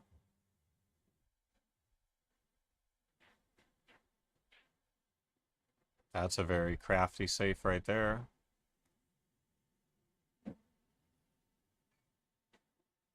So Gene with another difficult kick. That was Gene, yeah. So he must have called the 4-9 combo. And then Rogers gave it back, so that makes sense. 2 rail, maybe 3 rail kick here. Makes good hit, but is going to give Rogers a look. 5 ball does go. Small window, you want to get in between like the 9 and the 10. Would be a nice spot to be here. It's hard. You'd really like to be straight on the 5, but that's really tough because of the 9-7. Yeah, Greg. Gene kicks like a mule. I love that saying. When I was growing up, people would always say they kick like a Georgia mule. Same thing. I'll say it every once in a while. Gene looking to jump this one. I don't like it. The way he's been kicking, he could kick it this one. I don't know. I don't know about this way.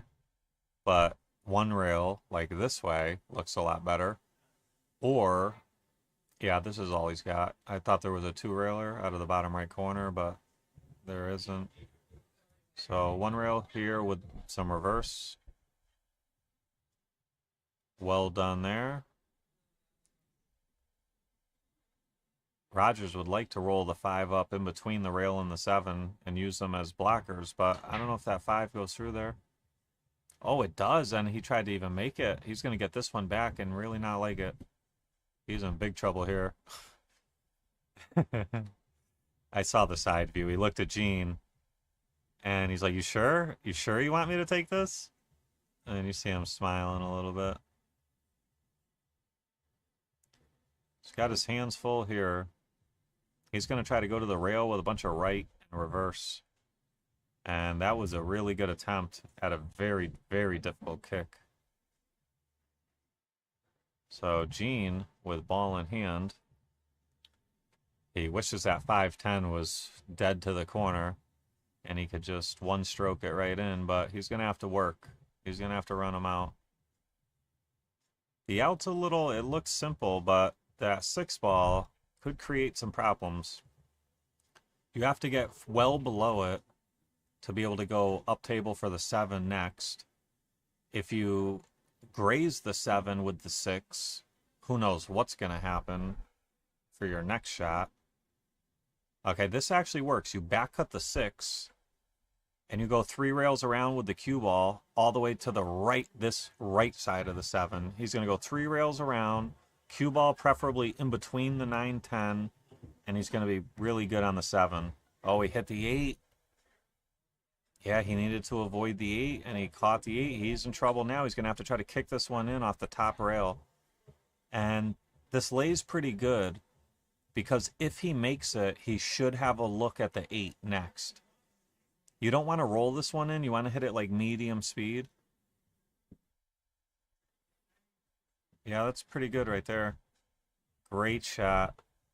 Great shot, Gene. And he's going to have a good look on the 8. Let's take another look at that 7.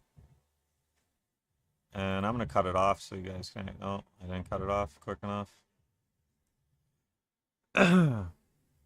So he pockets the 8.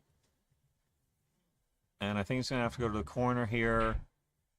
Some low left. Nip draw. Real soft. Just don't stick yourself on the rail with the cue ball. And you should have a pretty good look at the top right corner. Just nip draw. Just a tiny bit of low left. Just enough to avoid the scratch. Kill the cue ball.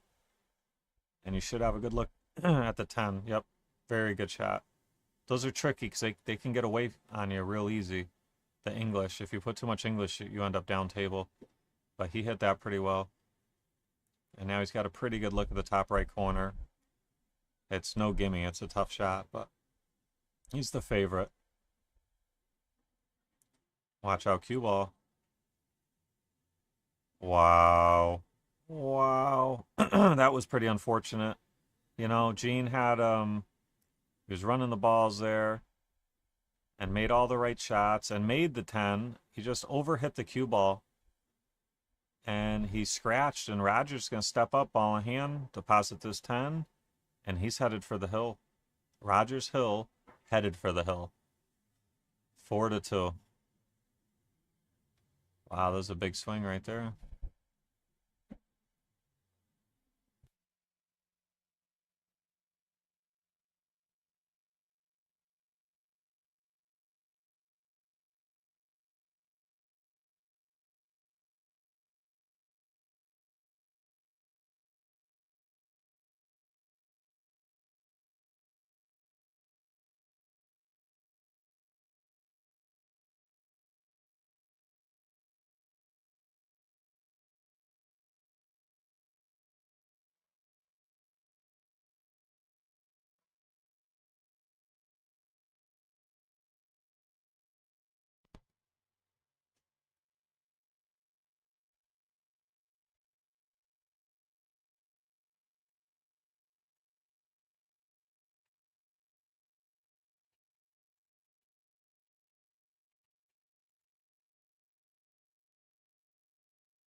All right, back to the action here. What do we got? We've got Gene at the table. Maybe a window on the 2, maybe a jump over. It looks like he's got the jump cue. Believe he has to get over the edge of the 8 ball. Yeah, he's not jumping over the 4. He's jumping over the edge of the 8. He doesn't have to get much air on this, so he's got a very good chance to pocket this too. Typically, the less you have to jump the cue ball, the higher your chances of pocketing the object ball. And that was a valiant effort. But Rogers has a very good opening look at the 2 with the 3-9 next. All the balls go. He's got a chance to run out for the point here. Fell a little off angle here, but he's fine. He'll swing, just swing around the 8 ball. Don't find yourself behind the 8. He's using the whole table here. He's long and straight. It does appear he can cheat the pocket and get to the top short rail, though. Yeah, not great. But he's okay, because if he just rolls this 4 in, he probably has the 5 in the side, as long as he doesn't go below the 10. Watch out, 10 ball. Oh, boy. Oh, boy. So he's hooked here. This would be a great time to jump, but not really. Yeah, no, this is not a good time to jump. I take it back. All right, so he probably called safe there, and now it's going to be Gene's option. No, they're not talking about it, so... Well, he pocketed a ball, though, so it's got to be Gene's option either way. Can't call safe and pocket a ball in 10 ball. So Gene, that's why he didn't give it back. He said, well, I see a reasonably good safety here, and executed it pretty well. Roger's going to look to come off the edge and play the same type of shot. Very, very good. They're both doing their jobs here. Nobody's giving up anything sweet. Gene would like to have the edge to shoot the same shot, but I don't know if he does. He may have to kick. He's looking to see, I think, if the 6 goes in the side. I think he's thinking about going straight at the right long rail with a bunch of left-hand English. Cue ball reverses. Oh, he's looking at a 2-railer out of the bottom right corner. Yeah, that makes sense. You still look at the side or the corner. It's hard to get safe here, but the cue ball could run into the 7 and the 10, and maybe you get blockage behind that. You got to try to not just kick at the ball here. You got to come up with some sort of plan of, well, if I hit this side of the 6, this is what's going to happen. And that's why Gene that's what he's doing now. He could have got up and hit this a long time ago. He's trying to give himself the best chance to kick it and either make it or play safe. So let's see what he's got in mind here.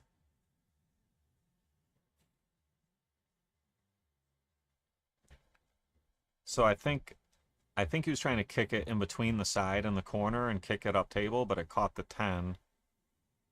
He just mishit it a little, which, I mean, it's a very difficult shot, but at least, you know, you try for something. And Rogers with a big opportunity here. Watch out, cue ball. That got away from him. But fortunately for him, he still has a pretty good look at the 7 and the side, and if he makes it, he's the favorite to close out. Oh, Watt don't get stuck to the rail, though. Not bad. If he makes it, he's in great shape. Being close to the rail like that, though, makes it tougher.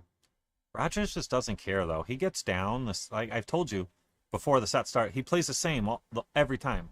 He just gets down, makes the ball, gets down, makes the ball. It's just... And he makes out those. And he runs out. And Rogers Hill defeats Gene Hunt 5-2. And that's going to put Team Hill on the hill. Because Rogers Hill. That's pretty good. That's pretty good. All right, next match. We've got Pete Genovese and Kevin Kiley for Team Genovese, obviously. We'll be playing Rogers and Dan Usello for Team Hill, who is on the hill. So can Rogers Hill be on the hill and close it out for his team one time? We're going to find out. But he doesn't have to. They're already on the hill. So if they lose, we're headed for double hill. So you guys know the deal. 5-10 minute break. We'll be back.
All right, guys, back in action. And this is getting juicy. Looks like, I think it was Rogers on that side. Rogers wins the lag for Rogers and Dan. Their team, Team Hill, is on the hill 6-5. So Captain Pete Genovese and teammate Kevin Kiley are looking to stay alive here in the Scotch Doubles 10 ball race to 5. If Rogers and Dan win, it's over, and they're booking their trip to the Cooper Cup Finals.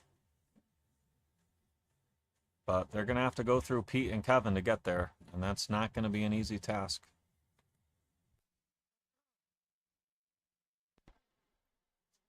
All right, here we go. Rogers to break.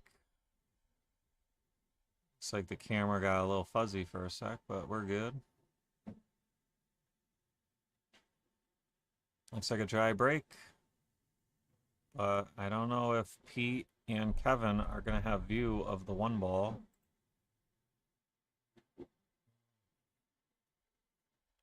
May be able to see the edge. Pete would love to be able to see the left edge of the one and thin it and bring the cue ball down table and try to play safe.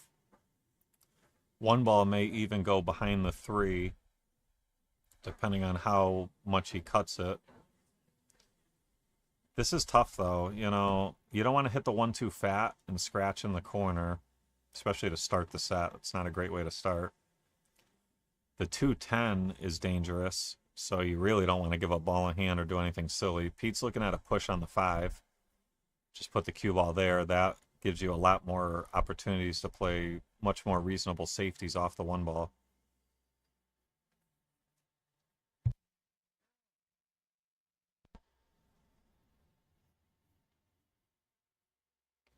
See what Dan's going to do here. He could try to play safe by the 9 with the cue ball. He could bank the 1 down below like the 8-5. That's what he was going for. He caught the double kiss. That's going to bring Kevin Kiley to the table.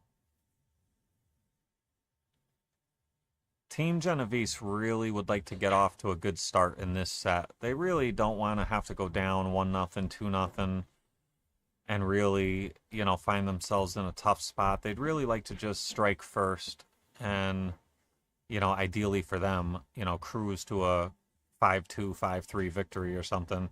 This is big trouble. So hooked on the 2, and if you give up ball in hand, that 2-10 looks pretty good, and this is a tough kick. Pete would love to be able to get to that left long rail with a bunch of left-hand English and get to the 2. He's looking at it, so I believe it's possible. Now he's looking at the right long rail. Yeah, this looks like, if you can get to the rail, it's good. The problem with this is, to widen the angle, he's got to put slow left-hand English on it. And the slower you hit it with a lot of English, the harder it becomes to gauge. And he just really doesn't want to give up ball in hand because of the 2-10. So let's see. I don't know what he called. You should probably call the 10 ball. Makes a great hit. And he's going to give up a look, but it's okay. You know, you just really didn't want to give up a look, a quick 10 ball combination there. And the 4-6 got a little funny. Might be able to play the 4-6 combo in the corner or the 6 carom in the side. Dan plays pretty quick too. When the balls are open, he plays quick. Him and Rogers, if they're open and they catch a gear, they could run out in record timing. Genovese and Kiley, they both play pretty quick too. This match should move at a pretty good rhythm. When the balls are open, at least. It should be a lot of runouts. The tactical play like this, you know, you never know how long that's going to go on.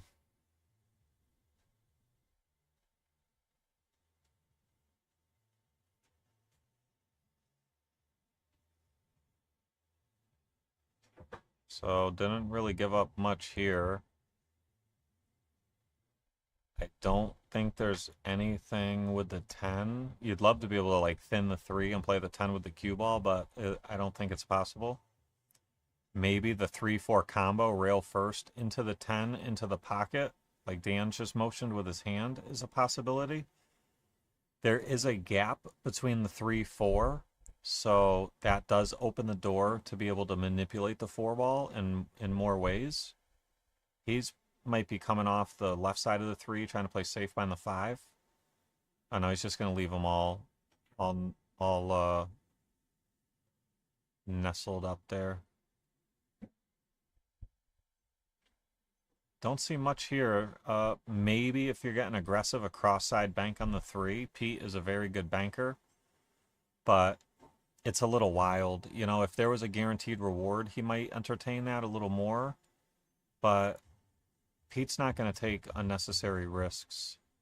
Very smart player, very seasoned player. He's going to make you beat him. He's not going to give it away. So he's trying to pull back and get safe behind the 5. And Dan, all right, big opportunity here for Dan and Rogers. Great opportunity to run these out and get on the board 1-0. The 6 to the 7 is the key. This 3-4-5 is all pretty reasonable. 5 to the 6 is not terrible. It's the 6 to the 7, 7 to the 8, 8 to the 9. That is going to be the range in the rack, the part of the rack that gets pretty difficult. Starting now.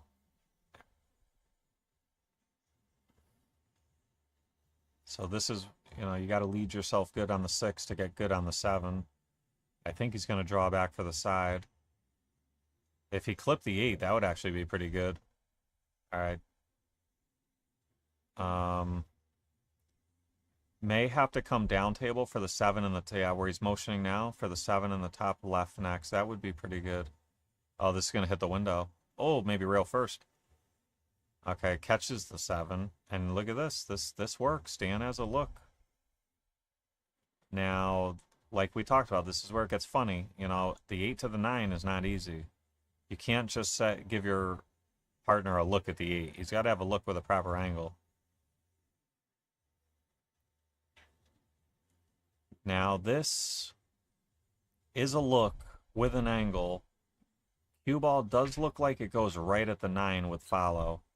So you can play it to hit the 9. You should end up with a shot somewhere. That's what he did. And very well done there.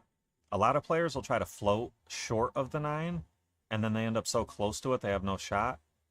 I like the way he played it. You play it firm, where if you hit the 9, you're going to have a shot. If you miss the 9, the cue ball is going to go to the rail and back out. Either way, you're going to end up with a shot. That was very good pattern play there. And Rogers and Dan strike first. 1-0 lead.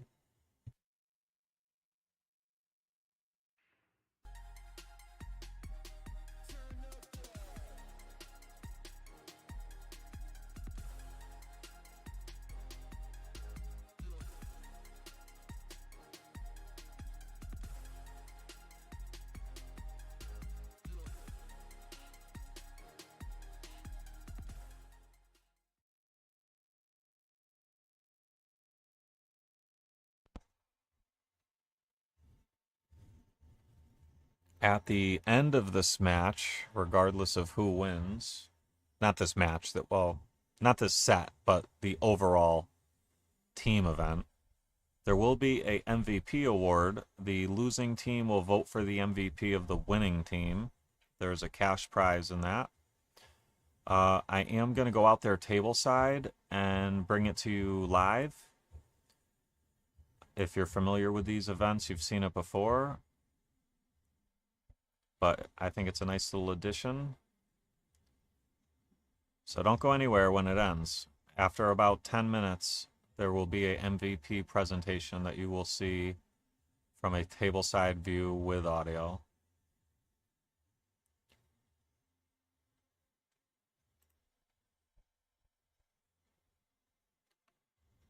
What do we got here? Safe behind the 5. And did not get the safe, but didn't give much up either. Kev doesn't have much to work with here. I don't see any easy safes. He's probably going to try to twist the cue ball behind the 6-10 with some right-hand English. Yeah, that was the intent. Little bit more English, and he would have been like perfect. Rogers can see the one, but there's some work to do here. The balls are pretty congested. He doesn't want to run into the 3 ball and get trapped up table. Travis, thank you for liking the stream. 2 ball must go in the bottom right corner. I didn't think it did, but if it doesn't, Dan can play a lockup safety here and wedge the cue ball in between the 6, 8, 10. I think he motioned to it. I think that's what we're about to see.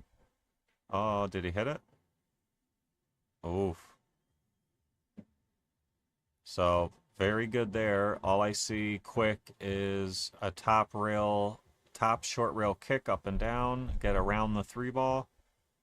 Pete may have to kick to the right side of the long rail with a little bit of left-hand English to reverse it to make sure he gets around the 3 ball. If you just kick natural angle, you may run into the edge of the 3, so you may have to manipulate a little bit here. Let's see what he does. Yeah, he manipulated that with some inside English. Don't know if he called the ball or called safe. Doesn't really make a huge difference here. Rogers at the table. He can see the 2, but doesn't have too many options.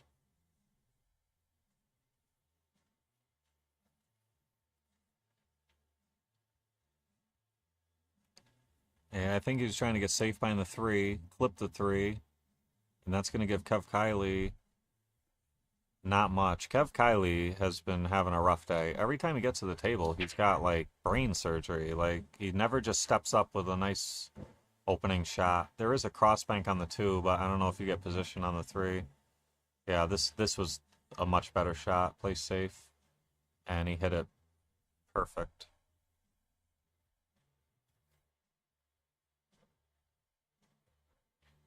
This is big trouble for Dan.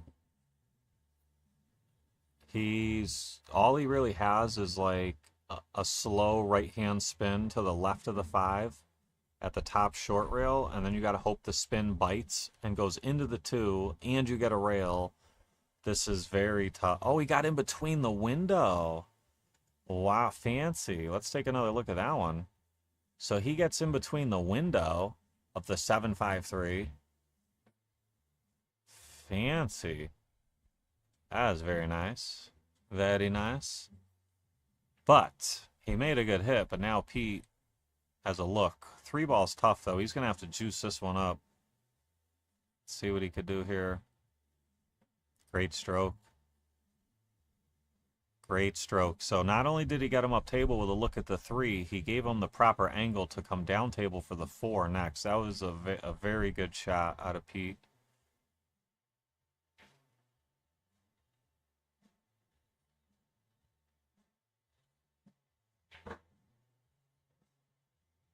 And Kev pockets the 3, but just clips the 6 and does not get away with it.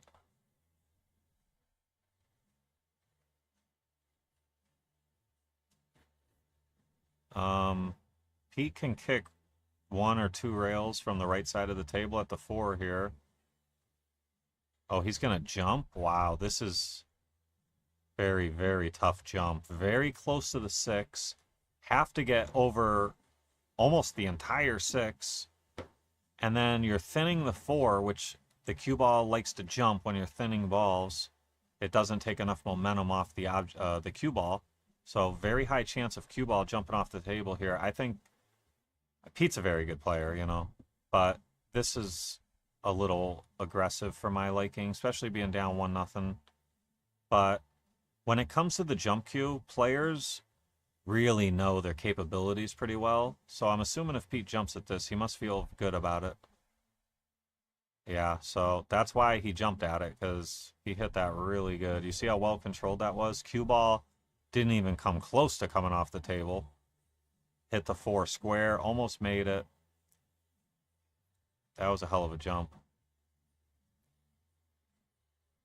And, all right, so did he jump and call safe or jump and call the ball? Because I would think if he jumped there, he would have called the ball, and then Rogers would have gave it back.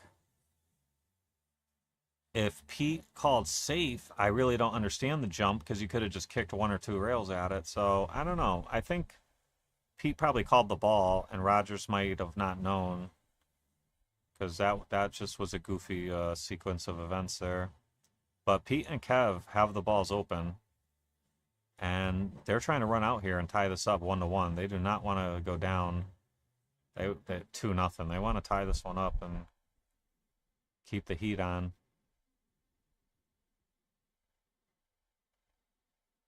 Good shot. Good shot there. Pete's going to swing around 2 rails for the 8 in the same pocket. Oh, I'm sorry, 1 rail. And he got the cue ball a little closer to the rail than he wanted, but Kev doesn't have to do too much here. He could pretty much roll the 8 in and just let Pete figure out the 9. Like, I don't care where the cue ball is. Pete can figure it out, 9 to the 10.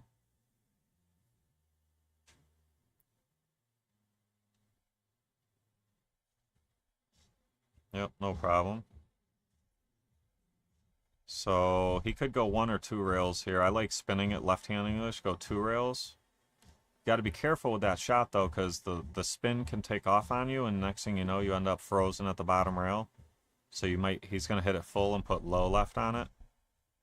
Yeah, that was the intention, was hit it full with low left to kill the momentum of the cue ball. And you have to cheat the pocket a little there, and he cheated it a little too much. And huge opportunity for Dan and Rogers. They need to capitalize on that mistake. And how's the speed? Wow.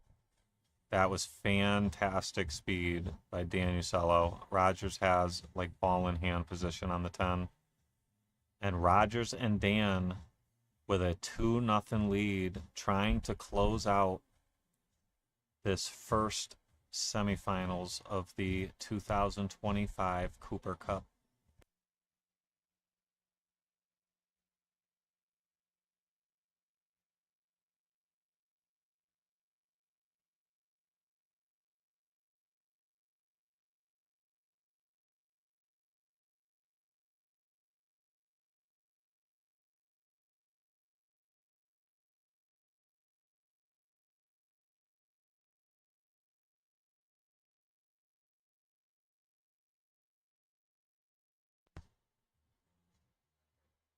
All right, Dan to break.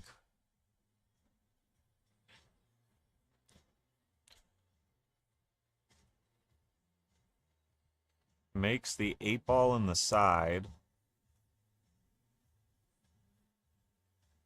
And Rogers may have a rail first masse on the 1 or a jump on the 1, but we know he's not a huge fan of jumping. This masse is not terrible by the way it looks, but it's very tough to judge from the camera. There's no real reward if you make the 1 and then the 2 because the 3-9's tied up, so don't do anything silly here. I like this more, just push. And he's basically saying, look, you guys can have the 1. Go ahead, take it. What are you going to do with the 3-9 locked up? Best they can do here is run the 1 and the 2 and then play a good safe on the 3. There's not really a lot of, really difficult to try to run out from here.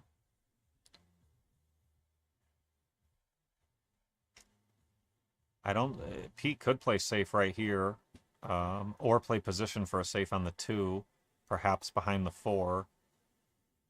But, nothing really great here. Yeah, he said, you know what, I'm going to play safe now. This is presenting itself as a great 3-foul opportunity. So this is almost as good as 1 foul here. Very difficult hit.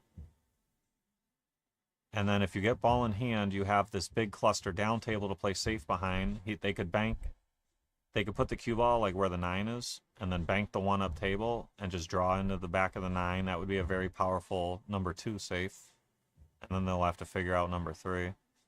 But let's see. Dan kicks very well. Let's see if he can come up with something. Yeah, he had his hands full there. All right, so now the 3 goes. Now you can be aggressive and try to run out, or you can continue with the 3 fouls. I'm probably continuing with 3 fouls right here because this out is not easy. The 5 ball has no good pocket. So that's what Kev's doing. He's going to bank the 1 up, maybe draw below the 3 a little. Try to get close. Yeah, great. Great. He wants it to... Wow. So that 1 ball kept going, which took away the kick from the right long rail. Had that 5 ball, had the 1 stayed below the 5, Rogers could have kicked at the rail he's standing at now. That's gone now because of the 5 ball. So now he's forced to kick 2 rails out of the bottom left corner around the 7. Very, very tough. This does not lay good. Okay, that's 2 fouls on 2, and Pete's up. He plays very good safeties. I think he's going to bank the 1 ball and put the 2 behind like the 2-5 area and bank the 1 down table. You could even try to bank it to the bottom of the short rail, the center of the bottom short rail. What's he doing? What is he doing? He's like, oh, he's saying make the 1 and play safe on the 2. I see. I thought he was on the wrong ball. Yeah, he's saying, you know, I'll make the 1, I'll put you here, and you roll the 2 down and lock them up between the rail and the 5. That's a good shot.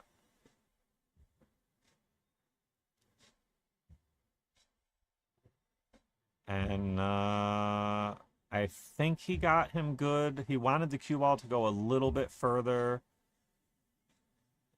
But yeah, I don't know. This is a little... I don't think Kev can really get him frozen to the 5 now. I think he's just got to settle for a gap.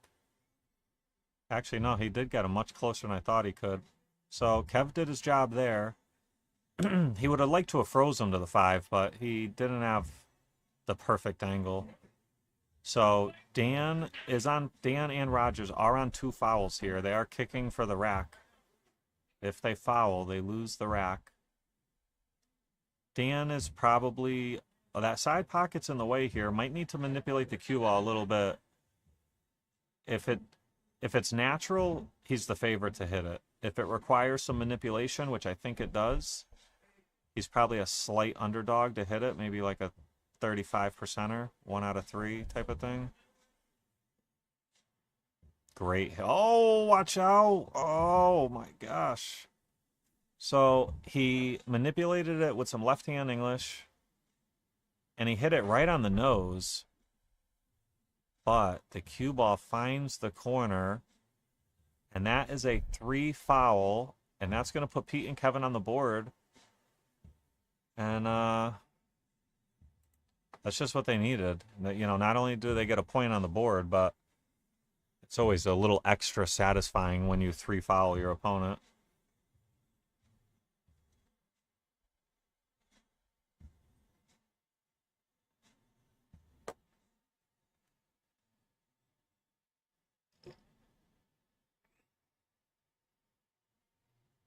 All right, 2-1 in favor of Rogers and Dan.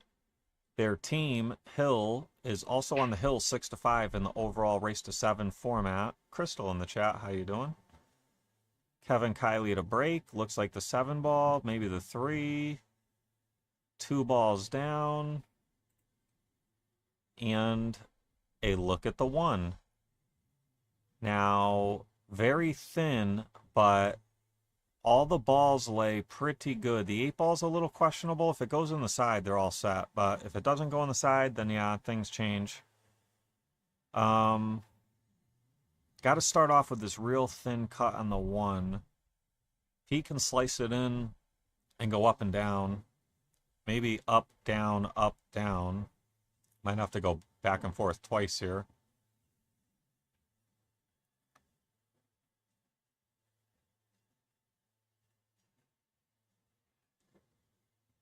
Self-racking, I play APA. Any insight on what's going on would be super helpful. Nathan. So Nathan, this is a team event. It's 5 versus 5. Very similar to the Mosconi Cup, if you're familiar with that. Right now, it's a race to 7 in overall sets. One team is up 6-5, which is Team Rogers. The captain is Rogers at the table. Now his partner Dan is coming to the table. They are playing Scotch doubles, call shot, call safe, 10 ball. A race to 5. And they rack for themselves. And that's what I got for you. Dan would like to, yeah, he was trying to get behind the 10. And Kev and Pete are going to come to the table with a good look on the 2.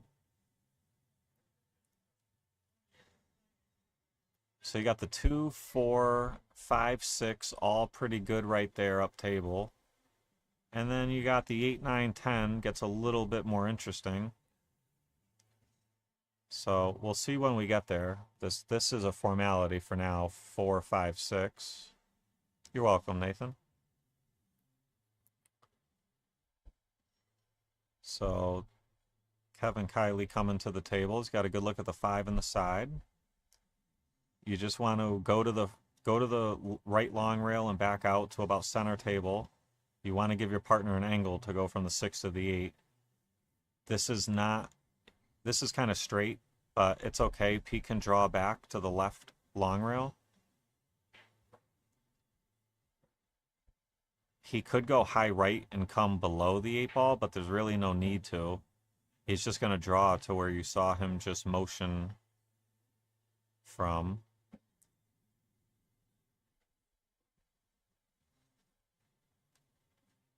All right, that was perfect because now Kevin can pocket the 8 and bring the cue ball more towards center table. He didn't want to get dead straight and have to leave the cue ball where the 8 is. He's got the perfect angle to come out and give Pete a look at the 9. Yeah, so now Pete is going to pocket the 9 and let the cue ball push the 10 towards the bottom right corner. You'll see players hit this firm. There's no need to. You hit it soft because there's nothing bad can happen if you hit it soft. So you do not want this to go in. You never want it to go in. You always want it to fall short because it's very controlled. Pete Genovese owned Ultimate Billiards off of the Berlin Turnpike. It was a beautiful pool room. It was the first pool room I ever seen that had diamond tables, and it was at least 15,000 square feet. It was ginormous. It was a hell of a room.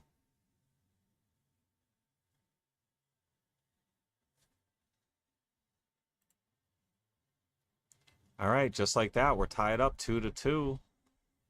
Team Genovese not going down without a fight.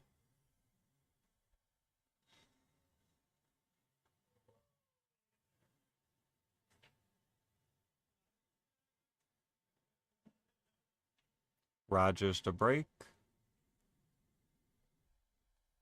Wow, he hit those really square. 7 ball went right in. 1 ball looks like a back cut to the corner. Yeah, you can cut this one in the top right. Cue ball is not on a great path, but Dan can work with it. He might have to swing all the way around that 4 ball cluster. Or run into the 2 might work too. Oh, finds the drink. And look at this, maybe a 2-10 combination. So look at this, how things have swung from a 2-0 lead to 2-2 with a 2-10 combination.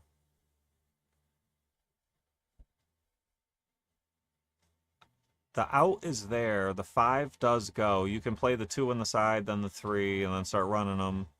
But the 4 to the 5, 5 to the 6 is not easy. Pete's the one that has ball in hand. So, you know, his odds of making the combo are good. He could also play a lockup safe. The issue is The next safe might be pretty tough to play because there's just not a lot of blockers. He's going to try to put it up table, and then the third foul would be on the 4 ball. Try to hide behind the 4, but it's going to be tough to execute these. This one's not tough to execute. It's the next one. This should be a really lock-up safe. Yeah, that's a very good lock-up safe. You know what? It got a real nice bump off the 4, and it stayed above it, which is the key. So if they get ball in hand here, Kev Kiley will have a fantastic opportunity to play a third foul. Rogers going to have to go 3 rails. This is going to be very close. He hit a great shot. He might have even called it. I think he called safe. But great shot there. That really could have saved them this rack because they were not going to like the next safe.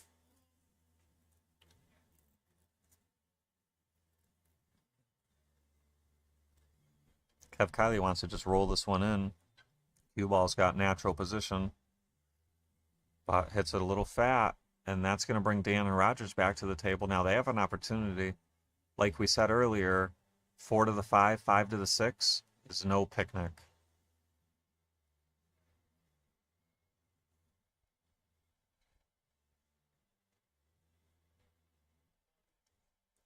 Would have liked more of an angle. This is a 50-yard line as far as the angle goes, but Rogers may be able to get out of it here. Oh, I'm sorry. I was looking at the 6 ball next. I for whatever reason I skipped the 5. Okay, 5-10 combo. I didn't see this 5-10 combo. This looks good. You could, if Dan was to overcut this by a wide margin, it could thin the 8 and go in as well. Extra big pocket here. Ooh, that was a good attempt, but I think Pete's gonna roll up. Pete's gonna roll up behind the 9 here, play safe. This should be a pretty good safe. The only issue with this safe is sometimes you leave your opponent a kick at the 5 ball on the side. You don't want to. Sometimes you got to be conscious you don't leave the object ball in front of the side. This one, that should not be an issue. That 5 ball should leave the rail enough where the kick is pretty difficult. Oh, he drew even below the 8. And watch out. That's the risk with that shot, is more movement. So that's going to be option for Dan and Rogers. They're going to give it back. And I think it's Kevin Kiley going to have to shoot. And he better hope he can get deep in that right long rail and kick 1 rail right at it, because if not, he's going to have pretty rough kicks. Yeah, they don't have the right long rail. So Kev's going to have to jack up and shoot where you see a shaft on the table right now. And the problem with that is even if you hit the 6, if you hit the right side of the 6, there's a scratch in the corner. Pete's telling him use 2 rails, and there is a scratch in the corner going that way also. So you might make a good hit and get a little unlucky, but you got to take a swing at it. This looks like a good swing. Very good shot. But that is going to give Dan Uccello a nice look at the 6 ball. And they'd love to run out and reclaim the lead and keep the heat on. Yeah, Nathan, you can masse and you can jump. And there's really nothing that's... everything is allowed, pretty much, you know?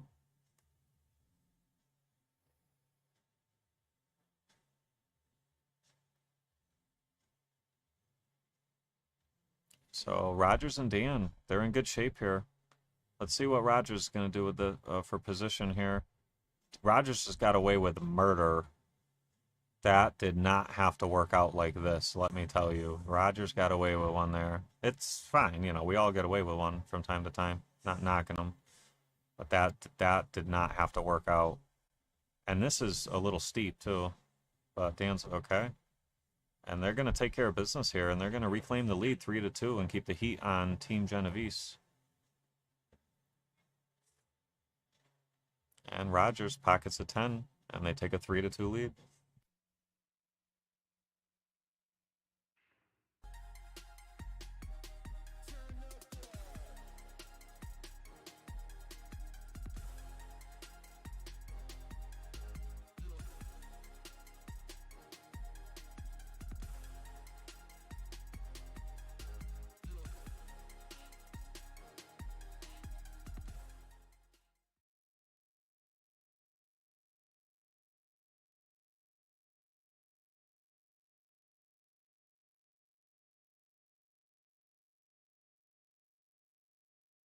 All right, getting to the nitty gritty here, guys.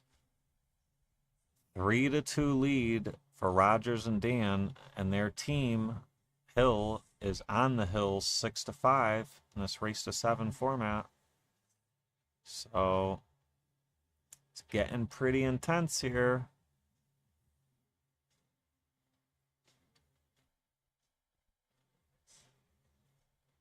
Watch out, cue ball. Why, yikes.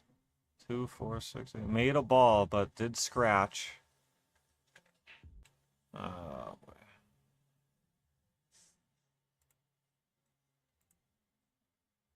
And Dan's going to take ball in hand. Let's see the layout here.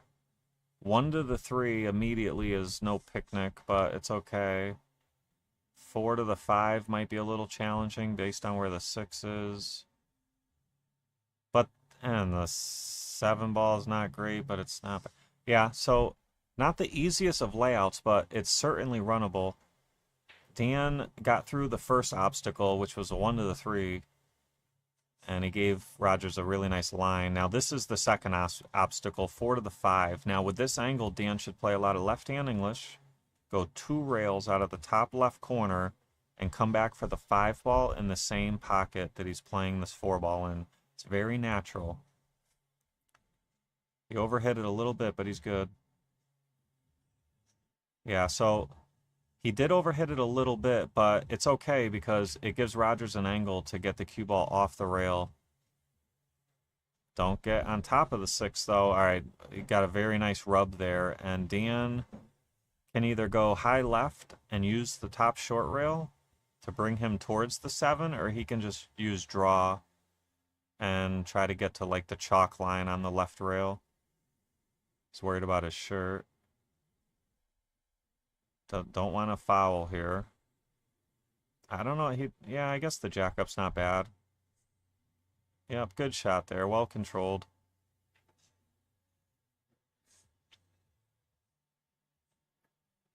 Slight angle here, but Rogers should be okay with just follow.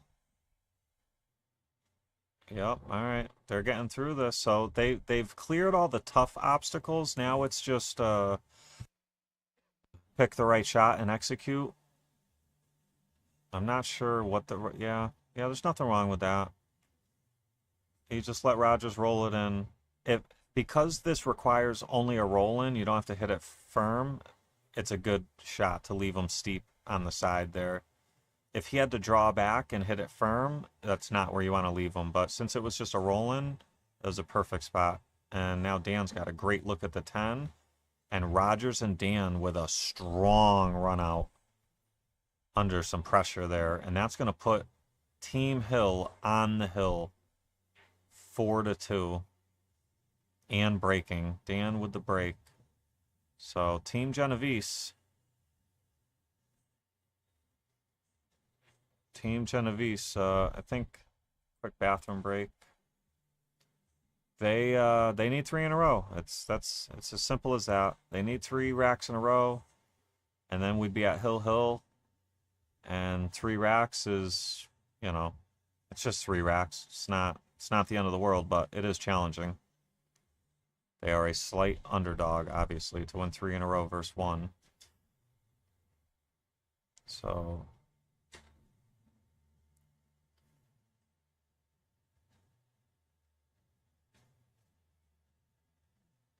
So you see Dan and Rogers talking. They're having a good time. They're smiling. And they should be. You know, their team is on the hill, and they are on the hill in this set, trying to secure this win, send themselves to the finals of the Cooper Cup.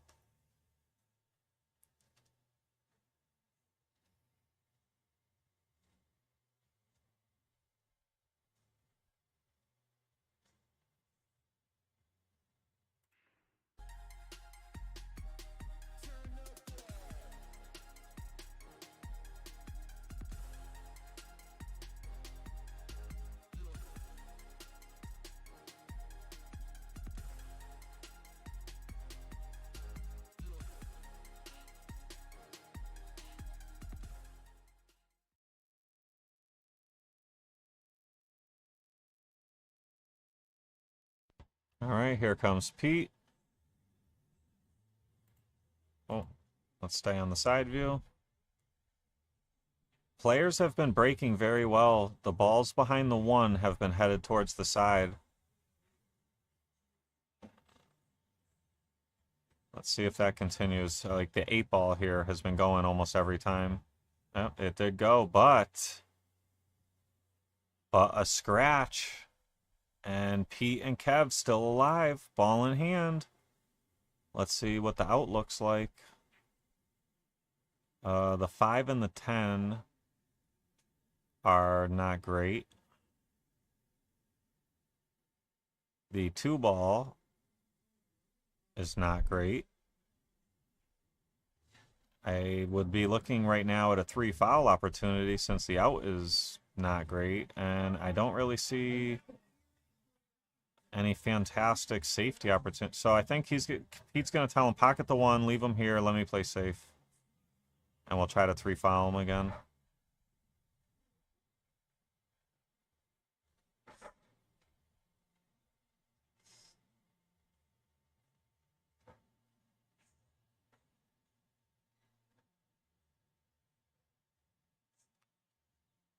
All right, so let's see what they got in mind here. I think we're going to see a safety on the 2. Yeah, I think Pete's just going to bring this bottom table and try to freeze up on the 10. He's most likely going to leave a pretty easy 1-rail kick from the left or the right long rail. You can take both of them away if you freeze the cue ball on the 10, like parallel up and down. Oh no, he's gonna, yeah, so he knew. He said, I'm not just gonna roll up on the 10, give him an easy kick. I really want to try to 3 foul him here. So I am going to play this safe, which I don't know if he got the safe or if he gave up an edge of the 2 ball or not. I think Rogers could probably jack up a Masse a little bit.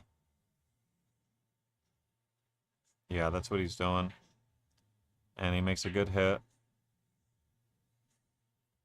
And they're back on 0 fouls. Kevin does have a good look at a 2-6 combination, but that 5 ball is still a big concern down table. You could run out to the 5 and then play safe. You could maybe set up for the 4 and maybe pocket the 4 and break them open, but that would be a pretty difficult shot. They really can't afford to take too many chances, too many risks, you know, being down 4-2, the opposing team on the hill. They can't do anything silly.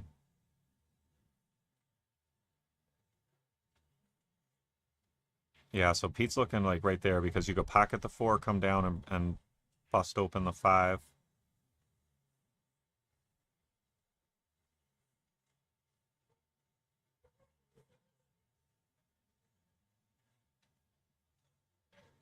You fell, I think, a little short, but now Pete's telling him, all right, I fell a little short, I'm a little steeper, so now you go 2 rails instead of directly at it. This still is okay. Kev's going to have to hit this pretty sweet, but it is there.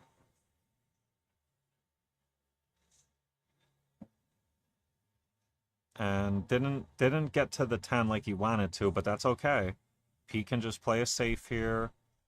This is a pretty good, this lays pretty good for a safe. You bank the 5 beyond the 7, and you let your cue ball just go to the rail and back towards the 10. if you just stop shot here, you could just stop shot here too, actually, because you can let your cue ball go towards the corner and double bank the 5. That's actually the right shot there.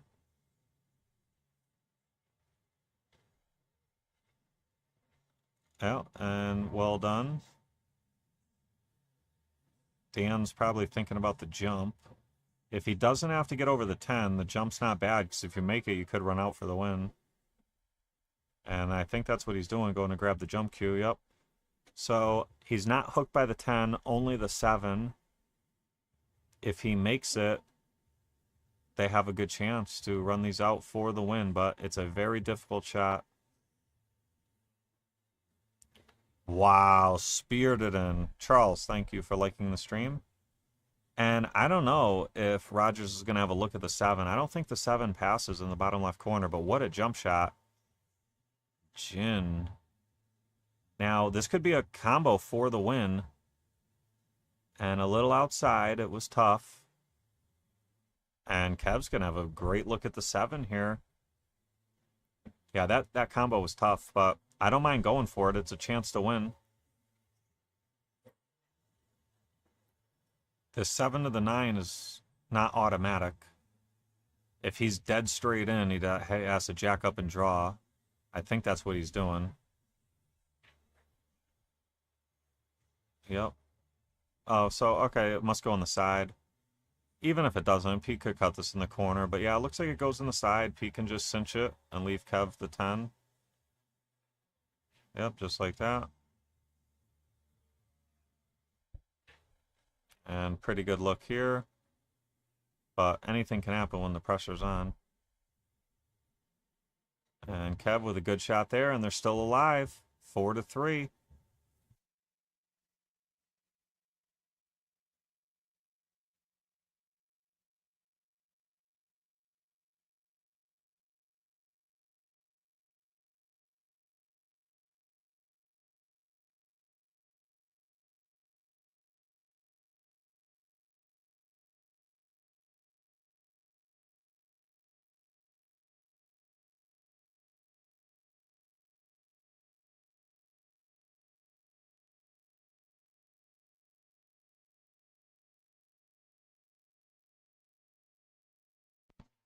All right. Kevin Kiley to break. Trailing 4-3. They need a point. Oh, he finds the drink. And look at this. Makes 2 balls. And this is going to be ball in hand for Dan and Rogers. And they lay good. Let's see. 1 to the 3, no problem. 3 to the 4, no problem. 4 to the 5. Pretty reasonable, but could be a little tricky. Got to play the gap between the 8-10. And then 5 to the 6, pretty good. 6 to the 8, pretty good. Okay, so 3 to the 4, 8 to the 9. That's what we're looking at here. 3 to the 4, I'm sorry. 4 to the 5, 8 to the 9. That's going to be the potential hiccups here. And the way they fell so far, the 4 to the 5 is not going to be a hiccup. So they're perfect so far. 5 to the 6, I guess, could be a little challenging, but I don't think so. Yeah, so he can, he's got options here. He can, depending on what he feels comfortable with, he can come up for the side, he can come up for the top left corner. You just don't want to run into any balls. And that's going to work. So Dan's got a good look at the 6. He can come back out to where the cue ball is now for the 8 next. And if he gets that cue ball where it is now and pockets the 6, I think it's over. This is the shot right here. If he makes this and sets him up good, yeah, he did. He overrolled it a little bit, and only because Rogers can't draw as much as he'd like because of the side pocket. Yeah, so he had to spin it instead of draw because of the side pocket. And Pete and Kev have an opportunity here, and they did not have to get back to the table. So they are feeling pretty good right now. He can cut this in. I think Pete's shooting, and he can cut it in. and he can try to come up for the 9 in the bottom left. He can run into the 9. He's got some options. There might be a scratch in the bottom left that I don't, that the monitor doesn't pick up on. Like, it looks from here he can avoid the scratch, but it might be, oh, he's back cutting the 8, I think. So maybe he can't get out of the scratch, or he's playing safe. He back cut it. Hit that, sweet. And that's going to set Kev up really nicely. That was a very nice shot by Pete. And Kev doesn't have to do much here. Pocket the ball. You can pretty much just leave the cue ball there.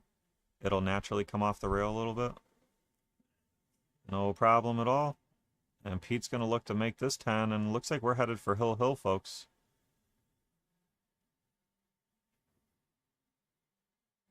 And Pete Genovese send this one to Hill Hill. He sure can. All right, guys, 4-4. We are headed to Hill Hill.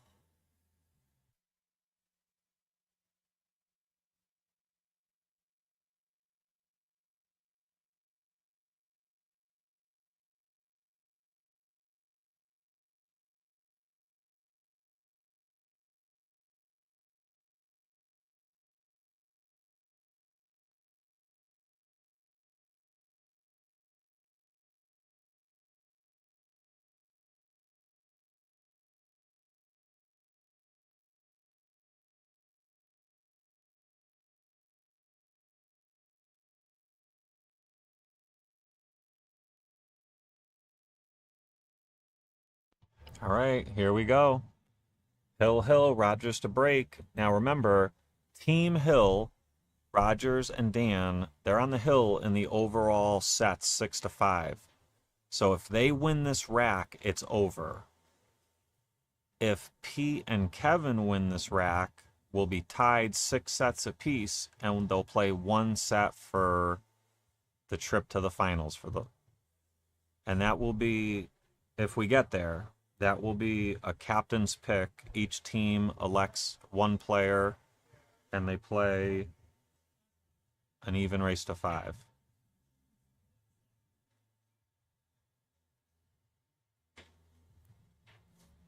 All right, so Pete coming to the table here.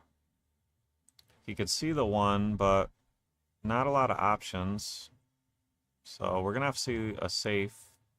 He could try to thin the right side of the 1 with left-hand English and try to have the cue ball go to the top short rail and then behind the 2-4, but I don't know if it lays good enough. He'd have to really hit it thin. Yeah, that was even better. Use the 6 as a stopper and just send the cue ball up table. That was a very good shot. Rogers does have a pretty high percentage kick here. He's going to call the ball. I don't know about calling this one because you might get safe. You could get safe behind all those balls like that, and now you end up having to shoot it. Actually, I don't know. I think Kev can see the 1, so I don't think it's going to matter either way. Kev's going to play safe. He's going to bank the 1 a little softly and leave the cue ball on this side. Good shot. Dan would like to be able to kick. Yeah, it looks like he can. 1 rail. He can kick safe here, like medium speed, and try to use the 6 and 3 as blockers.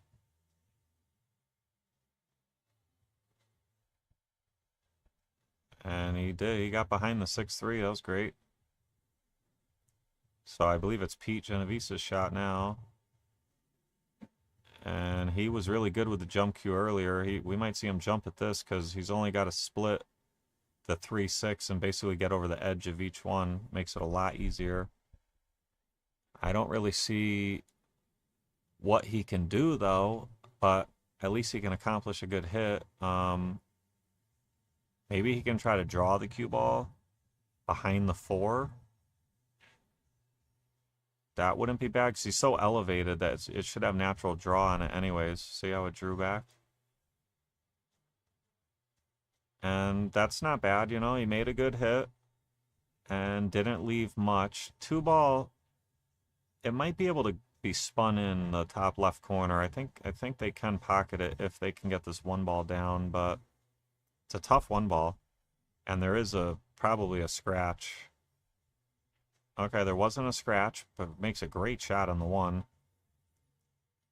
Dan, let's see. If he could pocket this ball, they got a chance to run out. That 5 ball's not in a great spot, but it's doable. Let's see. You got to be careful on these. He hit it, but he overran. Might be time to play safe. I don't know. Rogers, he's pretty aggressive, and he makes like everything he looks at, so I wouldn't be surprised if he slices it in, but no, he played safe. And good shot there. Kev's going to kick left long rail here. And if he hits the top side of the 3 where Pete's pointing, as long as the 7 doesn't go on the side, he should get pretty good separation. Cue ball should stay up table. Object ball should go down table. Maybe even behind the 9-5. Like that. Oh, he got a little kiss off that 5 though. Dan's going to be able to see the 3.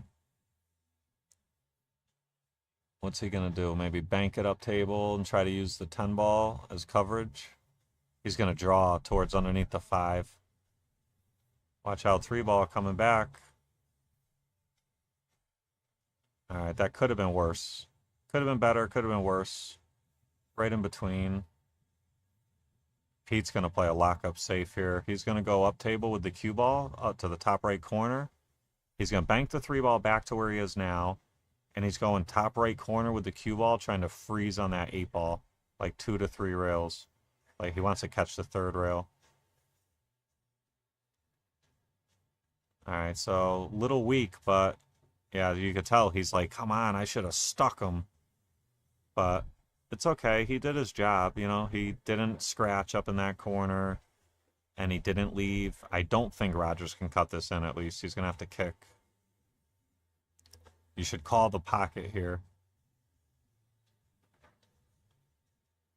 Very good effort.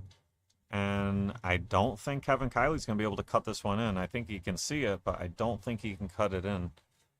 So Rogers with a great shot there to get out of trouble without selling out. Oh, they gave it back. So Rogers called the pocket, which was the correct move. Decision, and Dan should also call the pocket here. Probably go 2 rails, get the bottom rail here. That's what he meant to do, or that's what he did, but he just missed the 3. It was tough.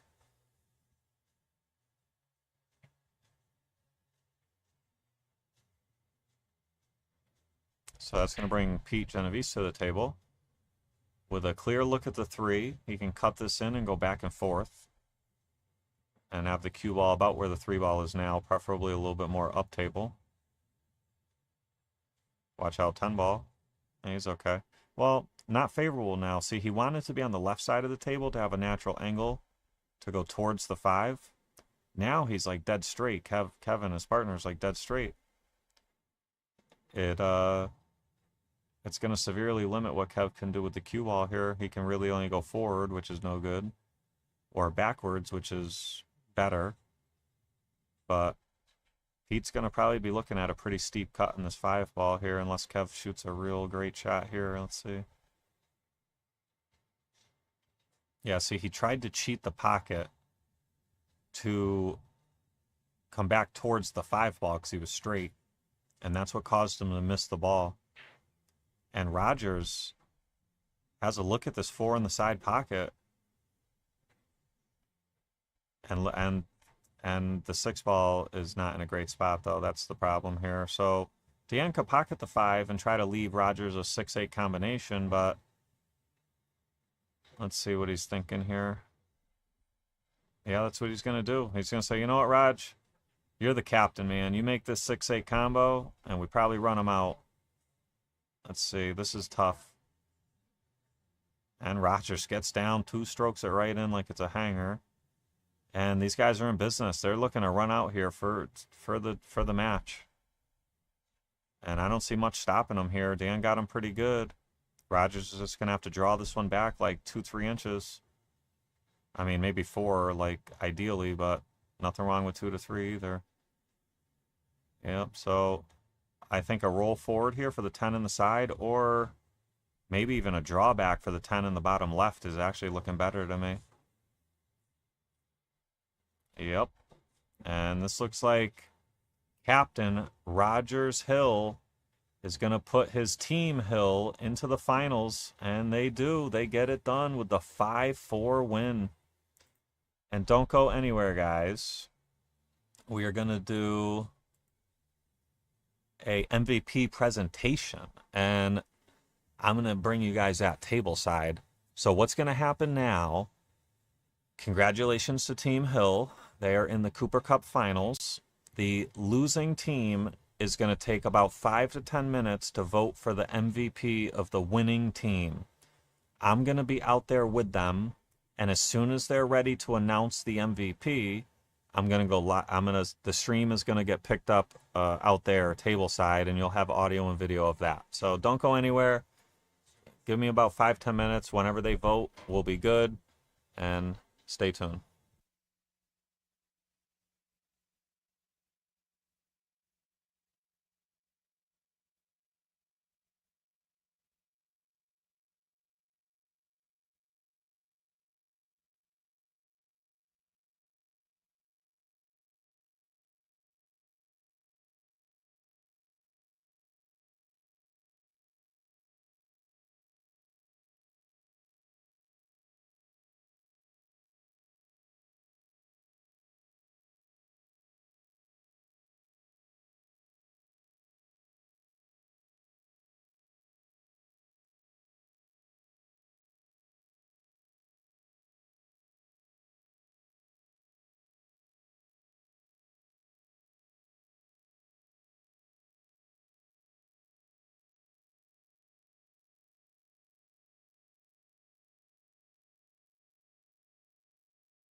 Well, guys, I hope the audio was good for you. I'm going to have to go back and review it. Hopefully it was good audio, and that's going to conclude the coverage of this first semifinals of the Cooper Cup.